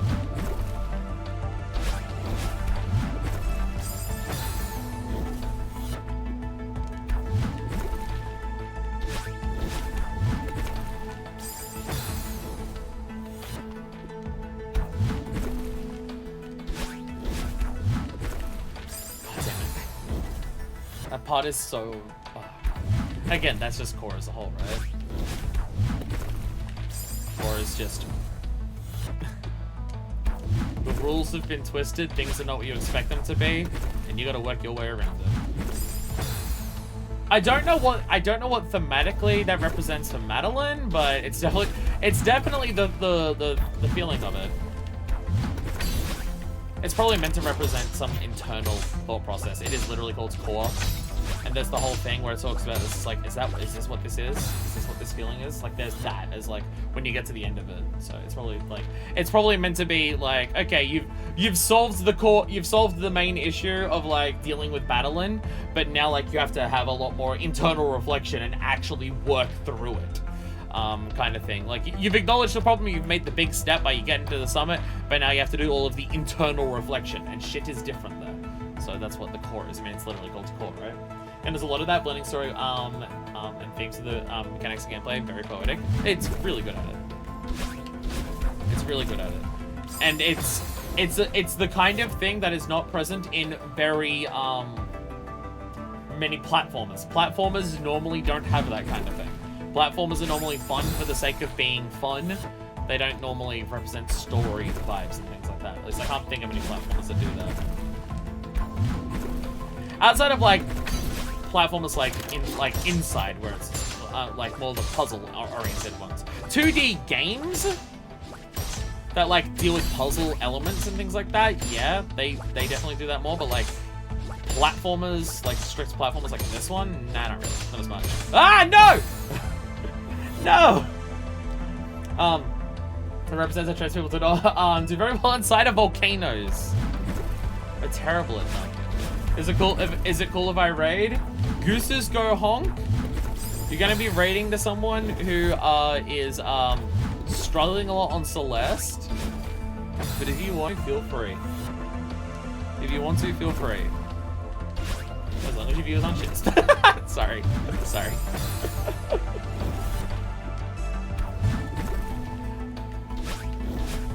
I feel like the chances of people being shitters is way lower. You're the first person who is, like, rated who has actually asked if it's okay first.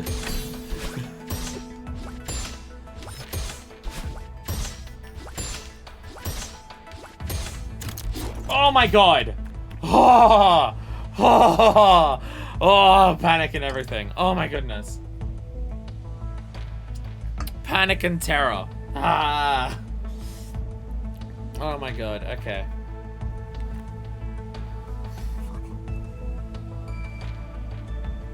Of course, right? Of course. Fucking course it is. I'm noticing a traffic light block though. This might be... This might be the thing of, hey, final level, let's combine everything. Alright, okay. Oh god. Lava tunnel time. I'm excited! So we have a zoomy block that flies so far. Wow. Hitting that, we're jumping down there. Going up there, we're hitting that again. We're just jumping. Yeah, it is! Yay! How many times is this game... Okay, how many times at this point has this game done this? How many times at this point has the game done this trick? And how is it so fucking awesome every single time it does it? It keeps doing it, and I love it every time. They keep bringing it back, and every time I'm like, yeah, let's go! Every time. Every time. Okay, so we zoom, we're zooming there. Wob, wob, wob. We hit those. I assume we'll be cold at that point. Oh, yeah, because the thing's right there. I think it's the third time. It's fucking red every time. Because there's 7A, the entirety of 7A, that's its gimmick. Then there was one room in 8B. 8A or 8B had one of them, and now it's 8C here. Every time, it's fucking awesome. We hit that, there's the fucking clouds, okay. The dash block there, which I'm assuming we need to use the momentum of to get that. We jump up there, there's Kevin. We use Kevin to fly really far. I guess Kevin will stop there, so it launches us to here. So we hit all of that.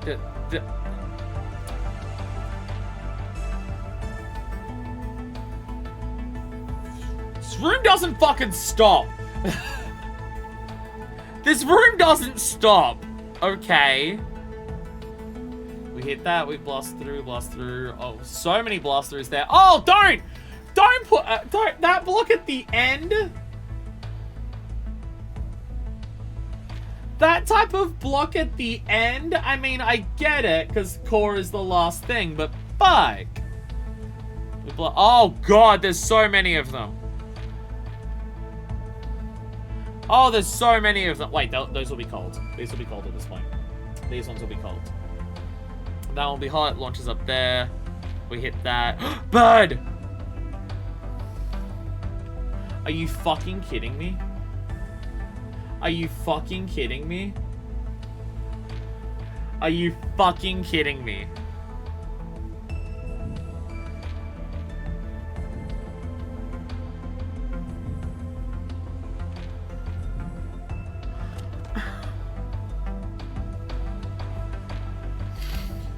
What the shit? What the shit? Oh god, okay. Okay, yeah. I definitely remember what the whole room is. I definitely remember what the whole room is.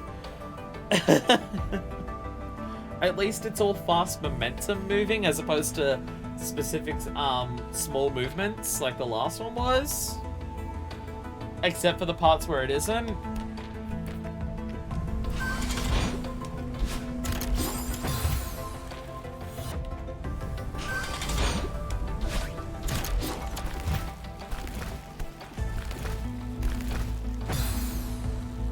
Final room ever in the game. Yeah, I mean, yeah.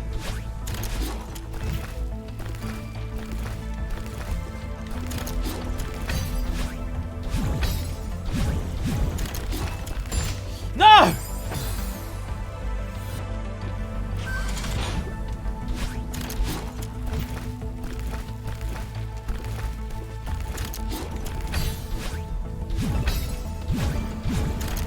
Fuck! Not Kevin, you betrayed us. I wasn't ready to jump over him.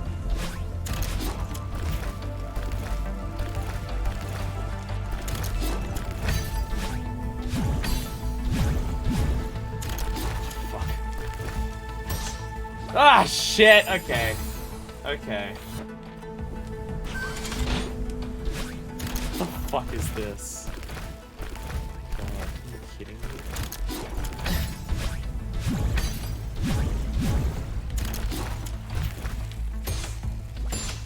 No! No! Not Kevin! You were meant to be Kevin. But you were not Kevin. Jesus Christ.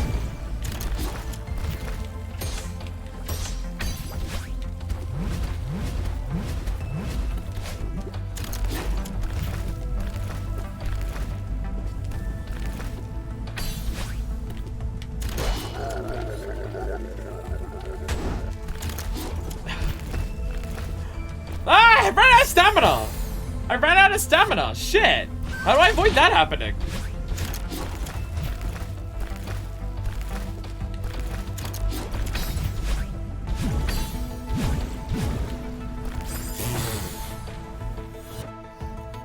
How do I avoid the running out of stamina part?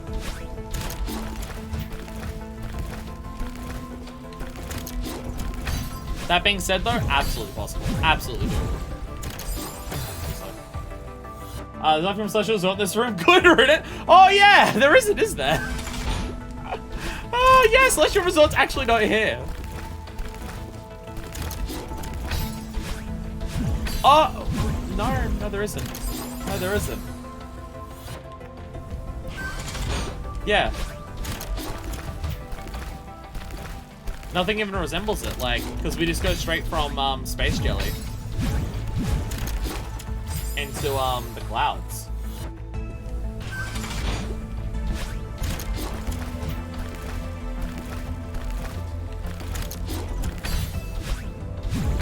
I imagine this wouldn't work because of what we're doing in this level where it's so fast. Like, we're just going. Anything Celestial Resort related is really hard to fit into what this is. Like, cause we're just fucking going and there's like things rising above us. Celestial Resort's mechanics don't really gel great with that concept. I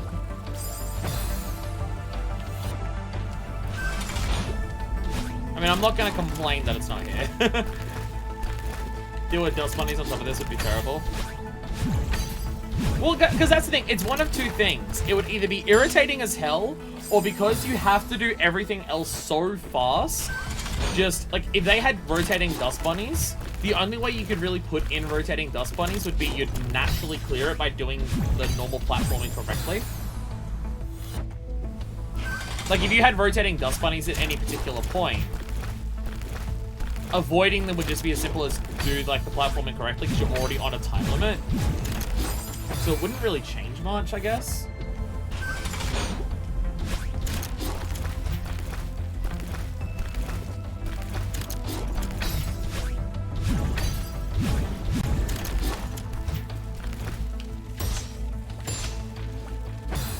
Balls. Balls. It's absolutely within the realm of reason.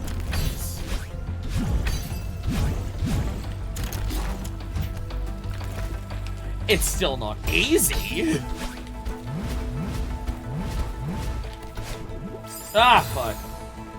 So I remember Origin cells though, and a lot of fast-paced levels has it, they don't really have any chance to hurt you anyway. Makes it good for game feel. True. True. Like, you dodge the stuff by just doing the platforming naturally, so it doesn't really affect you, kind of thing. It just feels cool to dodge it. It's cool to dodge things. There's a Shiro battle line had lasers, and a random snowball started appearing at the end. No! That's not even in order anymore. It doesn't even make sense. Okay, so I had the timing down where everything here worked at the start, and it's not doing that anymore, and I'm wondering if I'm going too fast.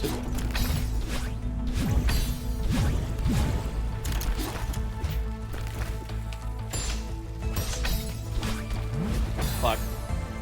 Little Cthulhu's, what happens to them? We've dealt with our mental issues since then, so they have no need to show up again. We've dealt with our problems, so it's fine. We don't have internal issues anymore. Everything is perfect now with us. Legit starting to think I'm actually getting too good at this beginning section, and I'm going too fucking... Yeah, that's what it is. I'm too good at the video game. That's what the problem was, obviously. Fuck. Temples, don't chicanery. I do think the Cthulhus represent parts of Madeline. I think they represent part of her because they go after you. They don't attack. They don't attack Theo at the end. But they always aim for you. So I do think they're associated with it. No, because in terms of going too fast. Because if you hit one of the switches too early, then the other side starts if the other side is closer to you and it starts racing to you. Like if I hit this earlier, then the lava coming from the bottom is a lot closer to us when it starts moving. No! Fuck. As a representative of social truck tendencies or something related for sure. I mean, wasn't it literally after that level where she starts talking about how she deals with her mental health issues is that she drinks? Wasn't that literally in the section after that? They live in the mirror room, so they can't make any cameos. Oh! True. Yeah, you only see them once you actually enter the mirror, don't you? Yeah.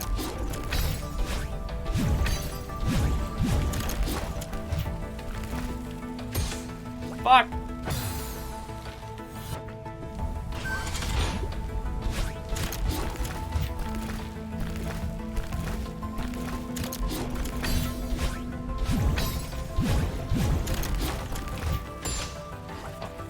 Honestly, that Kevin block there is so hard for me to get the right angle on. I'm so used to getting the correct angles on Kevin's by dashing into them. So when I can't do that, it fucks me all kinds of up. It gets me 50 shades of fucked up.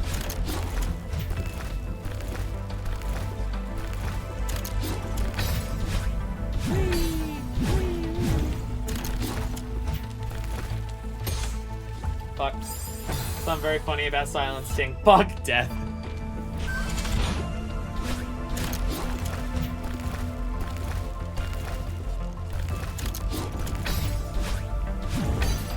Fuck. Once again, I'm too good. I'm too good at the video game. I'm doing too well at these parts, and it's throwing me off.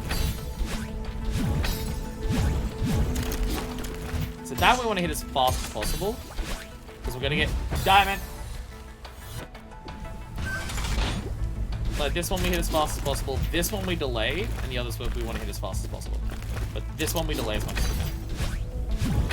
And then the others we try and hit as fast as possible.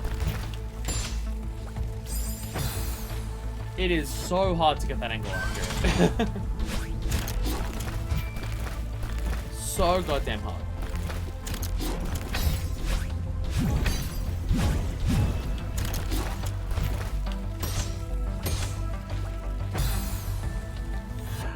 How is that the hardest part of this so far? What the fuck? How is that the part that I'm having the most difficulties with?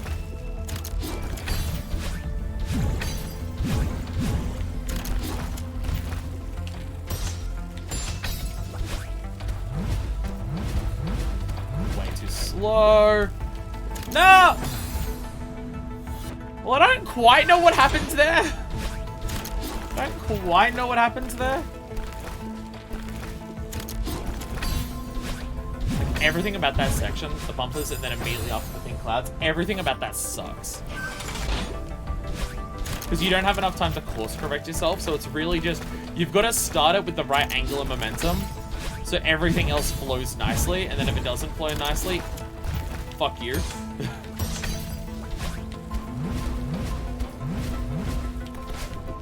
Fuck!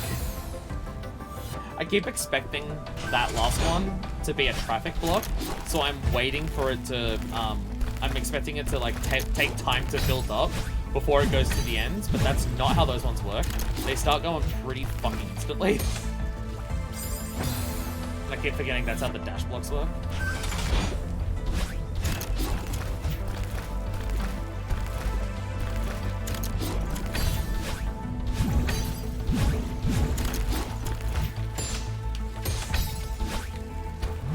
Fucking oh god! See, you gotta land on that first one just right, so the walk-off works for the works for it. And if the walk-off works for the first one, it should work for the rest of them.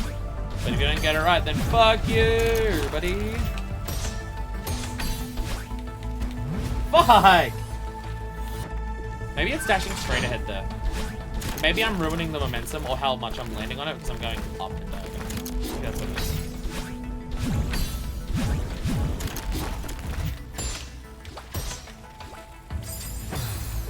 Ah, jeez.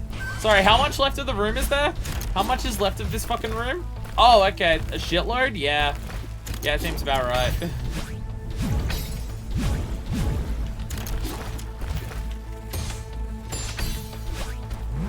That's what it is. That's what gets you. That's what it is.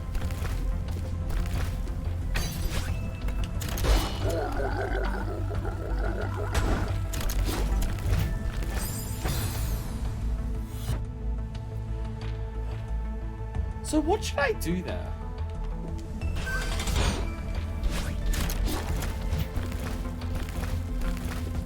I think what I have to do, which is gonna suck, is I have to stand on top of the Kevin.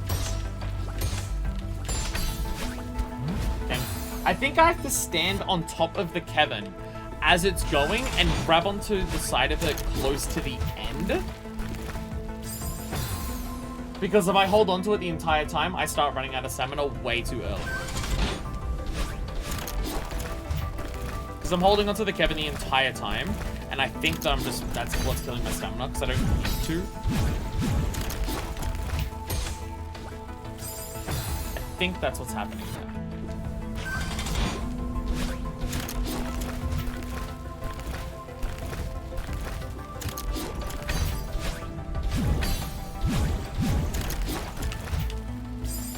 Ah! Whee!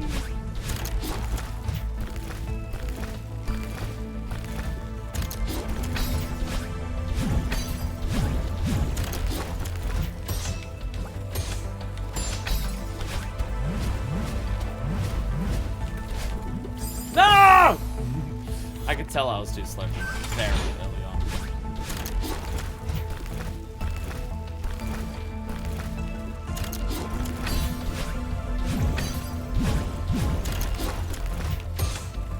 God damn it. It is just so hard to hit the not Kevin with the right angle. Somehow that's the hardest part of this so far.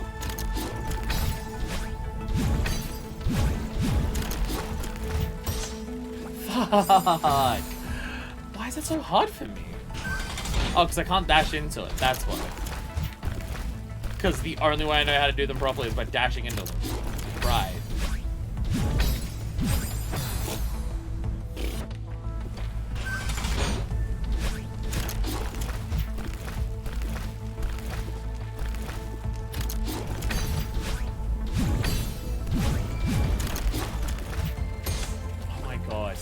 Oh my fucking god. Why? Why? Why? Why can I not get that angle right?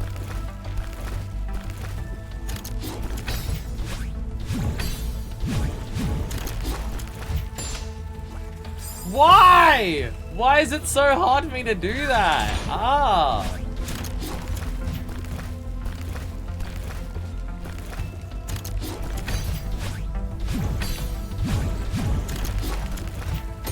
For fuck's sakes! For fuck's sakes!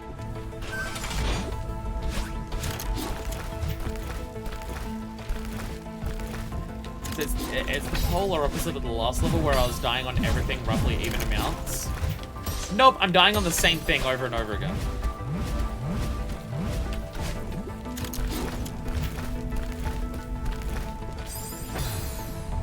Once again, I'm going too quick.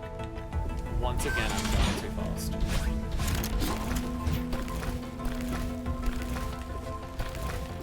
Like, the core's not that, like, most of the core is not the type of thing you can do by just going as fast as you can. You have to do it with the right speed. Okay, I don't know what happened there. I don't know why it went like that, but okay. I mean, obviously, I did something different to the first guy without realizing it, but I didn't know what that was.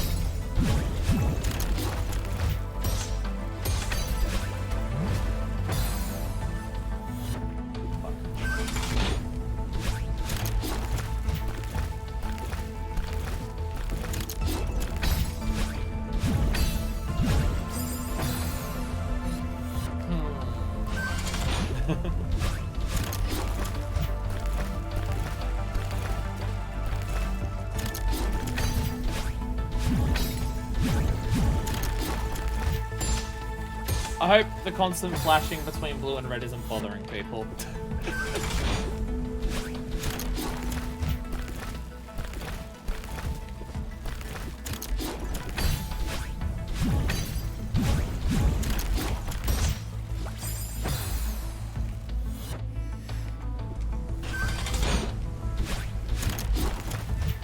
This definitely feels harder than the last room of 7C. This definitely feels harder. Okay, correction. The parts of it that are... Fucking... Why? Okay, correction. The parts of it that are harder feel harder than the hardest parts of 7C. Again, 7C is like consistent. Pretty much the entire thing is pretty hard.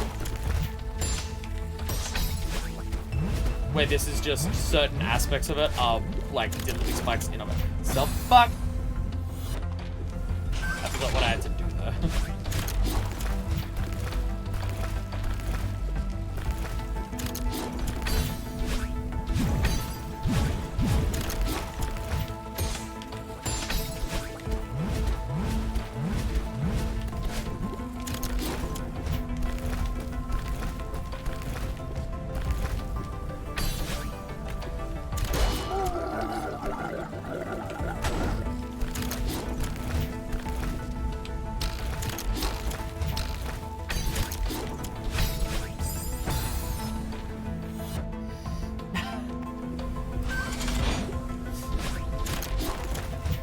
Had no idea what the fuck I was doing at the end there, but it was working.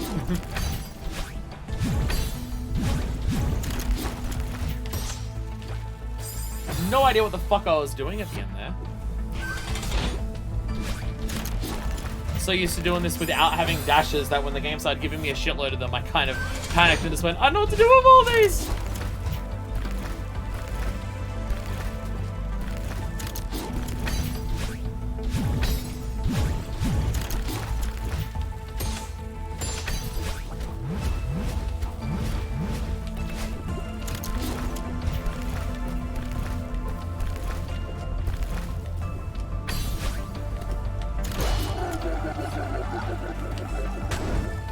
That is so awkward is the word I want to use. It is so awkward to like stand on top of the Kevin and fall off of it with the right timing. It feels like that's what I have to do, but fuck me, is it awkward to do?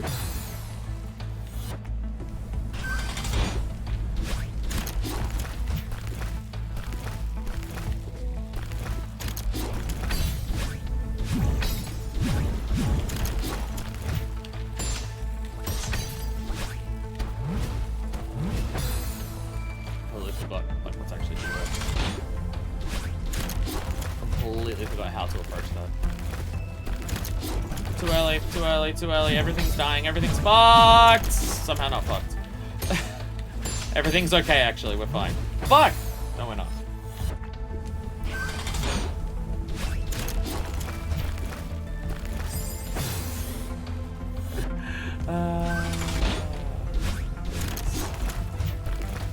We'll make it, we'll make it. Maybe. Maybe.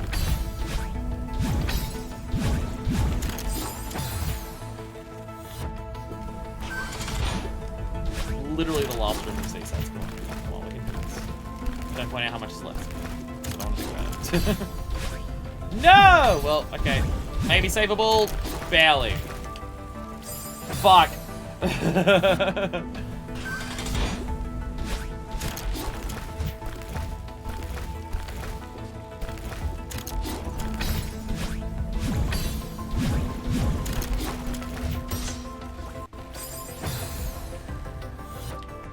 Just so hard to get that ankle right.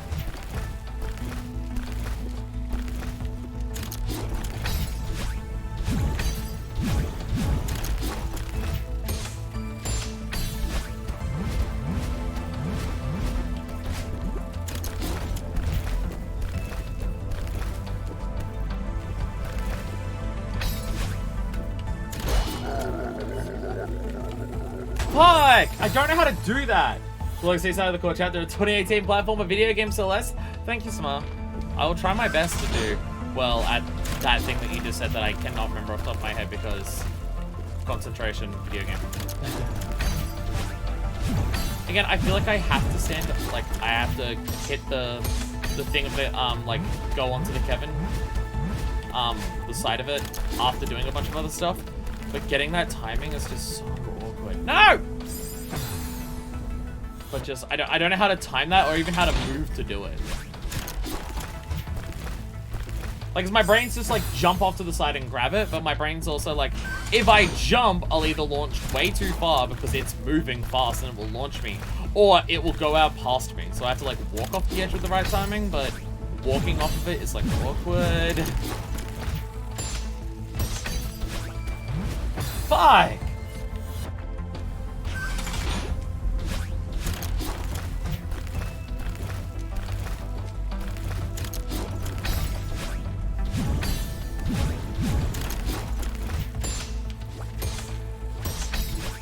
We can make it, we can make it, we can make it, we can make it, we can make it, we can make it. Somehow made it! Fucked! And then I panicked. And then I panicked. Then I panicked.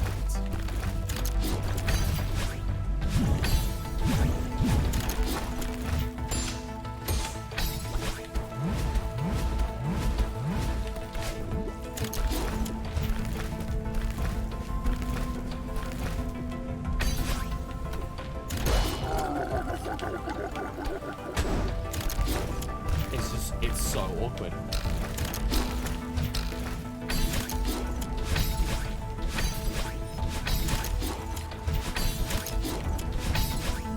Wait, what? Huh? Huh? What? Literally how? Wait, go back. What?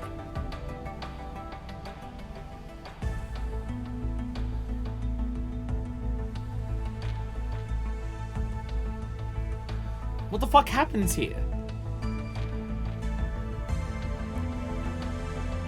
Oh, I must have dashed up to grab the crystal. And then I didn't. Okay, so you gotta, yeah, once you dash into that, you got 2 dashes to go over. Oh, I must have just like fucked up the timing and not gotten the crystal, or like used the dash for the crystal at the wrong timing. I must have just fucked up there. Okay. Okay. So you gotta dash up, diagonal, go over, grab that, fly, and then this. And then that fucking hell.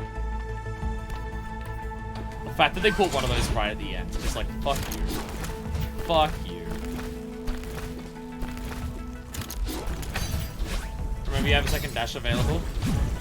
No, I think the issue that happens there was, I used, like the dash, went like next to the refresh thing with the wrong timing. So I fucked up whether I had it or not. I didn't have enough dashes to get over it. So I think I just burned the dash in the wrong spot. And like didn't either I didn't grab the recharge at all because I didn't like once I was past the recharge before I grabbed it, or I used like a dash like right as I got to it. Not sure exactly what I did, but it's something along those lines. Fuck! Goddamn clouds. He's sick of them, alright, catch him.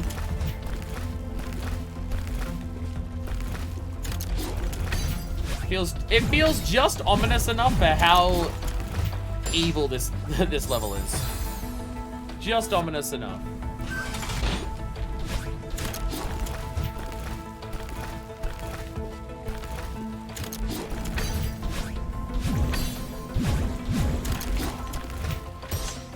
God damn it, why is that one so fucking hard?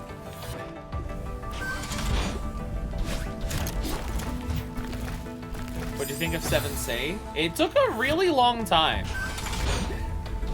It took a really long time. The final room, I think I was on for about an hour and a half. It was fun. It was fucking hard as hell though. It was about an hour and a half of being stuck there.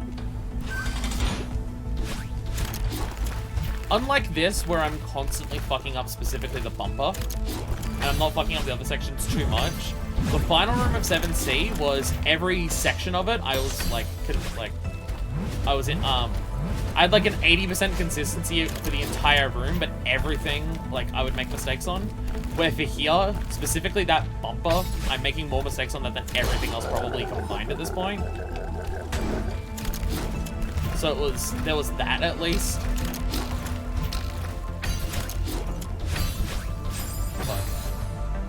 So it's about 4 hours, like an hour and a half. 8C might take me longer than an hour and a half. We're probably approaching that at this point. And pretty much all the time spent in 7C was on the final room. Second room wasn't too bad, and the first room was probably around maybe 10-15 minutes. But all of it was just in the final room for it.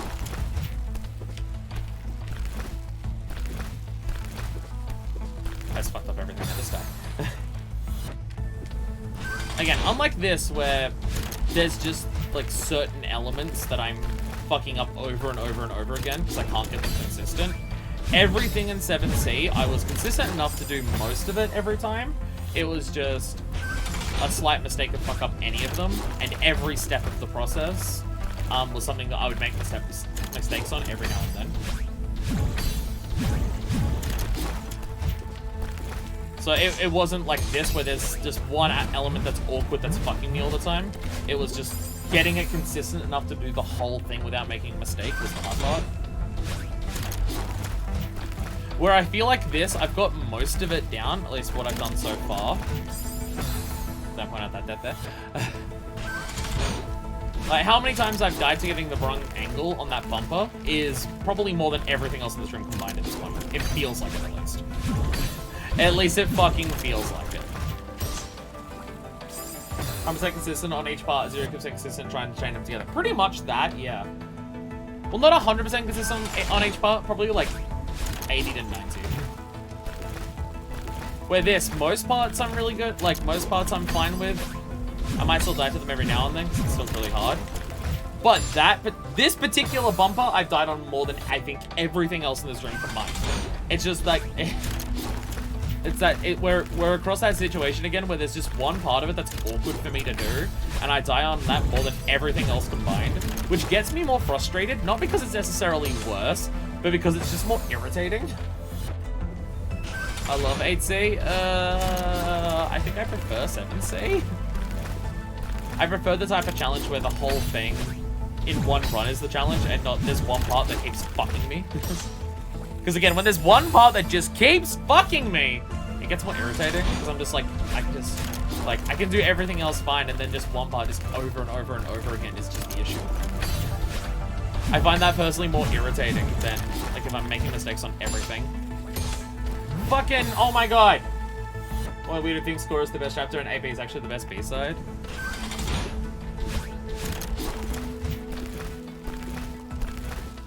Was it? My thing with Core as a whole is I love what Core is, and I love what it like represents for the challenge of the game.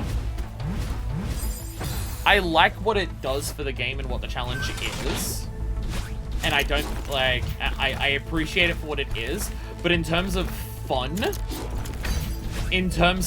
I'm not that big of a fan of it.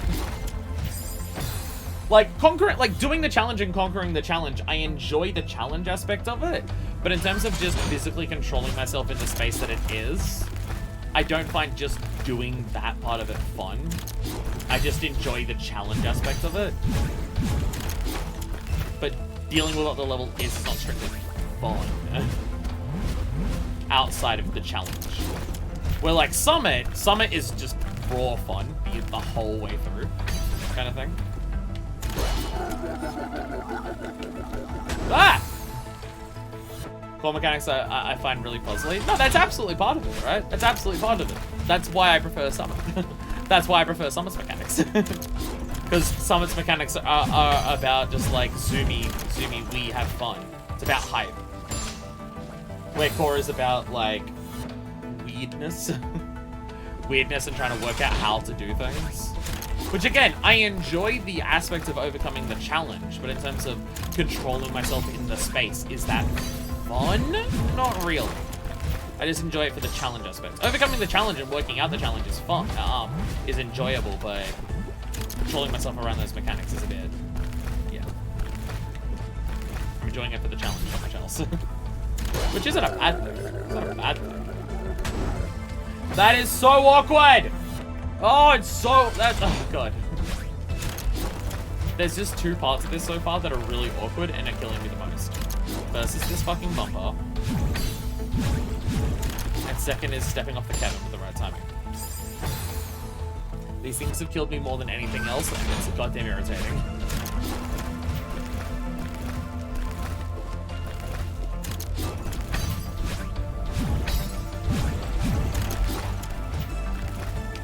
Already dead. Why'd that launch me so far? Core Dev has some of the weirder feeling mechanics. It's off-putting and almost certainly intentional. Oh no, it's absolutely intentional. Again, I wouldn't change it.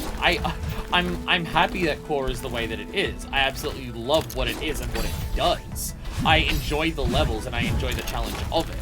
But is controlling my character through it fun in that word? No. Every character has its weakness. I like Core's mechanics for a change of pace. Again, I'm not saying anything bad about Core. I feel like I'm having to. I feel like people are assuming that I don't like Core, and that's not the case. It's just from fun controlling it is not the element of it that I'm enjoying. I'm enjoying it for the challenge. I'm enjoying it for working out what to do.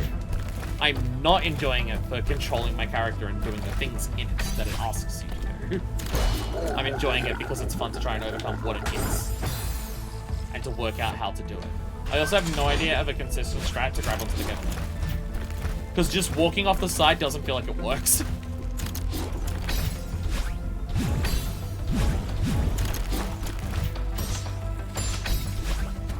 Damn it! Some shows that 9% players don't like the core. Again, I like the core. I like the core. Just fun's not the word for it. But something doesn't have to be fun for me to like it. See, summer is fun, because summer is just like exciting hype. Summer is fun to be in, and stuff like that. But that's not the only way to enjoy it. Kevin's hard to catch, the boy got a schmooze. Kevin's got a date at 8 tonight. He can't be wasting his time.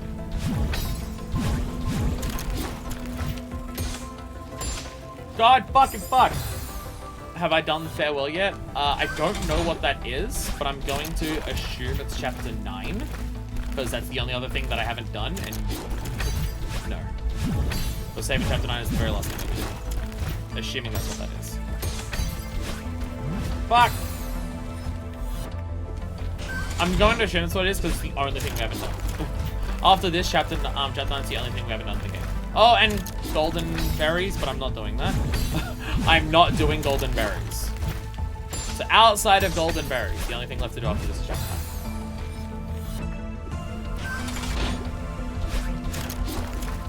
When unknown seal unlocked it. Oh no, no, I probably read the name. I forgot. Not a spoiler. I just mean I've probably forgotten. Like I saw the level on the map. It's the moon, which makes me excited because all games should end in space. I saw that it's the moon. Just I don't remember. My memory's horrible. That's all. That's all that is. Fucking, it's so hard. It's so hard to grab onto that.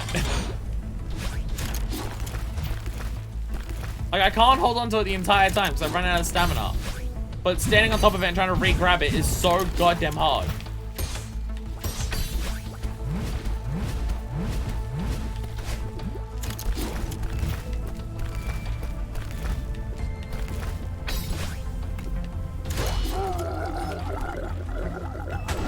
I don't have a consistent way of doing that. Because just walking off the edge and trying to re-grab it feels like it doesn't work half the time.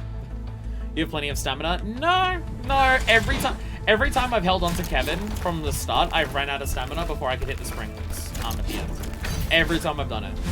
I might be doing something different that's making it not work, but yeah, every time I've just held onto Kevin from starting to hit him, I've run out of stamina before I hit the springs. Every time. I might be doing something wrong there. I might be doing something wrong there. Or something different, but If I can work out a consistent way of grabbing him, then it's fine. Weird? Yeah, stamina usage is weird. Stamina usage is weird. I definitely feel like I don't understand how it actually works. There's been a number of times in the game where I feel like I should have had stamina and I don't. Or I'll do things that I think are the same and then I don't.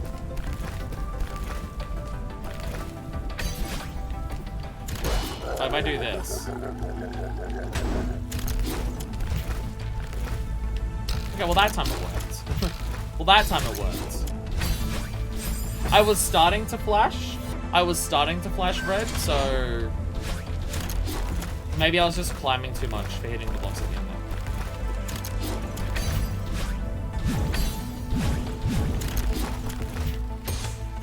there. Again, I feel like half of the time when I use stamina, I do the same thing and I feel like I run out at completely different times. So I just don't think I understand how stamina works. Or I'm doing slightly different things without realizing it.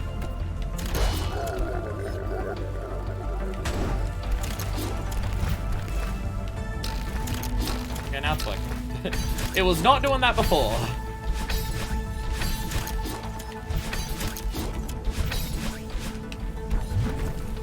Terrifying! You're climbing up, person. Yeah, I'm aware of like those things. I don't know, I feel like just maybe I'm doing things differently without realizing it. Yeah, like if you climb on a wall, you use more stamina. If you jump up a wall, you're using a shit ton of kind of thing. I'm aware of that. I think I'm just doing different things without like realizing it consciously. I'm clearly doing something different every time. I'm just not consciously aware of what it is that I'm doing differently. We had that in 8C. There's that one room in 8C where there's a bunch of like the cold blocks that fall that have spikes on the top and you gotta like jump around each side of them. And every time I did that, sometimes I'd run out of stamina super early and sometimes I'd have shitloads of it to spare. And it felt like I was doing the same thing every time, but I guess I wasn't. But I didn't actually like notice what I was doing differently every time, kind of thing.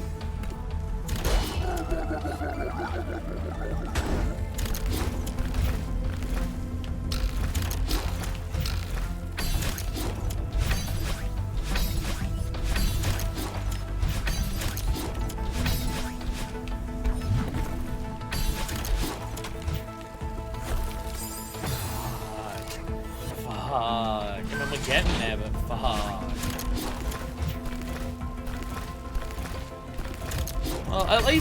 Well, at least you mentioning that has convinced me to try grabbing it again, and now it's working. It's the first like 4 or 5 times that I tried it. Every time I was holding onto the side, I ran out, but now it's working. I might have just been moving the other times. It's highly possible.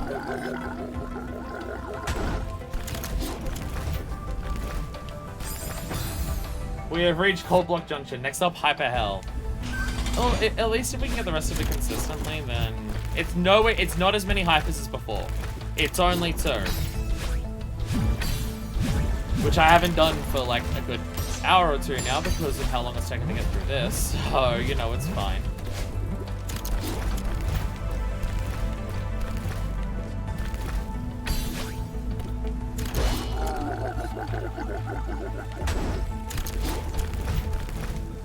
I guess I must have just been doing something the last times. If something seems too tight or pixel perfect, it's because there's an easier solution. Usually! Though this is Seaside, so I just assume all bets are off. I just assume all bets are off for Seaside. Also, would I be a true gamer if I didn't go about doing everything? Why?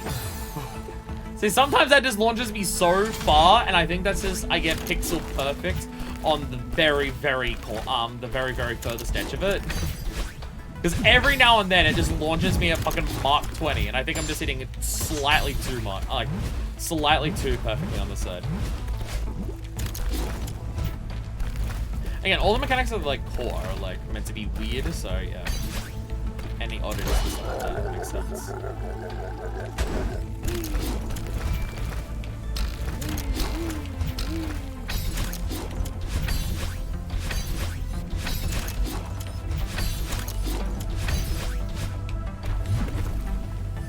No! Push away from the bumper when you touch it, you'll get a bumper boost. Oh no, I know how that works. Yeah, I know how that works. It's just, you know, the angle that you hit it changes how much you launch. And I think what's happening, because the really big zoom is happening like once every now and then. I might just be hitting like the perfect corner of it. like the very beginning. I think. Also, I'd ask you to chill on that. I'd ask you to chill on that. I'm aware of what I'm doing and stuff like that. That it's getting a bit much of this for me. I appreciate you trying to help. I appreciate you trying to help. But I have ideas and I have what I'm doing and it's working well enough that I will get through the level that I don't need things like that. Specific things like the stamina there, that's fine, but like everything else is just, yeah. The more advice is just trying to kind of thing. Again, I appreciate that. Just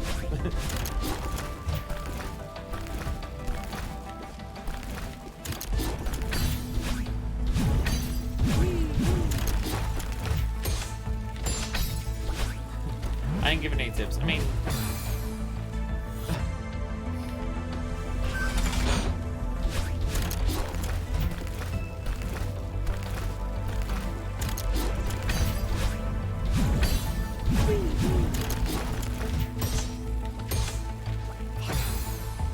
at least the space chili's fun. At least the space chili's fun for the zoomies. I mean, this whole room in general is kind of very different to a lot of 8C. 8C doesn't, just like the other sides of 8. The other sides of 8 don't really have a lot of, like, big, huge movements. So just having a room that's this fucking long and massive, that has, like, a lot of big movements is a departure for the rest of the segment. I love it. Because I like big movements. I like it when the character goes zoomies. Unless we make our own mistakes. I've made so many at this point. Oh my god. They're learning. Oh, the game's just really fucking hard. Okay. Especially remains top zoomie of all time. I don't know, that one zoomie that we had in 7B, coming off one of these dash blocks. There was one of those zoomies that was, I think, the fastest zoomie we've had in the entire fucking game. That one was amazing. It was such a huge zoom. Like the very final block in the Mirror Temple of 7B had such a huge zoom to it. It was awesome. I loved it.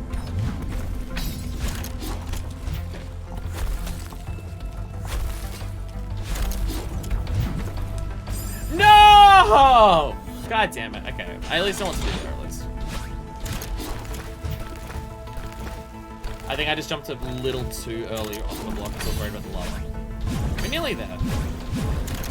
Then I just have to do 2 perfect hypers in a row that are perfectly timed to not kill me. Nice. Nice.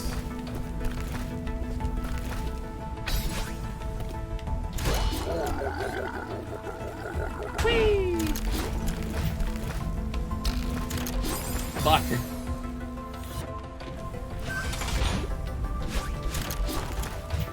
I mean, the magma blocks are weird. The magma blocks are weird. Me getting a magma block thing on the first try is, well, so. I don't have to be upset or worried that I didn't do a new part of the level on my first try. Like, just because I got far doesn't mean I have to, like, I'm still going to probably require multiple attempts again. Like, this room is awesome. This room is awesome. Don't get me wrong. I fucking love this room. Just wow. Just wow, right?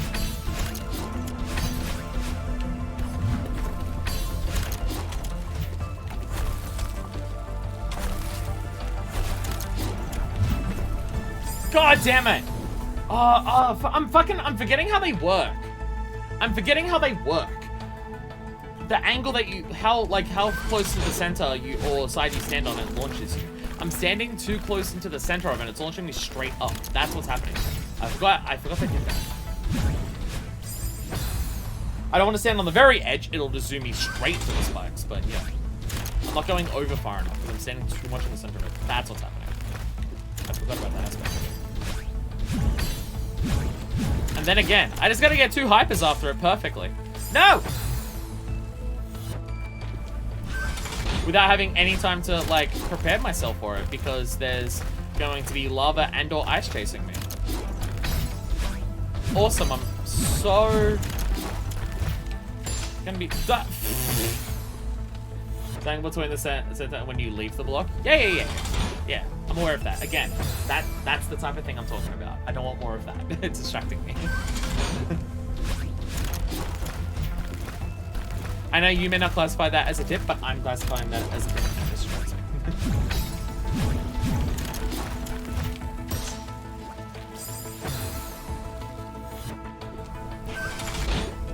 Again, I understand you're just trying to help. You're not trying to be. I get it. Just, it's distracting.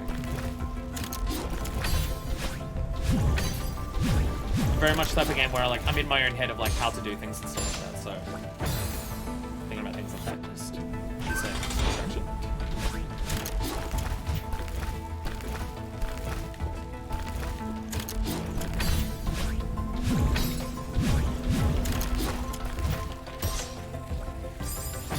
Oh, that bumper is still the death of me all the time.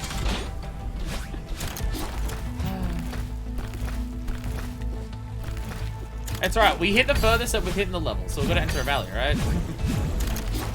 We hit the furthest that we've hit, so we've got to be back into a valley where it takes me a while to even get back up to it again, because I keep fucking up the parts that I was doing fine before. That's how it always goes. That's how it always goes.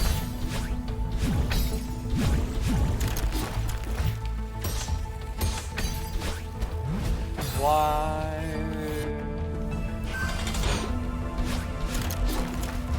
I think if I hit that first block in just a slightly different way, it's so hard for me to adjust how to hit the other block or how to land on the clouds in just the right way that I end up fucking up either the second bumper or I'm walking up the clouds in just the wrong way. Because I'm just assuming that I'll hit the first bumper in the way I'm expecting to.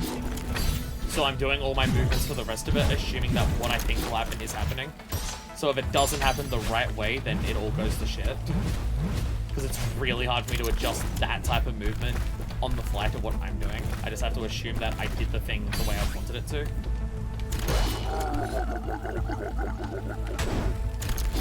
It means that reasoning is like the exact reason why something like Mr. Oshiro is so hard for me. Because Mr. Oshiro very much changes how, like, where he is and what he'll do at what time based on where you are. That was a dumb dash. I split myself. I dashed twice there and I didn't think so. Like, Mr. Oshiro will change how he chases you based on where you are and how you do things. So if I do things in a way that I'm not expecting to, he'll be in a different spot than I'm expecting him to, and then it's really hard for me to react to that. It's probably the exact reason why in the last 7C, where I was like, relatively consistent in everything, just getting the whole thing was the hard part, because there's no mechanics that were in the end of 7C that are specifically based around, if I do something differently, it will change how it works. Everything was pretty static. Just, I interact with it and it just functions the way that it does. So that's probably why. Because I mean, it's the same with the bumpers, right? If I hit the bumpers in a different spot, it does things. If I hit Mr. Oshiro differently, it does things. The grabby blocks, the magma ones, if I grab those, if I land or touch those differently, they'll do a different thing. Well, I can deal with those things individually, but when I'm trying to chain them together with a bunch of other things, if I do something different than what I'm expecting, then it just changes and messes with my flow of everything. And it's really hard for me to adjust to that on the fly. God damn it. To be a math nerd, 7C was a very deterministic level. I mean, the entire game is technically deterministic. But 7C is deterministic before player, even after player input. Where things like the bumper blocks. Yeah. And the whole game is technically deterministic. Like, there's no... Everything will, like, how you do something will affect things in a very specific set way in the game. But then there's also a lot of mechanics that will do things in a set way regardless of how you interact with it. And I guess that's a big part of the challenge of just, like, Chapter 8 as a whole. Is that a lot of Chapter 8 is not that. A lot of Chapter 8 will change based on how you interact with it. Now, Chapter 8 as a whole is that. And honestly, Chapter 7 as a whole is static. Like, the whole time. But again, it's good that there's a balance of like both of those things. It's good that there's a balance of both of those aspects. It challenges you in different ways and stuff like that. And clearly, for different people, they have an easier time with certain types of challenges and a harder time with other types of things. But the game will like test a whole bunch of different things. It's a platform that's very well made and has the like good design. So it tests a whole bunch of different skills and a whole bunch of different ways of approaching things in a lot of different ways. What I'm trying to say is that the game's good. I'm trying to say is that the game's good.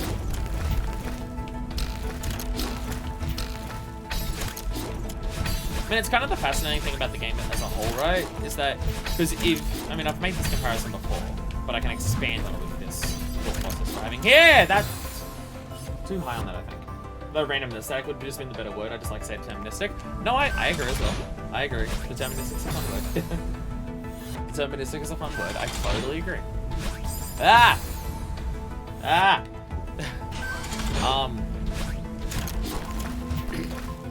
Yeah, I've made the comparison before, but in terms of just how the game tests you, it's something I can talk about. Because you have a look at something like a lot of Nintendo platformers, right? Their thing, like their selling point of like where the fun for the game is the fact that like every level's a different gimmick. So there's like a lot of toys to play with as you go through a Nintendo platformer or anything that's like based on that kind of concept. Every level is a whole brand new thing, something totally different to interact with. But a lot of those toys are also just about how you interact with the toy itself. How you physically approach the game or like control your character doesn't really change a lot for a bunch of those things. It's just about learning how to deal with. I bumped my headphone out of my ear. Okay, it'll kill me. But I bumped my headphone out of my ear when I went to put it further back in my ear. It gives you a whole bunch of toys to play with, and it's about testing how you just play with that one toy. It doesn't really change how you like physically control your character or adjust your character. And obviously Celeste gives you a bunch of new toys. Every level has a bunch of new toys. And you could say, well, there's only like 8 levels, so it doesn't really, like, there's a lot less toys. But every level does introduce multiple toys, and every level is way longer, right? I mean, literally the whole thing we're getting hype about for this thing is the fact that it introduces a bunch of those toys from a bunch of different levels. But unlike something like a Donkey Kong, where it's like, this is the toy, this is how you interact with it, can you do the challenge of interacting with it, and just doing its thing correctly. Every toy in Celeste is about how it affects how you physically move and control your character. It changes how you move your character, it changes how you have to like time the movement of your character. Every single fucking toy in this game relates to core movement. So every toy that's in this game is just about testing a different way of controlling your character and a different approach of how to do things. And something that the game excels at. Which again is why it's great that each level has its own themes of how to approach it. Core 8 is about taking you out of your comfort zone, giving you a bunch of weird things, changing the rules, making you have to think about things in a whole new way and approach things differently. Chapter 7 is about basically zoomies. It's about like having the strength to do something big that is long and difficult, but you've got everything at your disposal and nothing's really getting in your way of doing that. It's about just doing the thing. Celestial Resort, as we mentioned a bunch of times, is about dealing with someone else's bullshit, so it's about how can you move your character times based on other things that you have no control over that are moving on the board. Then you've got like the battling in chapter 2, which is about how well can you... I didn't realize I was that much slower that time. Battling is just like, can you be sure that you know the pathing of your character so you don't accidentally cross over yourself? Every single one of the things just relates to how you control your character at a baseline, which is really fun. Which again, it's like why so many of the challenges in the game are so satisfying.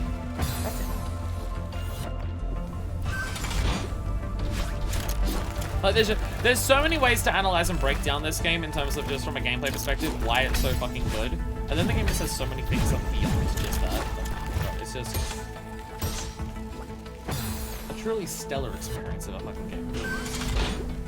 By good cleanliness habits and avoiding chronomantic hotel runners.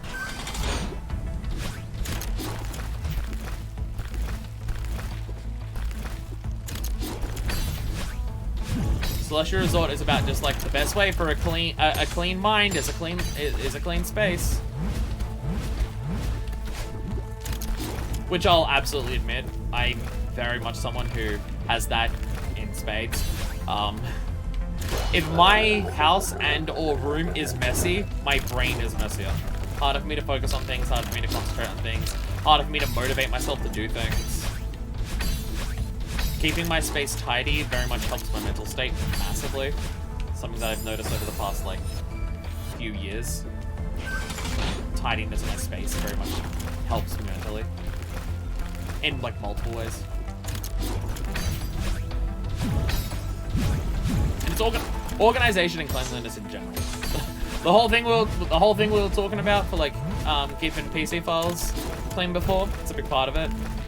If I have all of my files organized nice and easy for video editing on my computer, then it's easier for me to, like, motivate myself to actually do the editing or anything that I need to. So I don't have to worry about dealing with the bullshit. Every time I do this, I feel like I started wrong. And I'm pretty sure I'm not, but I just feel like I am. That is such... I'm now realizing how fucking hard of a jump that is. And my god. Okay.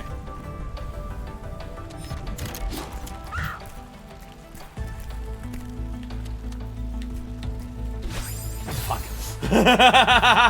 Ah, nice.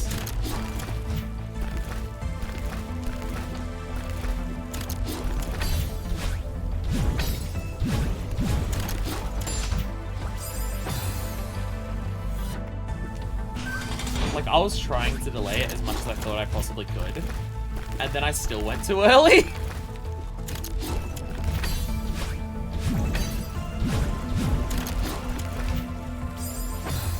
Train now arriving at Hyper Hell. Next station completion. Hey, hey, hey! I could still fuck up the ending. I could make it through the hypers and fuck up grabbing the heart itself. That is still possible. That is still possible. And everyone will cry when it inevitably happens, because I'm cursing now. This sentence is my Chekhov's heart of this playthrough.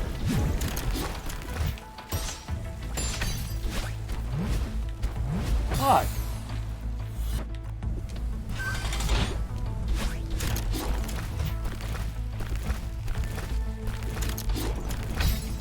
So the thing that concerns me the most is I don't know what direction the ice and or lava is gonna move when we grab the heart. So I'm really concerned we're gonna grab the heart and I'm going to hit the lava and or ice as I grab the heart and I'll still die. That's what I'm most concerned about. Because people mentioned if you get hit while grabbing the heart, it can still kill you. And this is a level that has things sliding up and down on the top and bottom of the screen that are there to kill you. So I'm really concerned. I think there's another switch past the hyper, so I think it'll be coming up from the bottom.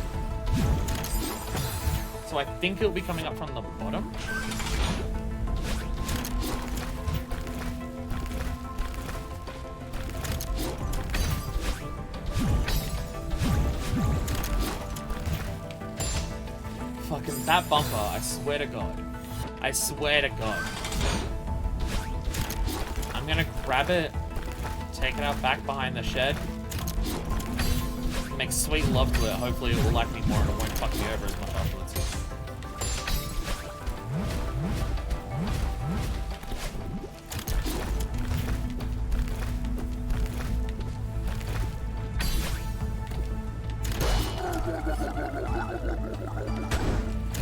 I will say, overall, the room isn't as long as what I initially thought looking at it. Because you are moving so fast throughout the whole thing.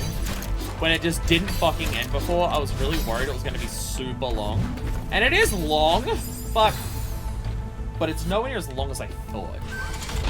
It's nowhere near as long as I thought. But it's still really fucking long.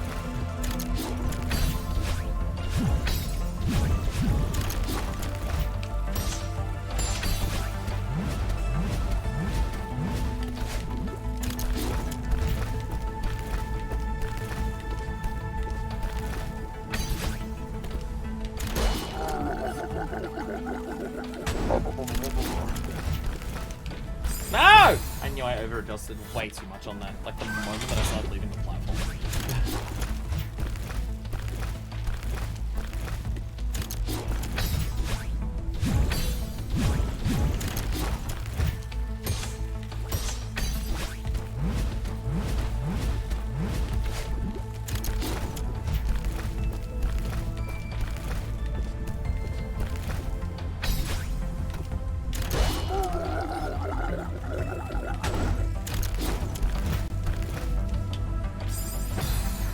So because I over-adjusted last time, I deliberately tried to not do that time. And so I basically didn't adjust at all. Which you might notice still doesn't help. Still doesn't help. Like, at all.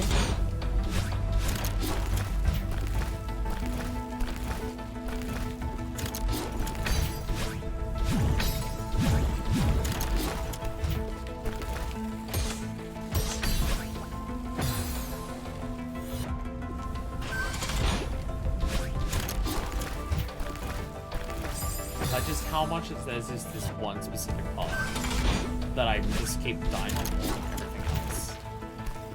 Like, doing this many times and getting as far as I have, all the times that I have, I still cannot get this fucking bumper accurate.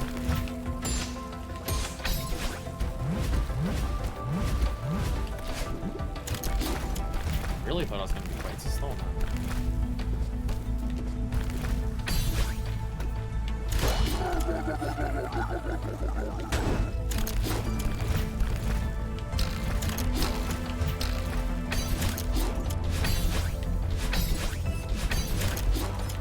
Every time I hit this, I'm just like, shit.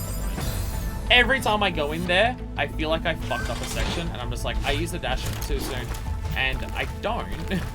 But every time I do it, I feel like I have. I'm just like, wait, I wasn't meant to dash there. Shit! And then it's fine. And then it's fine.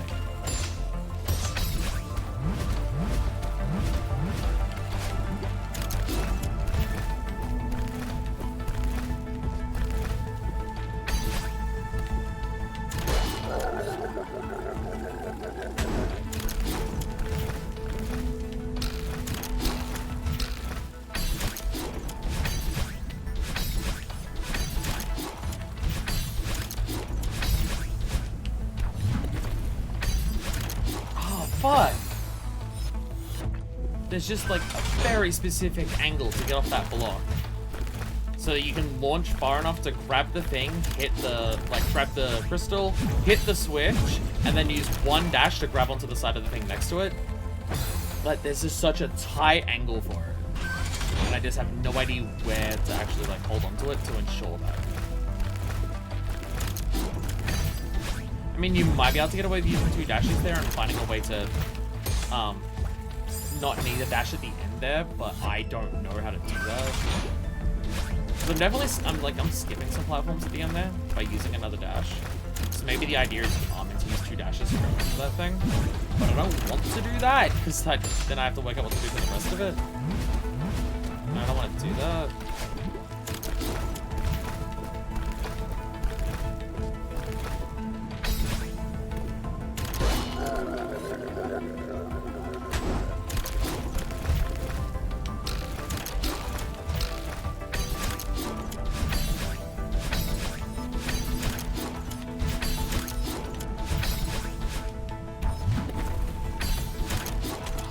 It's so tight. No! No, no, no, no, no, no, no, no. No, you fucking don't. No, you don't. Well, I fucked up. I fucked up. I dashed after I hit the crystal. I fucked up. I was never gonna make the hypers anyway, because I didn't have 2 dashes for it.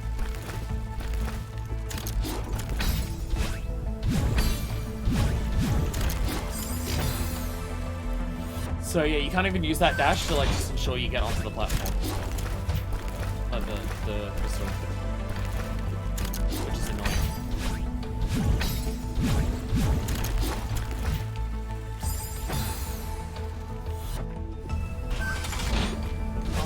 I mean, I can totally believe it, but like the fact that they make you do 2 hypers after all of this shit is just like, my god.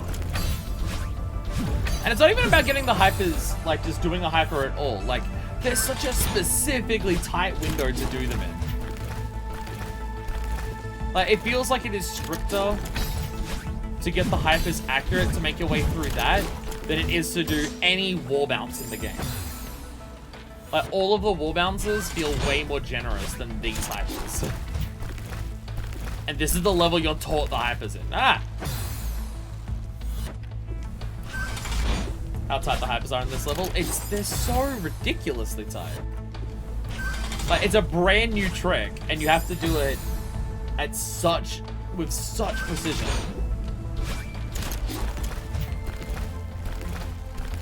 Because it just tells you down and dash, like angle down and dash, and then press B. But like the timing that you need to do it at the right angle. Again, I didn't even realize until this level that you could do hypers at different angles depending on when you pressed it. I knew when you pressed it, like, you might recover your dash in mid-air or not. I was aware of that. Like, if you delayed it enough, you'd regain your dash mid-air. It's never been a thing that I've had to, like, do. Like, the times that I have used hypers, I've never had to rely on that aspect of it. I've never had to rely on getting back my dash mid-air for it. But I thought that was about it. The fact that different timings of the jump will determine the angle you jump at. I didn't even realize that was a thing before. So unlike wall bounces, where I've done wall bounces and I got practice before the game asked me to do a bunch of them, I now don't have experience, like, the few times, because I mean, I've also used wall bounces to get through sections of levels more than hypers. Maybe. Like, in terms of where it wasn't intended.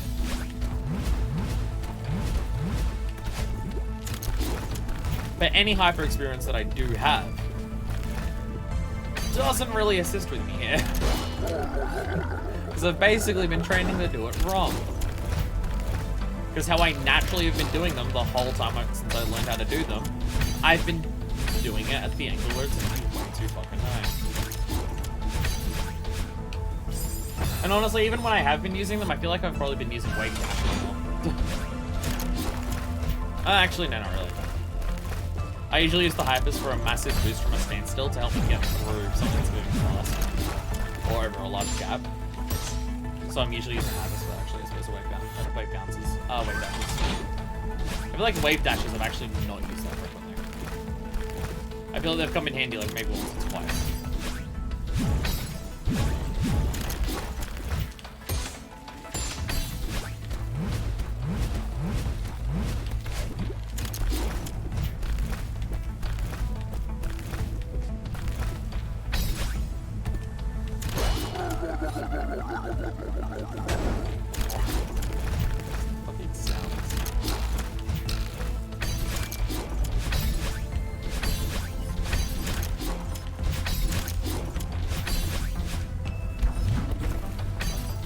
Oh, that was clean. Oh, that was clean. It was too clean! It was too clean, and I was too fast. And the lava was too close to me. Shit. Once again, killing myself because I'm just too good at the video game.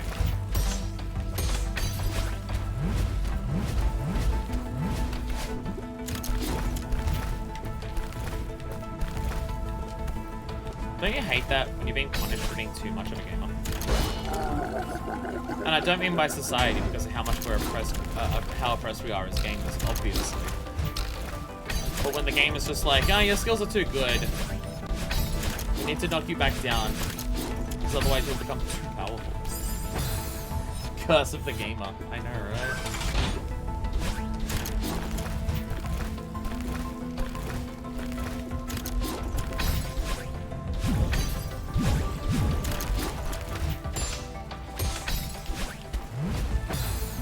How would it go if I wore a shirt on stream that just said gamers aren't oppressed, but they should be? If I wore that as a shirt in a stream of me playing a video game on twitch.tv.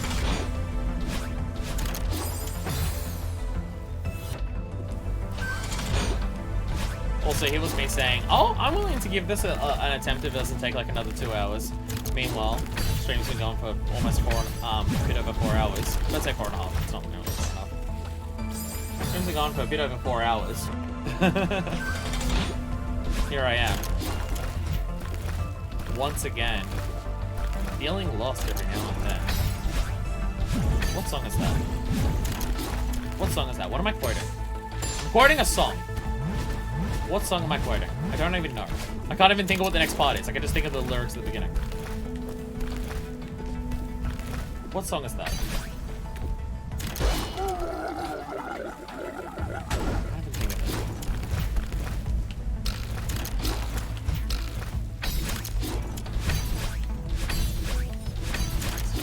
I feel like I'm quoting fucking It Has to Be This Way, but that's stating here I realize. It's not quite whatever the fuck it was I was doing. Ah! I'm musically illiterate, unfortunately. So am I, despite owning a keyboard. I'm so bad at self-teaching. I'm so bad at self-teaching myself music.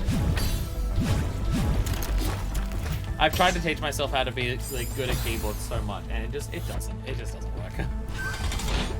At this point, I've conceded if I want to get good at keyboard, I need someone to teach me. I know a lot of people say the way to get good at it is to just do it more and stuff like that. It's like, I've tried that, but I feel like music is one of those things where if you try it and just try to do it on your own without knowing what to do enough, you're just gonna teach yourself bad habits that you have to unlearn later. So I know if I want to learn the keyboard, I will need an actual teacher for it. Which is both a thing of, it costs money that I currently don't have, and when the fuck would I have time to do that? I mean, it could just be a case of priorities of, I don't have music as a priority enough to, like, learn it. Because really the only way I could think of, like, getting lessons is to give up one of my streams during the week. And then my thought process is just like, I'm not willing to give up streaming one of my days during the week to learn keyboard.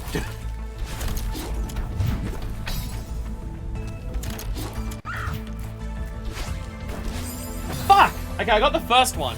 I got the first one.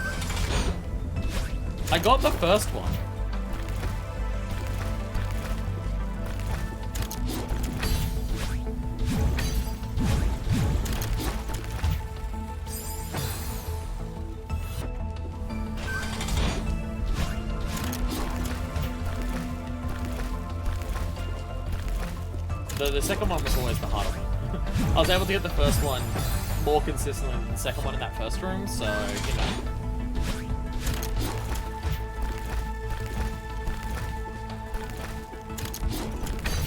I don't know, I feel like for the hypers... Nice work there! I feel like for the hypers, that is the case of how tight it needs to be to get the hypers accurate is within a few frames. I think it is within a few frames that you have to get the hypers accurate. It definitely feels that way. Like there is a few frame window between being too high and not doing it properly. Like between those two. Of the angle comes out the way you want it to.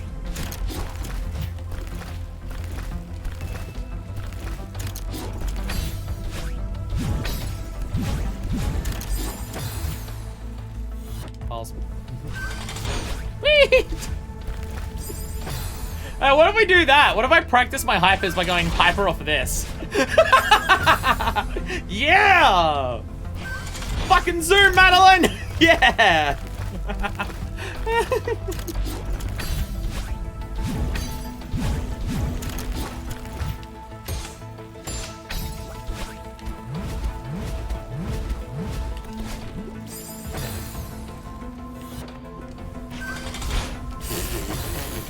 Pretty tough way to start the room. Gamer strat!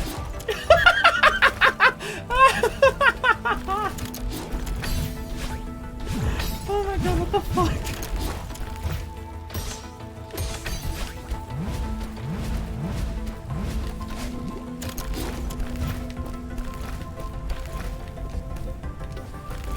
I mean, that's the pity of this level, isn't it? There's so many opportunities.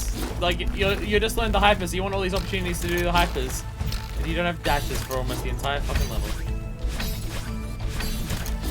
Or like spare dashes. Ah, shit!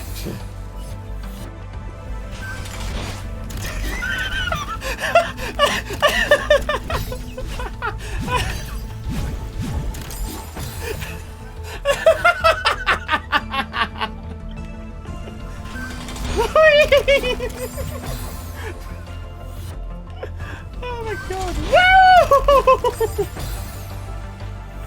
Okay, I gotta find out a way to get that to work. Whee! No, I didn't hit the thing. Now that's a Madeline zoom. Ultimate zoomies. Too many zoomies, actually. I went through the level too fast again. Okay, that one, okay. That wasn't the ultimate zoom. That wasn't ultimate zooms.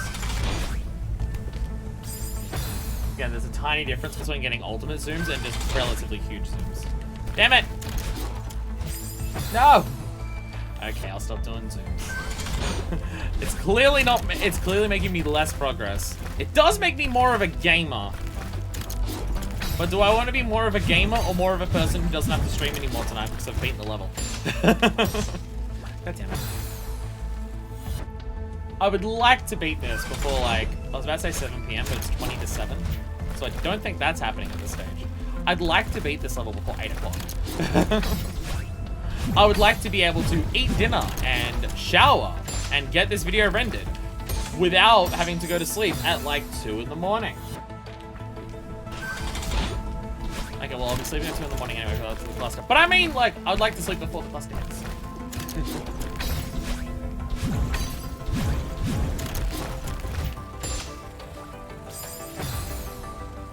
I regret trying this today. I regret trying this today.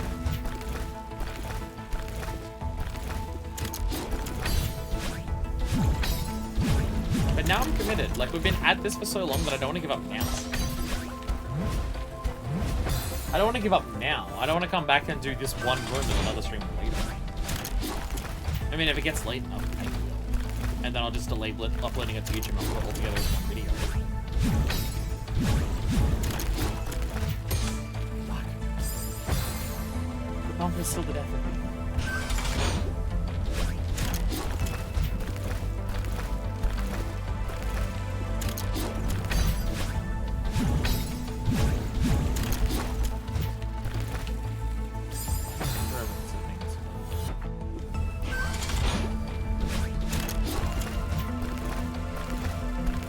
See, the thing is, I'm holding grab the entire time now. Which does mean I fuck up sometimes. But I feel like the chances of me fucking up because I accidentally grab something I don't mean to is less than me forgetting to press grab when I need to and me not grabbing a wall that I need to. Because there's a lot of parts of this where we have to grab. So my thinking is if I ever let go of grab, I might forget to re-grab, to re-press it. I'm just holding on to it the entire time. And no, I can't have it to be a toggle because I do need to let go of it sometimes. And if I have it as a toggle, it'll throw me off entirely. I'll forget that it's a toggle. So it's gonna hold it the entire time.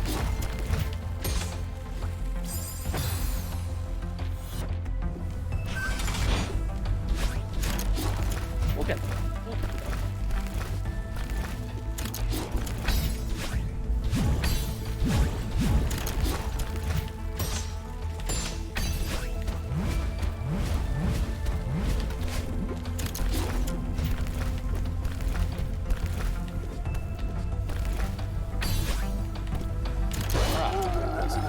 Bit closer.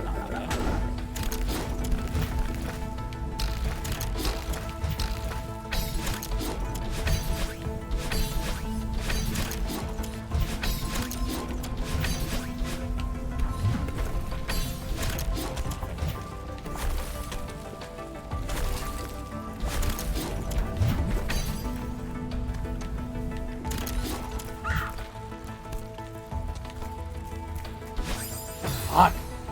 Fuck.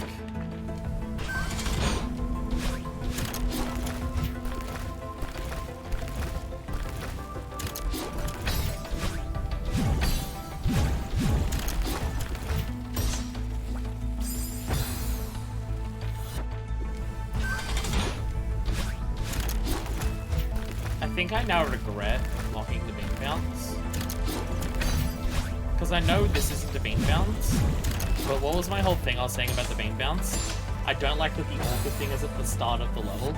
Because it means I die to it over and over again without even being able to try the rest of it.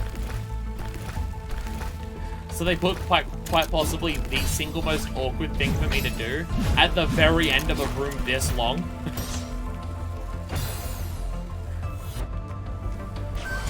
And I think this is called hubris? For wanting to say during the beam bounce. I just wish it was at the end so I didn't have to do it once properly. I think that's what that is.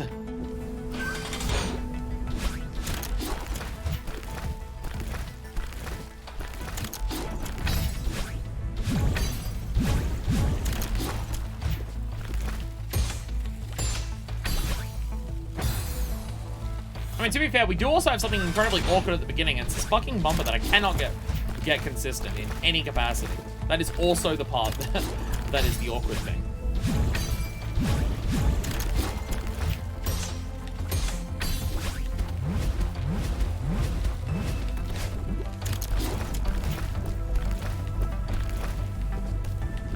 Ah!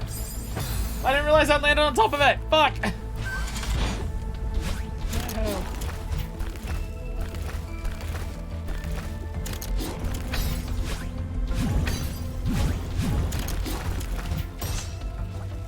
To be fair, this room would be considerably worse if the hypers were at the start. I think beam bounce hatred remains justified. Yeah, probably. Probably, yeah. Because then I'd have to get them right over and over and over again. Yeah, it would be like if I had to clear the first room before I got to attempt the rest of this. It would be like if I had to clear the first room before I attempted this room every time. You're right. You're right. You're right. It being at the start is way worse. You're right.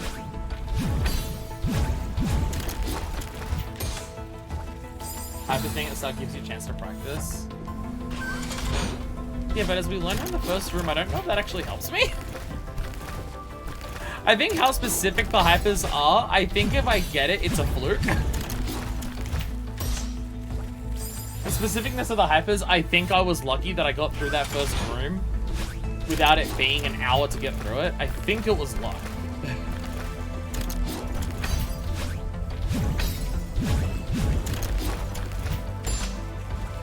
Fucking, I mean, look at how much practice I've had at this bumper. Look at how much practice I've had at this bumper, and do I have it consistent yet?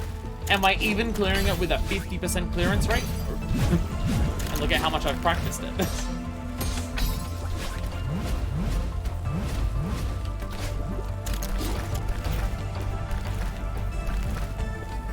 This is one of those things that I'll get it right when I get it right.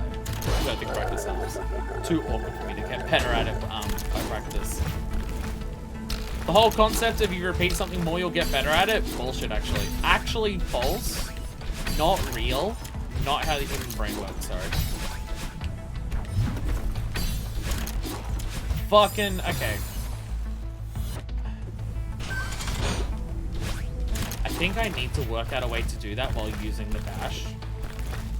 Like, just see if it's possible to clear the rest of it while using the dash.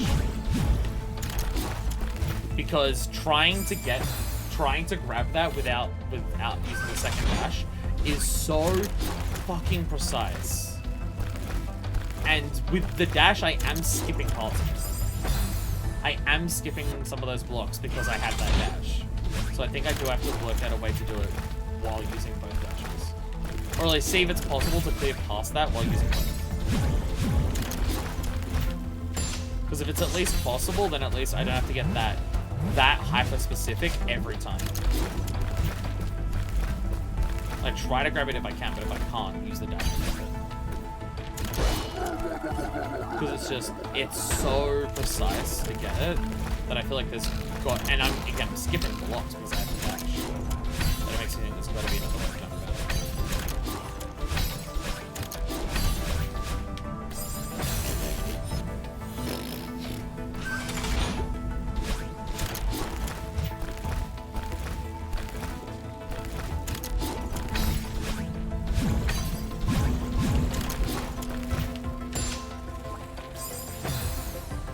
totally could have been another stream at this point.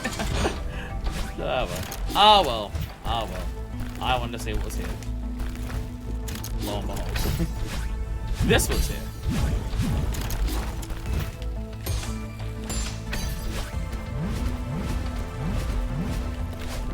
I remember pondering it before, and I think with this, it's definitely true. If I do get to the point where I actually finish this game and complete everything in the game, except for the golden strawberries, even without doing the golden strawberries, I still think this may be the hardest game I've ever completed. Don't know if I will have ever done a game that's harder than this and actually cleared as much of it as I have. It may become the hardest game I've ever finished. Because fucking wow. Wow.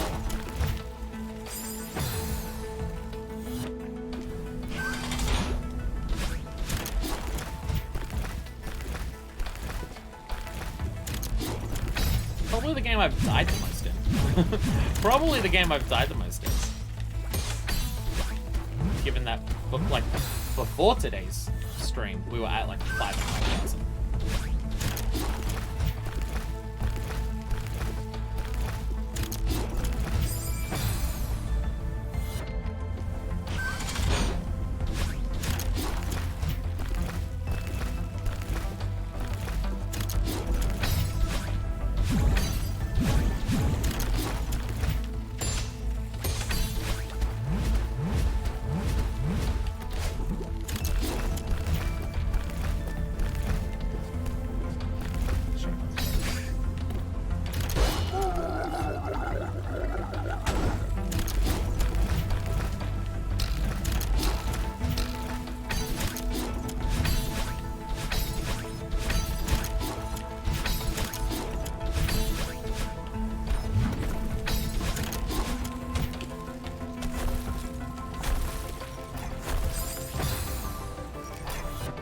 That's definitely possible to do without using your dashes. I think the idea is that you're meant to use the first platform to grab onto the right side of the platform. Use the one that you can stand on top of to grab the right side of the one that has spikes on the top. And then jump off of that to grab, again, the right-hand side of the next one. To grab the wall, the next one to get the switch. I think that's what it's meant to be. Given what those blocks are, it makes more sense that you do use 2 dashes there. It's just, if you really clutch it, you can make that part a lot easier on yourself by having the spare one, if you manage to grab it right. But grabbing it right is so precise that I feel it can't be the intended strat.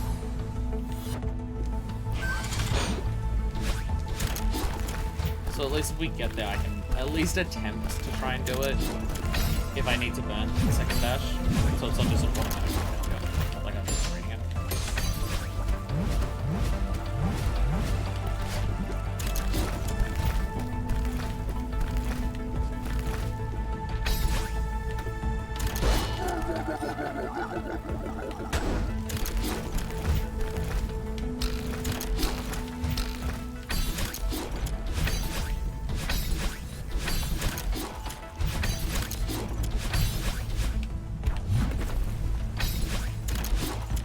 So we do this.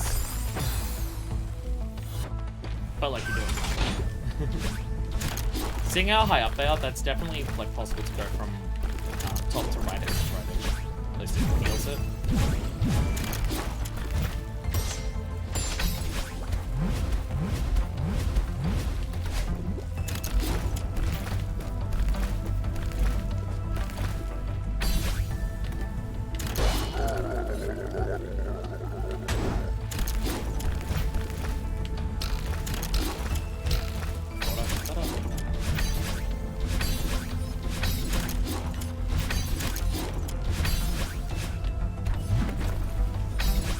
That's getting close to dump it.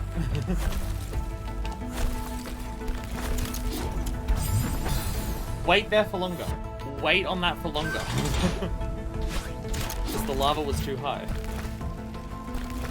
Or you have to do it faster?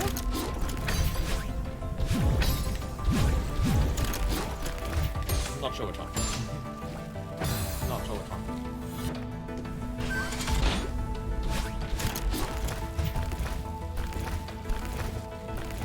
waiting longer.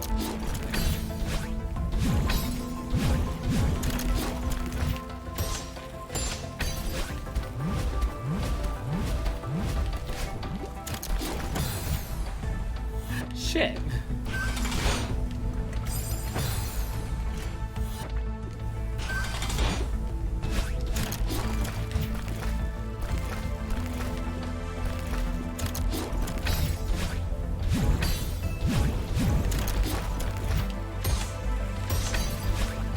Really had no idea the game like pushed it to be this fucking hard as well. Like sure the B-sides were hard and everything.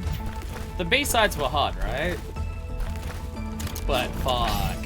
7C and 8C are another fucking level entirely. They feel so far removed from even the concept of difficulty that we've been experiencing in this game. Literally until this point.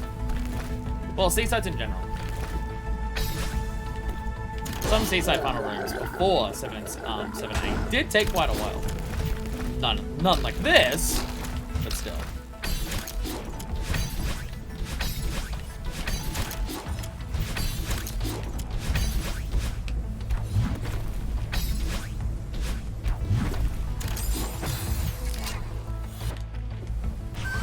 Testicles.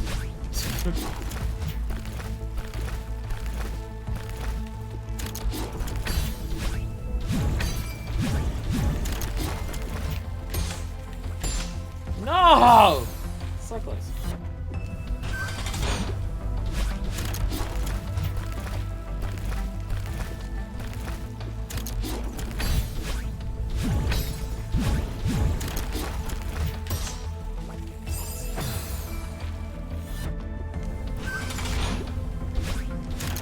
So is there any speedrun category that involves doing the whole game, including C-sides?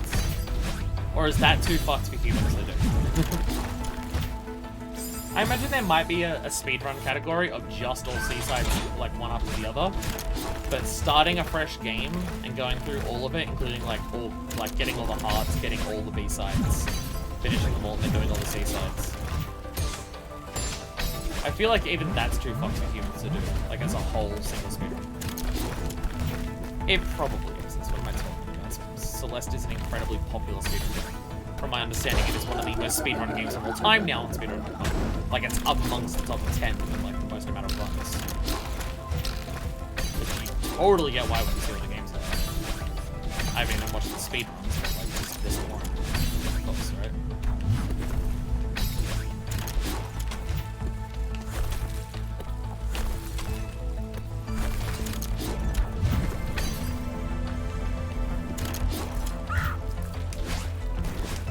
Fuck! Fuck! So close. I like landed on the edge of it. Category is called All Hearts. What the fuck is wrong with people? What the fuck? How? How? 100% that gets all the berries as well. Does that all berries include the gold ones? All Hearts far more reasonable. 53 minutes? What the fuck? What the fuck? 53 chuckle fucking minutes? No one gets the gold berries over speedrunners. Fair. Fair. Fair.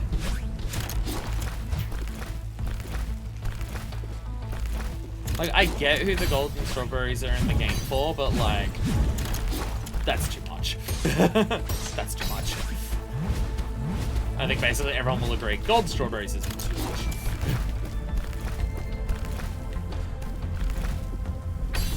I don't know if it's a bad thing that they're in the game, but I will say, if I was to say, like, talking about the flaws concept of the game, the closest thing may be that golden strawberries exist. That may be the closest thing. Because it does feel like it kind of goes against what the rest of the game is.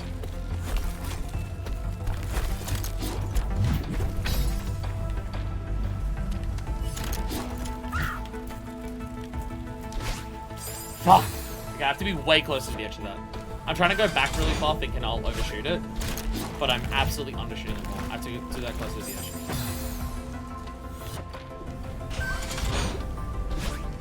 again, like, I don't know if it's strictly a bad thing that the golden berries are in the game, because again, the golden berry, like, the berry counter says 175 or 175 without the berry, so it's not like, the game makes it clear that this is a whole other thing, but also it being in the game, it all kind of suggests that it's something that, like, you should do. And I feel like in terms of requirements of asking people to do, it's a bit too much, and also it's not new content. Like, going as hard as to do all the seasides. Seasides are new things, right? Going as far to get all the hearts. Like, the hearts are either just by doing a new level, or by doing, like, a hard puzzle. Like, everything else in terms of collectibles or things to do is, like, new things to do. The golden berries aren't that. It's just do the thing but perfect. And given the game, like, tracks your death count, pretty sure it literally says at one point be proud of your deaths and things like that, and the whole checkpointing on room-to-room system to not be punishing, it kind of feels like, I don't know, it doesn't gel with the rest of the game. So if I was to say a flaw, I'd say it's that, but I don't know enough about the experience of trying to go for it to, like, accurately judge that. Just a feeling from an outside perspective, it feels like it. It's a bit too much. Fuck! It's really hard to get two of those in a row. Having fun in Seaside Hell there? I'm enjoying challenge, I'll say that much. Welcome, Angelo. Welcome, Angelo. We're doing well enough at everything else that I'm getting more and more attempts on the actual thing at the end of it. Reckon for all Seaside speedruns is somehow 4 minutes 23 seconds. Zoomies. I think it's a decent idea for a way to make the levels that are too challenging again, but especially for the B and C sides, it's just too much. Yeah, again, yeah, it's just, yeah. Because, like, it's not just that it's not new content. I do think it kind of goes against the concept of the rest of the game. This is a game that's, like, forgiving with devs. It's about clearing the room, just doing the room, Checkpoints are everywhere, things and everything like that. So the idea of do the whole thing perfectly without a death, and it both makes sense and doesn't make sense with the rest of the context of the rest of the game. Shit. As as usual, although to my defense I was playing FF9. I'm very curious, because at some point when schedule clears up, what I want to do is I want to say, hey everyone, we're gonna play a Final Fantasy game. Which one? And I'm just gonna put every fucking every single Final Fantasy game that is like not a direct sequel to something else, or not something that's like a complete bullshit one, on a fucking list, and people can just vote for which one to do. I mean, part of me thinks to be reasonable for the first time I do that, to just put only the standard numbered ones. And then as I play more and more of them, we can put on some of like the side entries, like Type 0 or any like the Crystal Chronicles ones or things like that. But just as a reasonable starting point. Hey, I like Final Fantasy based on the ones that I've played. Which one should I do next? Out of like 1, 2, 3, 4, 5, 6, 8, 9, 10, 11, 12, 13, 14, 15. Probably not 16, because I'm going to be playing 16 when it comes out. And I think I said 14 though. I didn't mean to say 14. I'm currently playing 14.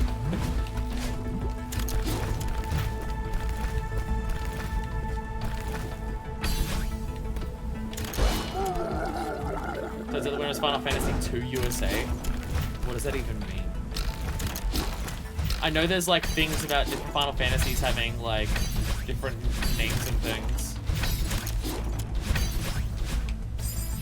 Final Fantasy, the Lost Levels. Just a little speed around 8 City, there's a lot of silly tech. AF6 is a great choice for you to play. I feel like nowadays when people say, hey, you should do this, you'll enjoy it, it's just purely because it has themes of revolution in it. Themes of revolution, themes of being queer, or themes of community. I feel like when people say I'll like things now, it's because it's one of those things.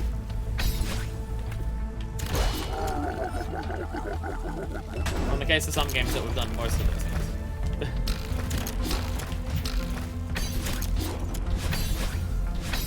Or is FF6 the one with the Gunblade?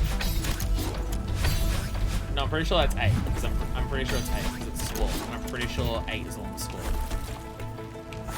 So it has the gun whip.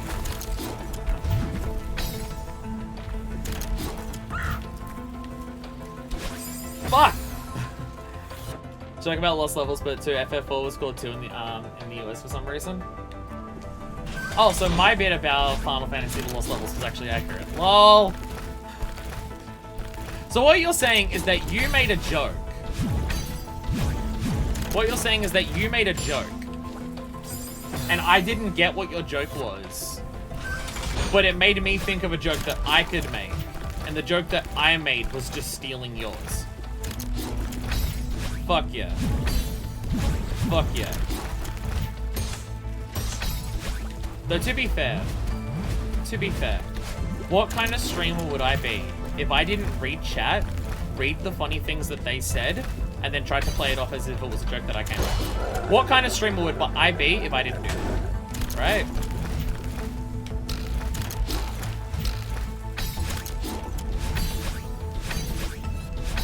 Also, I've definitely noticed that's definitely a trick. That's definitely a thing that some streamers try to do. Some streamers... So I'm now taking content from my streamers so much that I'm taking it from them before they even type it out. Yeah, I've definitely noticed there's some streamers where like they don't have chat on their camera, like on their... Wow. They won't have chat on their display. So if you can't read chat, you can't see the fact that they're literally just reading out chat messages sometimes without acknowledging that they're reading out chat messages. So it makes you think that it's just something that they're saying, but really they're just reading chat. I've definitely noticed some streamers do that. I don't know whether they do it intentionally. I think some would. And like, I get that not all streamers want to have the entirety of chat as like part of the video. Like some streamers will just have chats on the side there, but like they upload the video to YouTube, chats on the screen. I totally get why that's the case for some people. I totally understand. But for me, I don't know, I feel like chat's like a big part of like of what the content is. Because so much of my stuff is just conversations and talking with people. So I feel like chat's such a huge part of what the content actually is that it would be unwatchable if you couldn't see what chat was saying. Like it was just only on Twitch, and then once it went up to YouTube, you just had no idea what people were talking about. I mean, that's very much just what my commentary style is, and not everyone has that.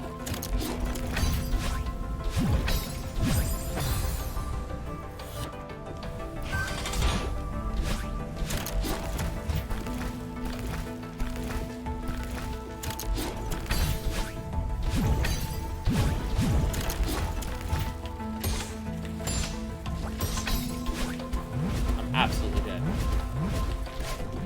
How did I not die? How did I not die there? What the fuck? I have a thing I want to say about the stream. Once I die, I'll say my thought out loud.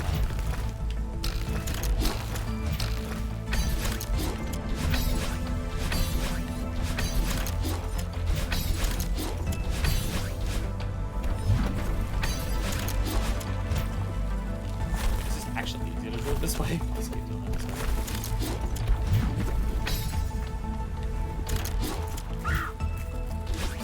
Fuck! I have to go fun. Oh, bye, Marcel! How much time I needed for this. Bye, Marcel. I'll be here for another 5 hours, so it's fine. The game armor. No, it's just, I've seen some people who aren't, like, into the whole streaming, YouTube, Let's Plays, gaming videos, and things like that. I've seen some people just be like, what's the point of, like, watching people play a game? In terms of just, they don't understand the people's commentary. Which that's just like a whole thing. If someone thinks that, you can't explain to them anything, really. But I've seen some people just be like, okay, I get the idea of like wanting to see people play games because like watching games, like because like games are fun and all. But like, why is there so many people who do it? Like, what's the difference between one person playing a game and another? And just, I mean, especially like as time goes on, fucking the amount of different people who play games in such different ways, or just like have the focus of how they do videos so differently. Like the amounts of so it goes bye. The amount of different styles that people have for doing gameplay videos is so fucking varied. It's so fucking varied. And I will admit, I've had a lot more understanding of like style and ideas and creativity and stuff ever since becoming a streamer. Being a streamer specifically, like now that I've been doing it for as long as I have, I absolutely realize this is what I've wanted this to be the entire time. Like what my concept and goal for my videos and stuff was the entire time is something that works with streaming. And doesn't really work as a solo. I mean, it's fine as a solo thing. There's still I still have solo like LPs without a chat that are like interesting things to watch. But the thing that I've been aiming for has only been really possible with streaming content. But I mean, I've seen some people just be like, okay, you're playing the games and stuff, and like, sure, your personality might be like part of what it is, but how is there like, how is it? Because I've had some people ask where I'm just like, I can't give up streaming or doing any of this because it's my primary creative outlet. Like, I want to be creative, and this is the main thing that I do for that. If I didn't do this, I would, like, if I stopped streaming for whatever reason, I would need something else to fill that creative outlet for me. And I've seen some people ask, so it's just like, how is it a creative outlet for you? And like, I don't do that much editing or anything like that, so my creativity isn't from like crafting a video just like to be hilarious or anything like that. Some people will go to a lot of effort to edit their videos to like tell a story or to like for the pacing and things like that to for their creativity and stuff like that. Some people will go to effort before they start the stream of just making a unique thing and then streaming that as the thing. So I don't do that much of that. Like, for me, it is just I am playing the game, and then that's the thing. But I feel like the way I express myself, the way I talk about things, the way I talk about the games, the way I react to the games, like, that's where my creativity lies, about wanting to play a game and talk about it in ways that not many other people on any other platforms do. I do think I have a relatively unique commentary style in quite a lot of ways. It's like, that's where the creativity for me comes from. Is by being like a unique voice on a platform. Obviously there'd be people who are similar to me, but I feel like my voice is relatively unique in terms of how I approach and talk about things. Fuck, that second one is so hard. How the whole night stream went, does the game work? Now the game works now and it feels fucking great and I was having a lot of fun with it. Don't play the base version of Hollow Knight, it still sucks and I hate it. But modding it to get rid of the annoying shit, and also my headphones just died. Awesome. My headphones just died. But yeah, and having no input lag, game feels awesome, man. I have Let's Players that I watch only for specific genres and games. I mean, even just like the way, like, even just approaching like a platforming game, the way I talk about Celeste could be very different the way some other people do, right? I mean, it's something we discussed in the Discord before about how I've very much I've realized naturally it's where my commentary skill lies, and it's something I've been actively trying to lean into. My videos are more like, kind of like inviting your friend over to play a game that you fucking love, and you're sitting on the couch together, and you're watching their face the entire time to see how they think of things. And then in between those massive moments, you're like just talking about how cool the game is and stuff like that. Because there's some people where like you watch them to do the things because they just have the biggest pop-ups, or like they have the biggest reactions or things like that, or they're just like most over the top, which I totally get that appeal and everything like that, right? And I've got my hype moments, but I feel like the way I talk about games and like why I think they do or don't work and things like that is relatively unique for Let's Plays and stuff. I basically try to fit an analytical video essay into a fucking Let's Play half the time. Thanks to get in mind when I get a PC in the future, I hope. I mean, if you can deal with it, if you can deal with the sound cutting out every time you get hit, all the more power to you. Still don't play the Switch version because the input lag is significantly worse on Switch. I cannot verify whether that's the case on other consoles. Looking it up, some things were just, it's mainly a Switch thing. Some people were, it's all consoles and just anything that isn't the PC version. I can't vouch for that. But I can definitely vouch that the Switch version of Hollow Knight has a shit ton of lag in it, compared to the PC version. It's not like game-breakingly bad, but it's definitely there. It is definitely there. It is definitely there, and it's definitely not nothing. Like, it's not like it's 2 or 3 frames slower. It's enough that if you're susceptible to input lag or noticing it, it will like be something that you can't help but notice. Like it's the input lag is low enough in Hollow Knight that I could probably deal with it, but I will notice it. Damn it! But I will notice it the entire time, and I'll bitch about it the entire time. I can probably learn to get around it and be able to do enough of the game, except for maybe spike jump shit. But it's definitely noticeable. Again, that also depends on how susceptible you are to input lag. From where I'm getting a Switch is the stuff of dreams. And I'm glad that before this year, I basically got all the things that I wanted to for everything with this. I mean, I worked an absolute shit ton of hours during all of 2020 to be able to afford basically my entire fucking stream setup. And then got enough money over time to be able to afford like the PS. Well, I didn't afford the PS5. Purchase for me. But being able to afford like extra things for it, getting the custom controllers that I wanted, getting extra mics and stuff like that. Because this year, I've had nowhere near enough money to buy any of that shit. I've had fuck all money basically the entire year because I've lived on my own the entire year. So I'm glad that I have everything set up before this year. If anything breaks, I'm fucked. Most of it's new and up edition.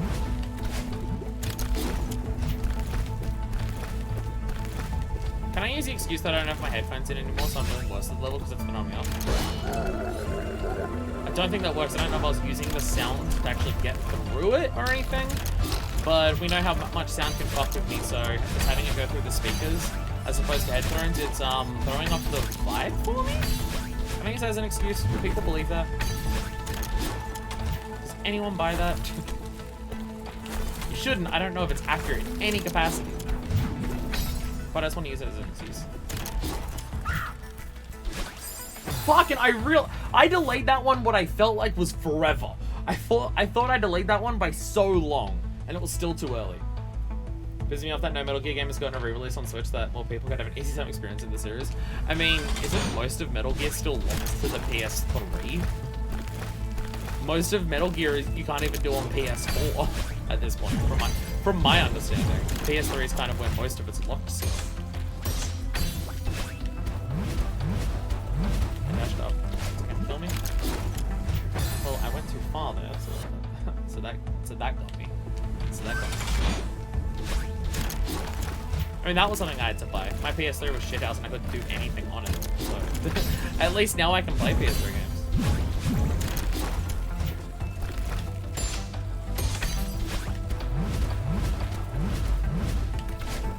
No! No!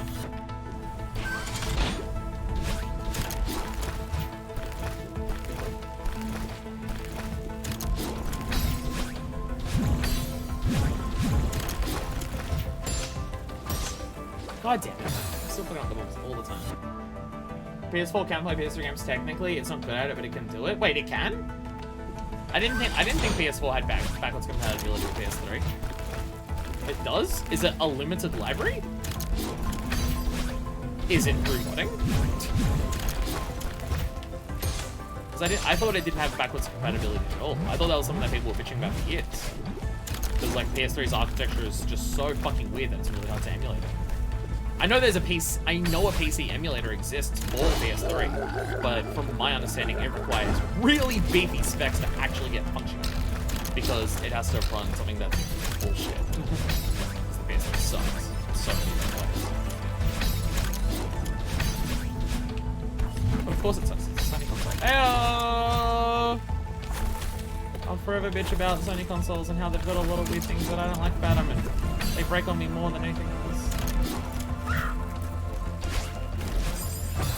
Fucking piss of a dick of a shit of a cunt of a piss. 2 games in the Metal Gear series that you can get on PS4, and even that's a duology of 1 game MGS5. Yeah, both half as well.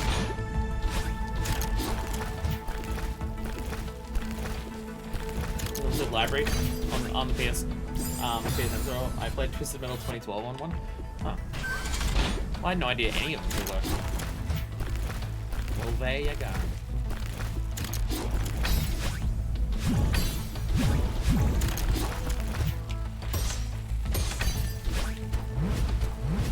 But like, at least thank fucking God that PS4 is backwards compatible on PS5 pretty much universally.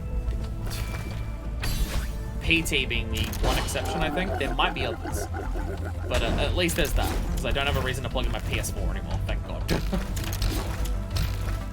I do not have enough power points to get my PS4 and PS5 connected at all times when I'm changing which one I'm using. I went way too early on all of them. So thank God at least PS4 games will come with it. Makes my life a hell of a lot easier. Very glad that very glad I don't have to boot up my PS4 every time I want to play Yakuza. I say having to boot on my PS3 for the next Yakuza game because it's Dead Cells.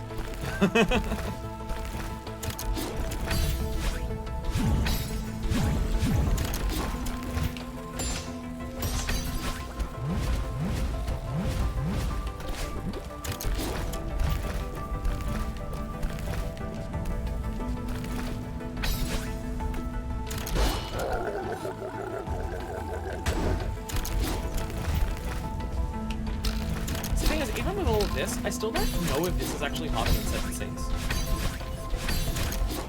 There's just more trouble points. Oh, sorry, not that there's more. The trouble points are just way harder in this than 7 Seas than any, like, the hardest parts of this are harder than any individual part of the final room of 7C, but 7C's whole thing is hard. Fucking goddamn it! And then Defense Damnation, the PS3 was hardware was an abomination computing as hell on Earth to emulate, let alone implement actual backwards compatibility for. Oh, absolutely. The PS3 is such a... It is astounding how bad the PS3 is as a console in so many different ways. Like, fucking wow. It is... I almost want to use the word impressive. How much of a bastard that machine is in so many fucking ways. It's... Again, I would use the word impressive if I didn't have to waste money buying it.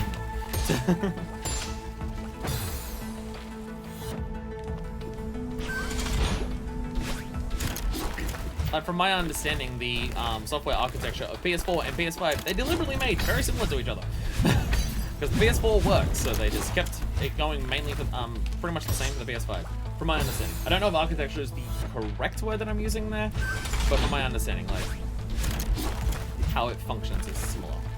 That's why basically everything for PS4 just works without an issue on PS5. There might be like powerful exceptions that have weirdness, and Konami blocks specifically PT because they're dicks. You so much about the PS3, it's starting to make me a little happy that the plan for making F7 Remake for the PS3 was scrapped. I mean, I'm happy for that, because that just means that one, we get the game looking as good as it does because it's on PS4 and PS5. And also, it means that it came out late enough that I actually started using Facecam for it.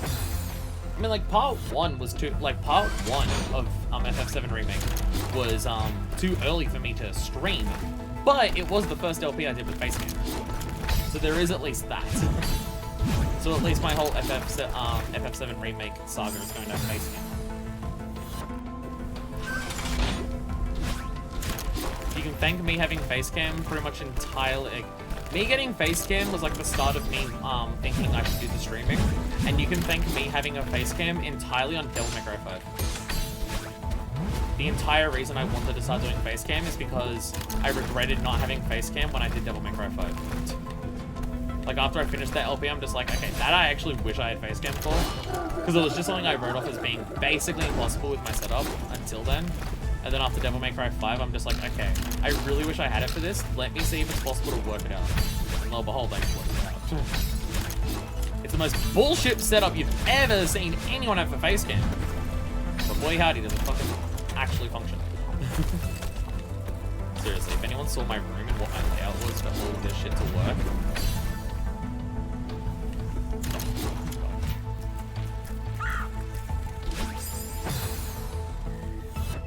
You have to go so... No, I feel like I'm always mentally trying to delay it. I'm trying to over-exaggerate in my brain how much I delay the hyper. I'm trying to go delay the hyper more than I think I need to. I'm doing that every time. And every time it's still too early. And I'm like, what the fuck? Like, I feel like I'm deliberately going late because me going early is too much, and I'm still fucking up every time. It's wild. Fucking wild shit.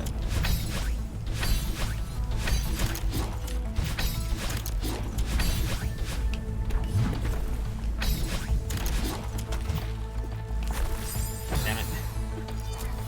So it tells me you're gonna get nightmares with this game now? I don't get it.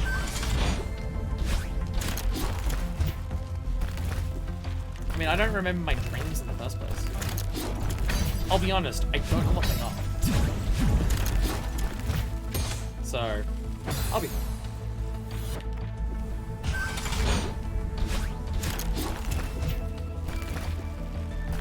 Ah! I was about to say, at least I'm getting to attempting the hypers a bit more consistently. Throw that out the window. Throw that entire thing out the window. You might be managing to overcorrect now. Can't tell what's happening at that part anymore. I have no idea.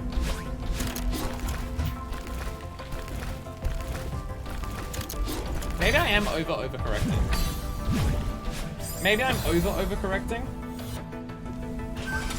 Maybe that's what's happening, because maybe I'm jumping so late that it's not even part of the dash, and I'm just jumping normally. So I'm jumping into the spikes. It could be that. It could be that. Fucking broken. It could be that. Like, I still have no idea how to actually do it properly. I'm just trying it and hoping it fucking works.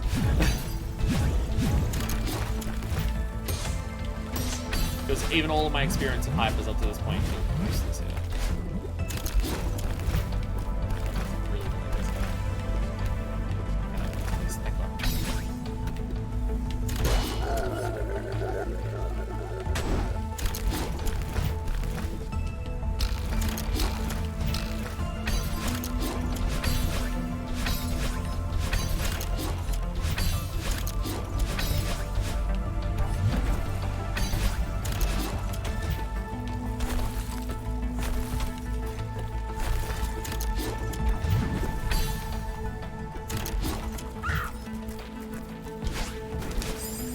Fuck. Fuck.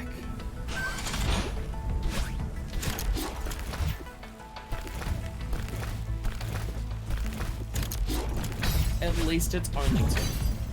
At least it's only 2.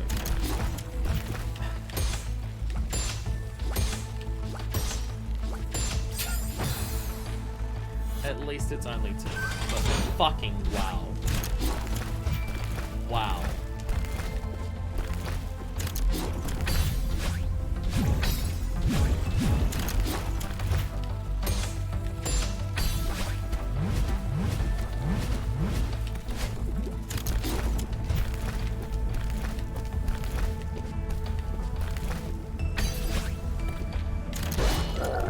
Again, I still don't know if this is strictly harder than 7 Seas Farm. Because I feel like way more of it is easier. Like, every part of 7 Seas Final Room is fairly difficult.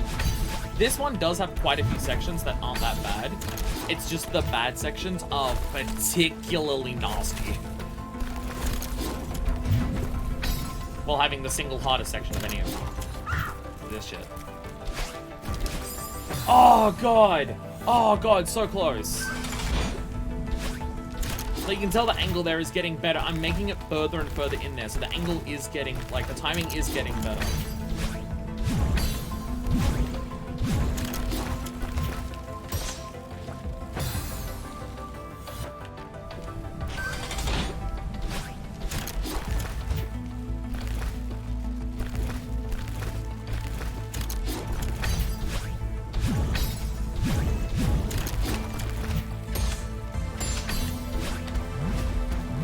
Again, credits for having the guts for, like, the difficulty of this game to say, hey, you know, after you've done everything else that's really hard and you're at, like, the literal final level of the entire game, here's a tutorial for a new mechanic. Also, you need to master this mechanic to beat the level. Like, god damn. God damn. You want to give players a final fucking challenge to remember it by. Holy shit.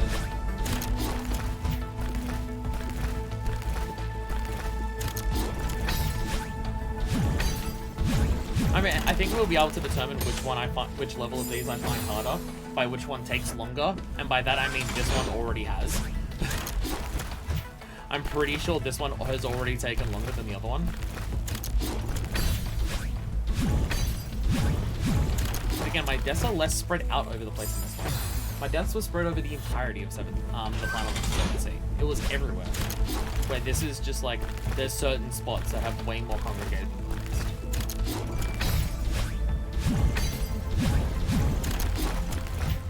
Like this fucking bumper. Oh, god damn it. Is Diffico in chapter 9? Yeah, that's what I'm scared about. That's what I'm scared of. Is chapter 9. That's what terrifies me. God damn it. God damn it.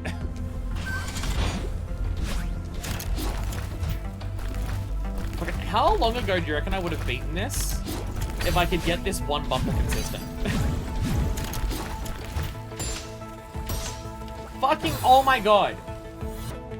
Like, how much time of these attempts could you wipe out if I was getting that, the bumper consistent? Because I still think it's been the most amount of deaths in this entire fucking thing. By probably a large margin.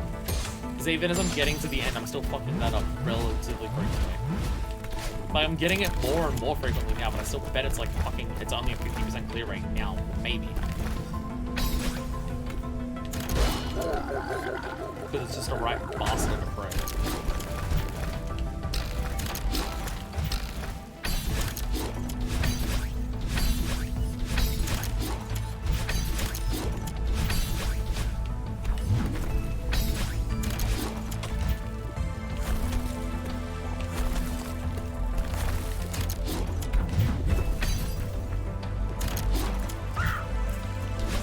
Fucking, oh my god!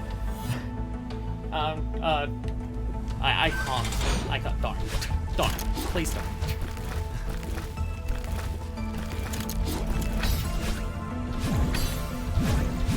Don't ask me to think of things off the top of my head to answer a question when I'm in the middle of trying to focus on something like this. A conversation about something, that I can manage, because I just gotta, just whatever off the top of my head I'm thinking of is fine. But if you're asking me to think of things and come up with things, don't do that while I'm trying to focus this hard on the level, please. I can respond and talk as a conversation. I can't think of things. Way too much brain power is focusing on this.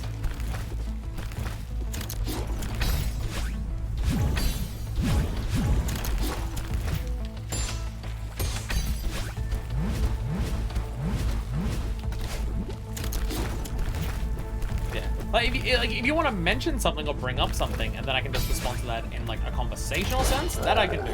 That I can do, because just whatever comes to my head, I can just say, and then it's like, then it's normal. But asking me to think of things, that's very much out of the realm of possibility.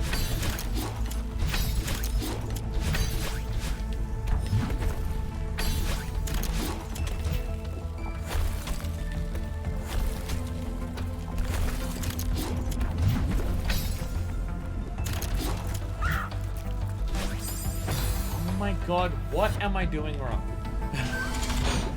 What am I doing wrong there? Why is it so hard? So that's the issue. Because it's such a specific input on a controller, is that I'm not even sure what I'm doing wrong. It's not like other things where I can say, oh, I'm hitting the bumper at the wrong angle, or oh, I'm taking too long to do this, or anything like that. Because it's purely about an input thing, that shit's so much harder for me to gauge what I'm doing wrong. Because I can't consciously and actively recognize what I'm doing with the controls. Like, I can't tell, oh, I pressed it too early there, or I'm pressing it too late and I need to adjust that. I can't, like, mentally think of that when I'm in the middle of this. I can't work out, okay, I need to delay it by this much. I just have to go off, like, what it feels right. But if it feels right and then it doesn't work, then I can't, like, diagnose what aspect of it was wrong.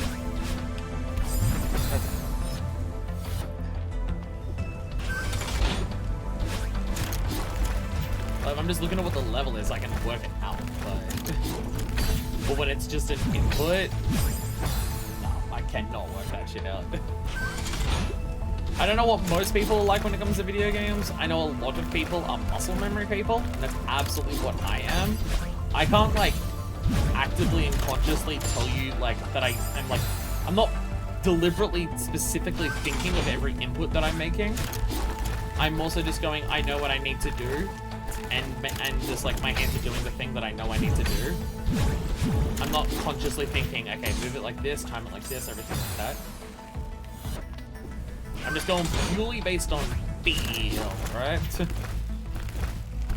when the input is the issue, it becomes really hard for me to, like, actually go, okay, am I doing it too early or late?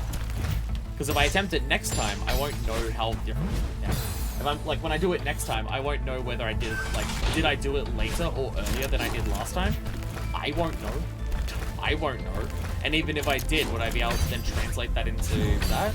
Maybe, but, like, nobody knows well. Fucking, why does that keep happening? Why does that keep happening?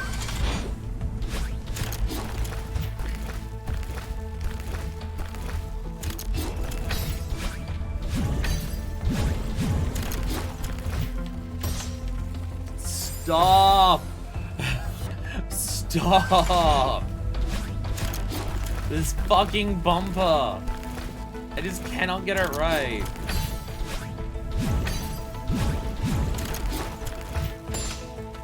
Fucking goddamn it! Ah, it's just been the death of me more than anything else.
I don't know if that's meant to be the hardest part of this, but I feel like it is because it's at the very end. So I feel like it is meant to be a final fuck you.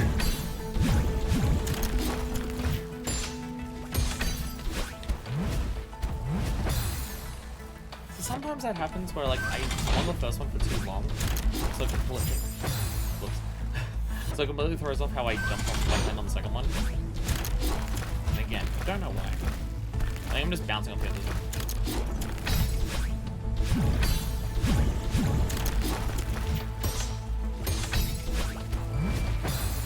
So, like, I don't know what I did differently to do that. Like, I think I dashed too far to the right, so I landed on it later.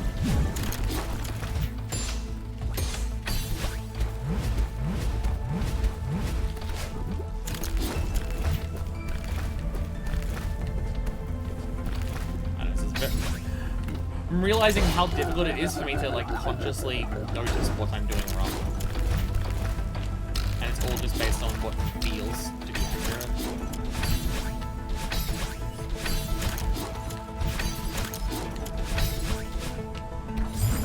Like, just trying to beat the entire thing by just feeling it out.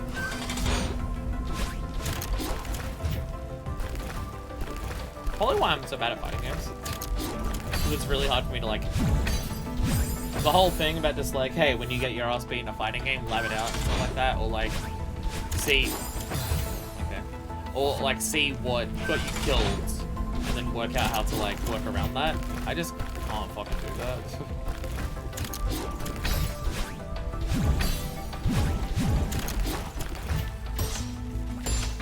I think it's why, like, action intense games like this is what I enjoy. Because I can get to a point where I can just feel it out. can't really do that. While action games have like a lot of inputs and you can like get better by like I can get better at controlling my character, but fighting an opponent where I have to like think of what they're doing, nah though. I'm also just incredibly bad at way too fast. I'm also just incredibly bad at predicting what other people will do in a video game. The one where I'm probably the best at it is Splatoon. Because Splatoon's not about, it's not always strictly about fighting each other, it's about tactics. So I can just like mentally picture what their tactic is. Please. How'd that work? No, it didn't work, I died still! And yeah, fighting games tactics too, but it's different. Shut up.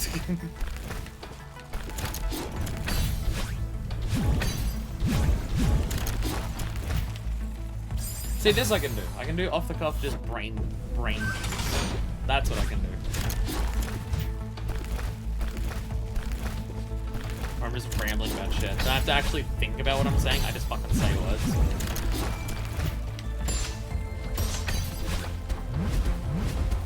So what point do I give up if this? At what point does this take too long and I give up for the night? And what the fuck do I do about the fact that that point was an hour and a half?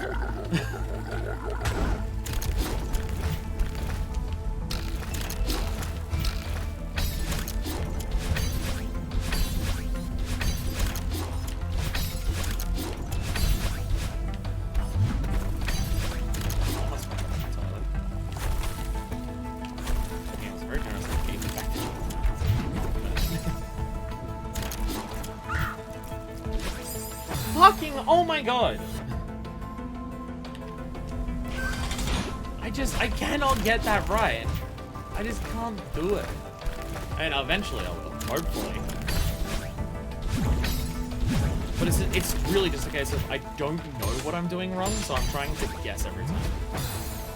Like, I don't, am I going too early? Am I going too late? Am I angling the character wrong? I have no idea.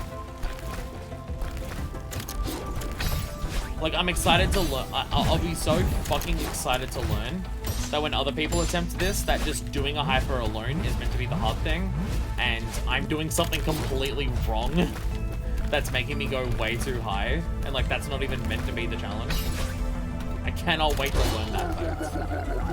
That I'm just like, I'm fucking up so hard that like what my issue is something that shouldn't even be coming up, and I'm just doing it fundamentally wrong. I'm ecstatic for that.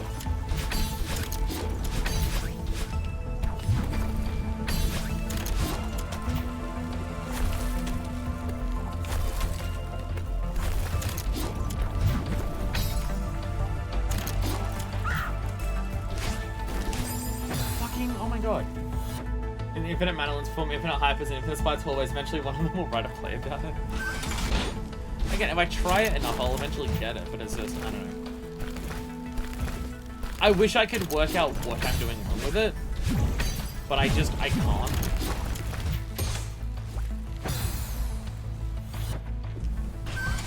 I can't mentally work out what the correct timing is to press the buttons to get it to do the hyper at the right angle.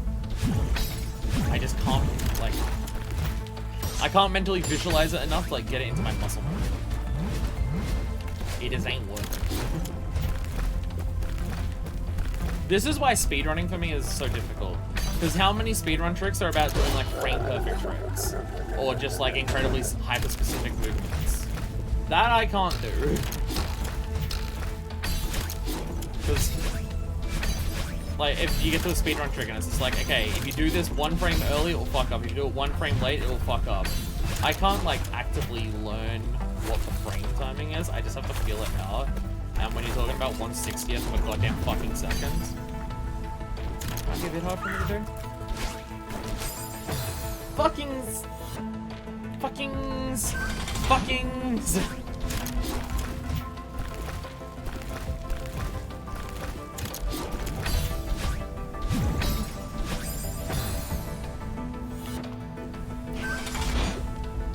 Absolutely should have been another stream.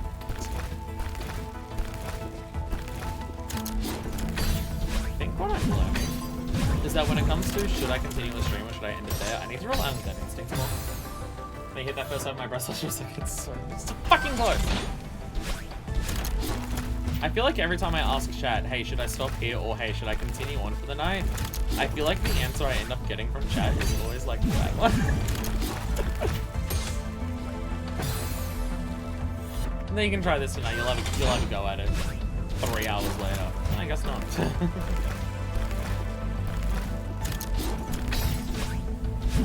But I realize what it is. Everyone in chat just wants me to keep going because they want to see, because they don't want the stream to stop because they want to keep seeing me playing.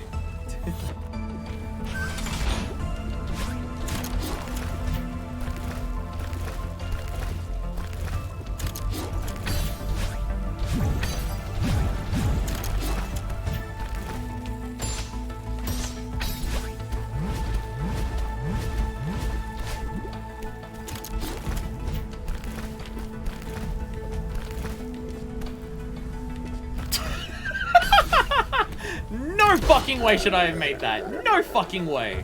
I did not earn that one at all. I'm willing to call that one bullshit. Should not have even slightly. Exactly. It's bullshit that I got that. I kind of want to die just because I didn't, because that was bullshit.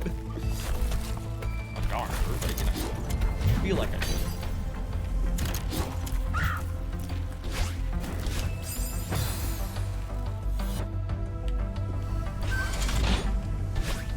So I know what I did wrong that time. I didn't angle down enough. Though I do wonder, if you jump with just the right timing, do you not even need to do a hyper on the second one? Do you not even need to do a hyper on the second one if you can fuck with it just right enough?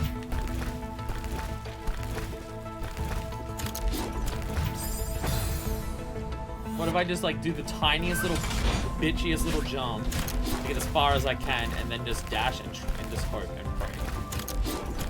Would have been the one if you had one after that bullshit would have been perfect. It would have been amazing. It would have been amazing. Sorry, I'll just hit that bullshit again. Nope.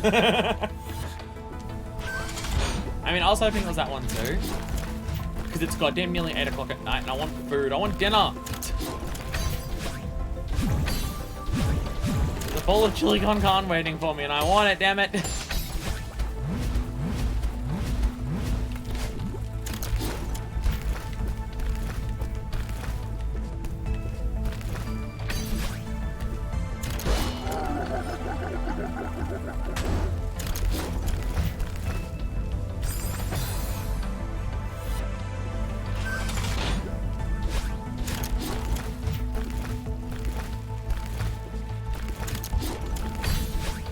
Someone here was saying before that 7C took them 4 hours and this was an hour and a half for them, and I think I might literally swap those times. So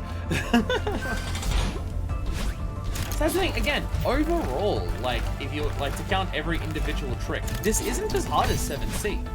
Just like the 3 parts that are harder are just so much harder than any individual part of 7C. And that's what's irritating. Because I'm dying on like the same 3 sections just over and over again. I'm still dying a couple times on the other ones, but like it's the bumper, it's sometimes fucking this bit up, but not as much, and then the hyper videos. And that's like everything. Now that I know what I'm doing here,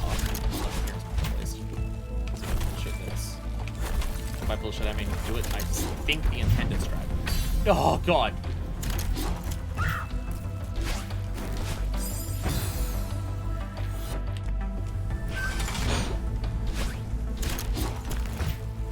I just didn't actually do the hyper again on the second one. This wasn't actually an angle down, not even attempted.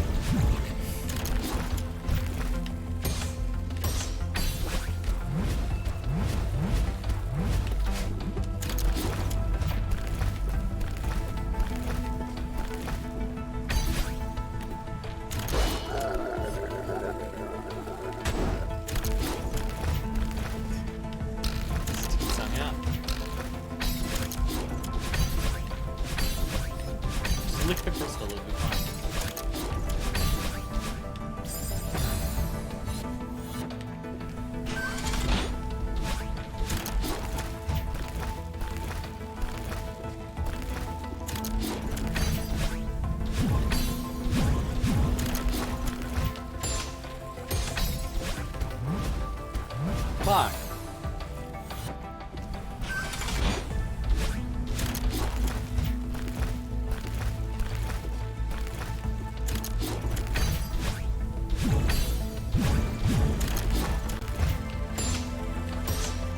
God damn it. I thought I got the first bumper perfect, and then it still didn't work.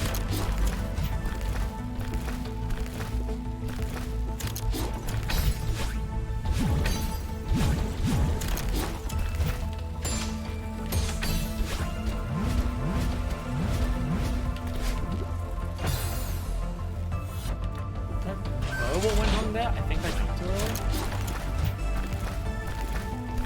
I think.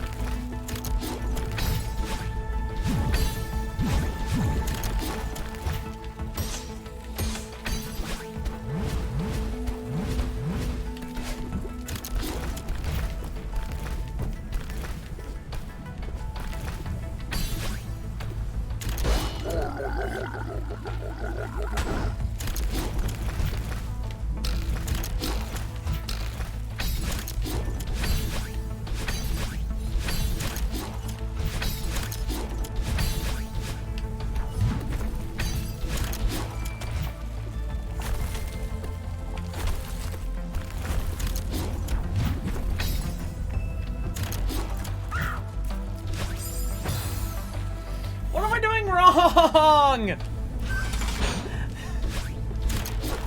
I just wish I could at least work it out to know.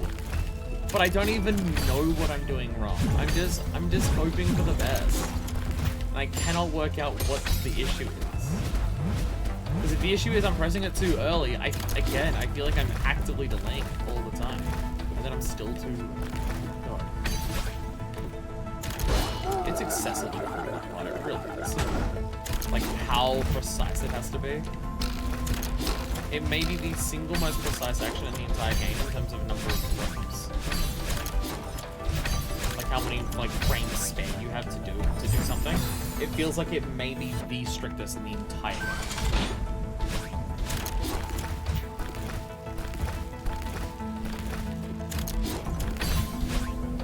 Which again, if it's the very last thing in the game, it's sad, but still.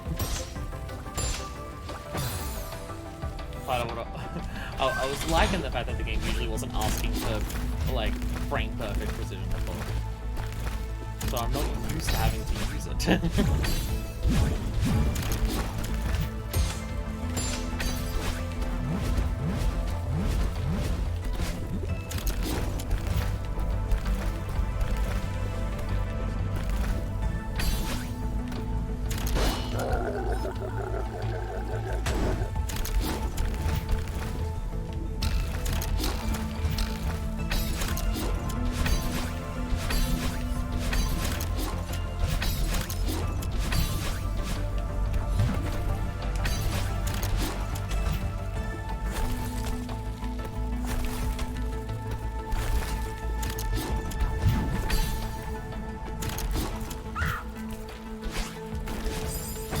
Fuck! Fucking hell! I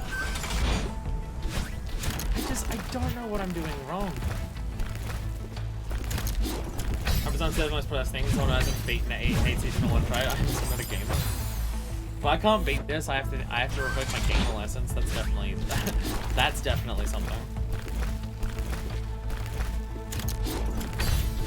Like, cause just doing the hypers that I've been doing the whole game has been so easy. Like, just doing a hyper is so easy. I've been relying on it as being so easy to do all the times that I've done it. So I didn't even realize there was, like, a difference in how you can do it to change the angle you go at. So I'm having to learn, like, a brand new bit of movement tech. That is not, like, the most precise movement tech in the entire game. In this level.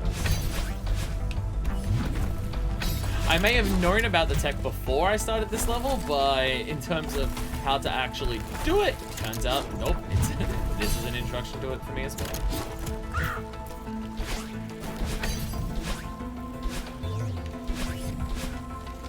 Fuck! God damn it! I just fucked up the angle! Oh, fucking hell! I just went up on the first one, accidentally. God damn it! Fucking angles!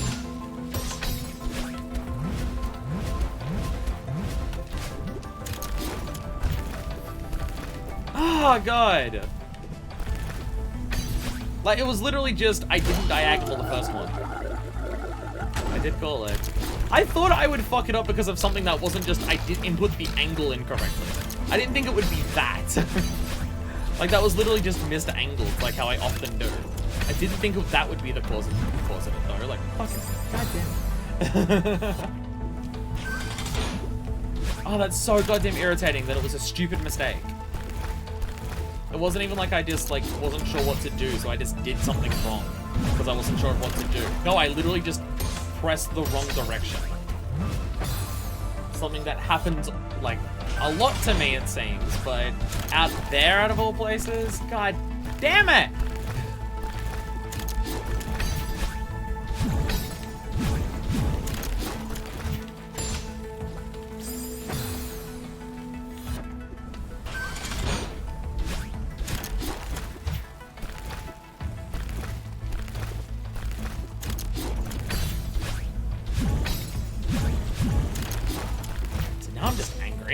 Because it was stupid.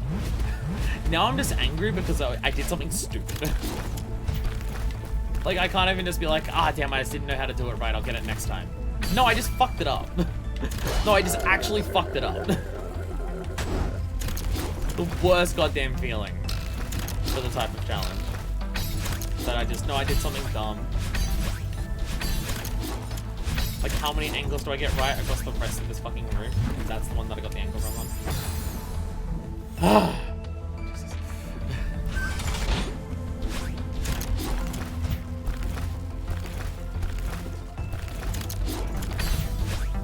I tried so hard to save it by, like, hitting the heart and bouncing off of it and still couldn't do it.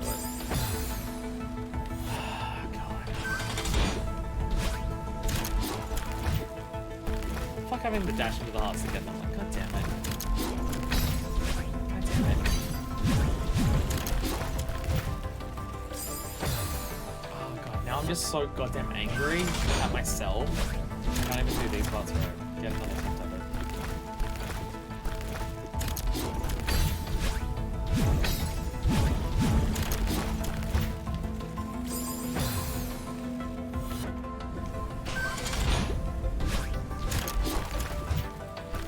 I do wonder if the idea of why the timing is so precise to get it, like to actually clear it, I wonder if the timing that you need to do it to refresh your dash in mid-air for the rest of, like, if, like, in a level where you actually get dashes back mid-air, I wonder if the timing that you need to do it to clear it here is that timing.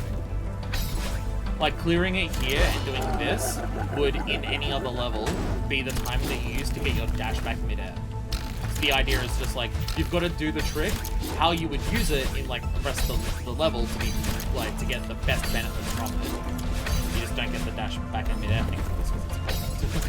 It could be that. Like, that's what the timing is.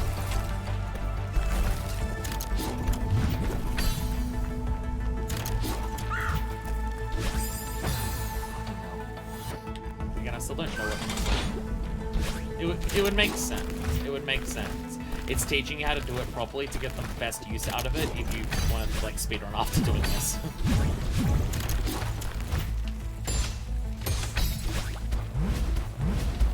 Which would explain why I'm doing so poorly at it, because pretty much every time that I've done a hyper in the entire game, I've not gotten my dash back. I don't rely on it. If I want my dash back in midair, I do the wave dash. If I want to make sure I get the dash back, I wave dash. But there's no space in it. And also wave dash requires using a dash beforehand, which literally wouldn't work without functions either.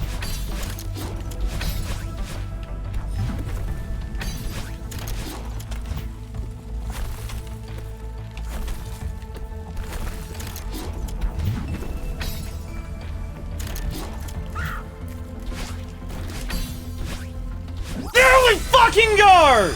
There we go! There it is! There it fucking is! Oh! We fucking did it! We fucking did it! Oh! Oh, God, that feels good! Oh, God, that feels good! God damn, what a level! God damn, what a level! Fuck, they push you hard in 7C and 8C. Fuck yeah! Oh my god. Oh, I feel so fucking good. Holy shit.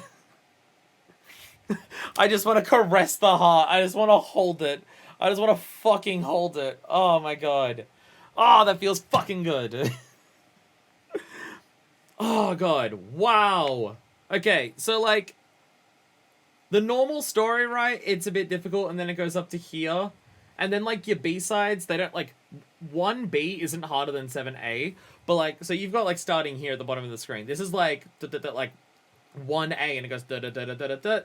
And then you get, like, that's, like, 7, that's, like, 7A. And then you get your B-sides starting here, and they probably start around here, and they go da-da-da-da-da-da-da-da.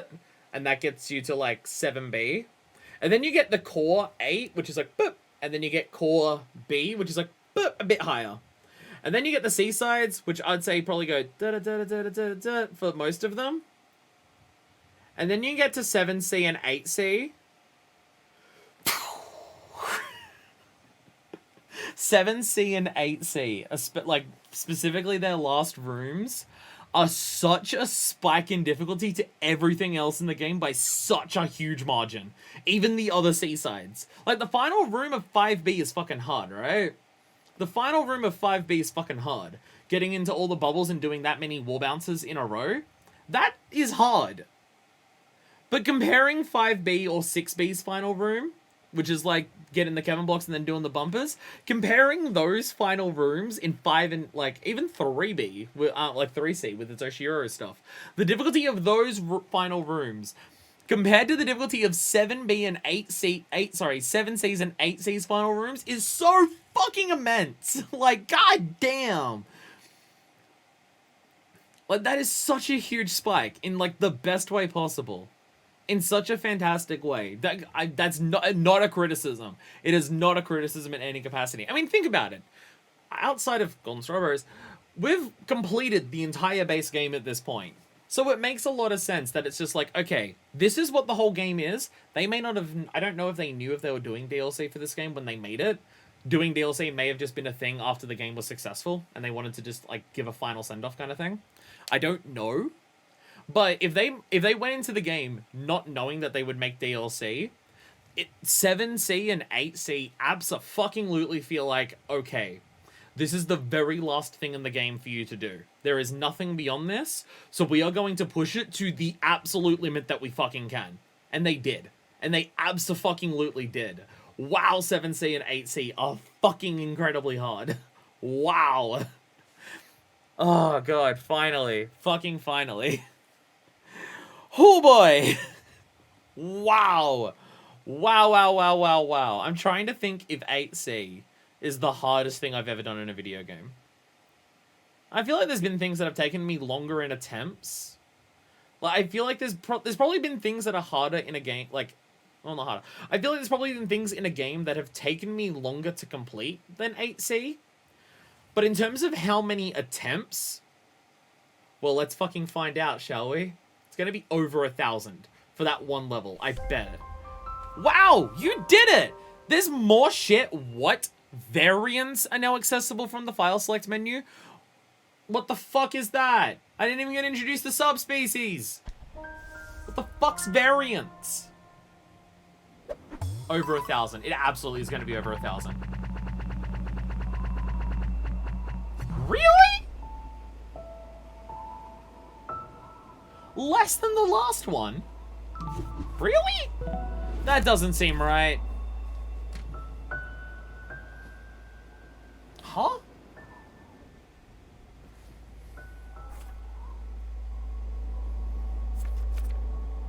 Just under 3 hours. I think that's actually confirming exactly what I was saying the entire time. I think that actually confirms the entire thing I was saying the entire time about 7C actually being harder. The entirety of 7C's final room is hard as hell. The entire thing is hard. So I'm dying at the beginning, I'm dying at every point multiple times over. Consistently all the fucking time, so I died 640 times in the space of 1 hour and 55 minutes. 8C has like 3 really hard parts in that final room. The rest of it's still not easy, but but there's like 3 sections of that final room that are really fucking hard. But because they're a decent chunk of the way into it, it takes way longer before you die to it every time. I was in the level for an hour longer, and I died way less. Much further than each attempt, so even though it's less death, each one of those deaths took longer, yeah. Which, again, I think points to how 7C is actually still harder. Overall. Because, again, there's like 3 problem parts in 8C for me. And that was the bumper into the clouds, which I'm just going to kind of count as one whole section that was a problem.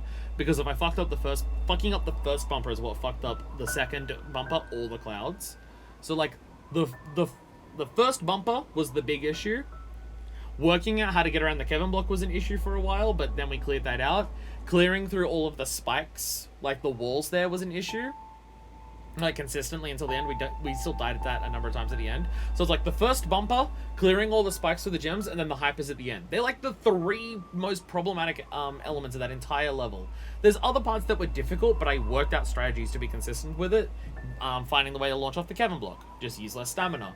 Working out how to get like through the dash jelly at the beginning. Slow down how long it is before you grab that. Working out the shooty blocks at the ends. Use my double dashes and climb the whole way as opposed to trying to reach it with a single dash. So, like, all of the parts that were hard, we worked out pretty consistent ways to get through it every time. There was just, like, 3 parts that were difficult, and 2 of them were near the goddamn end. Where the entirety of 7C's final room is hard as shit from start to finish. From start to finish, that is a hard as shit level. Like, the ending is a little easier with all the dash gems. It's a little easier, but not by much. Fucking holy shit. God damn. Fucking wow. Fucking wow. Anyway. Where was the menu? Where was the menu? Do we go back? Options.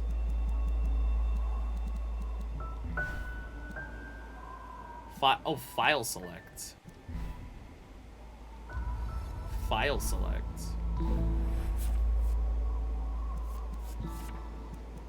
Because it's...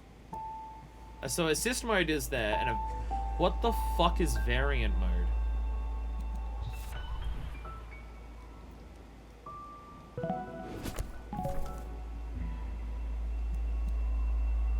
How do I...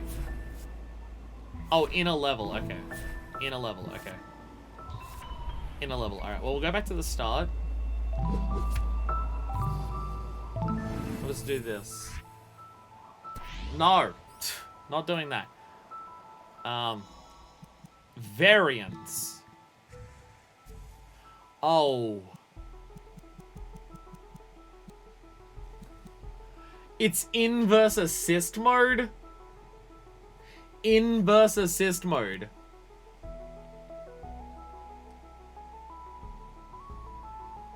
Fuck you, make the game harder for yourself. Let's play the game at 160% speed. 360 dashing.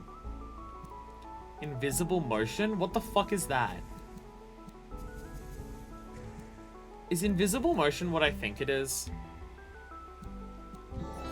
Fuck that! Fuck! Why? Why? Oh, what the fuck? Are you fucking kidding me?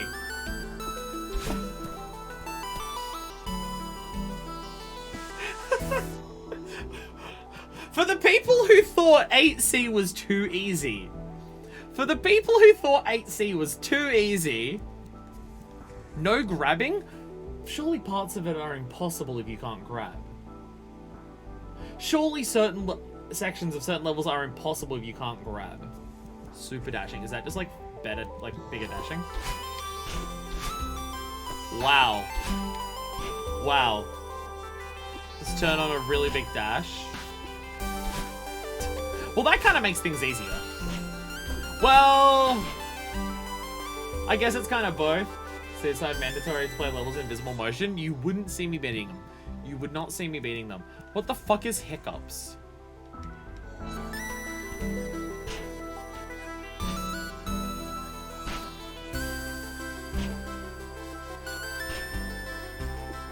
Okay, you can. Okay, if you're on the ground still,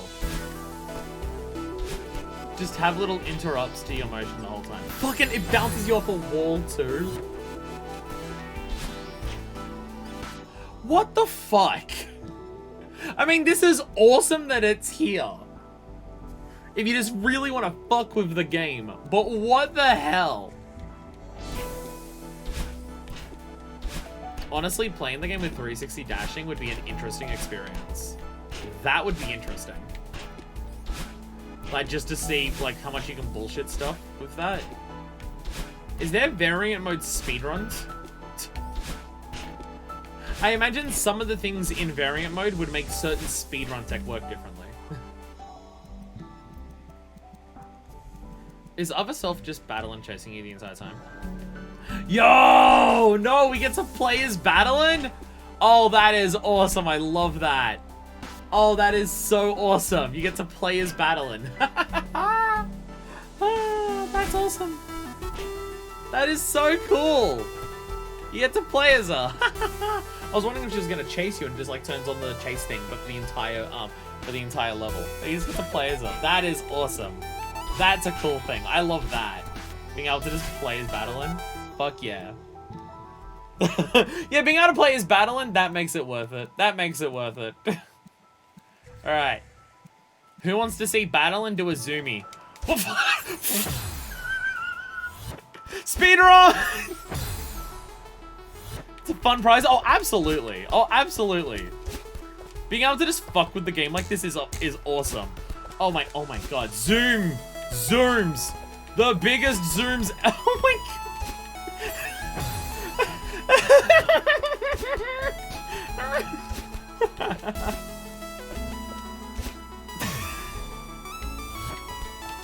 That is hilarious.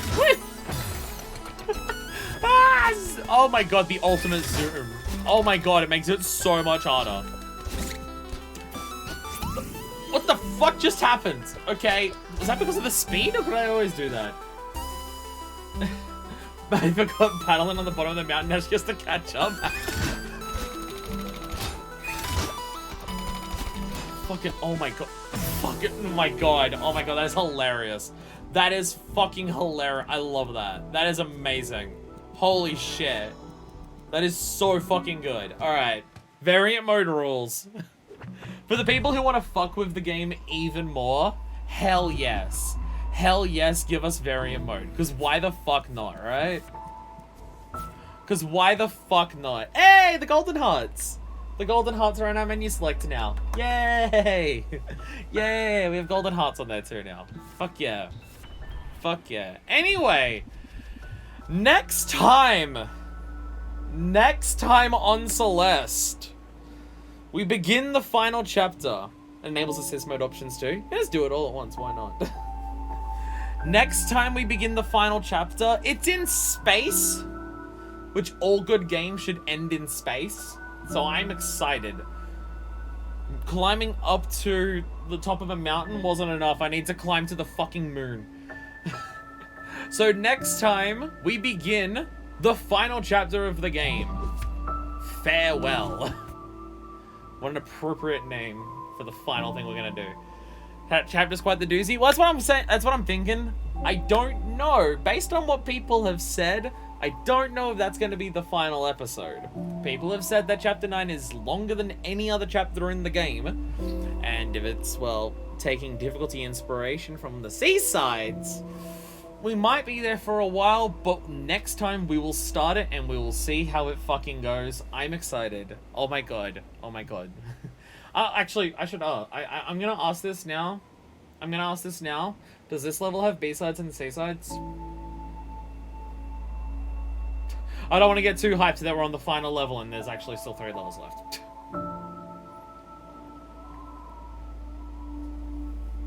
I mean, I imagine it would. It does not. It's only one side. Oh, okay. Okay. Next time is the final level. Next time is the final level. So I will see you all in farewell. And until then, this is version 2, signing out.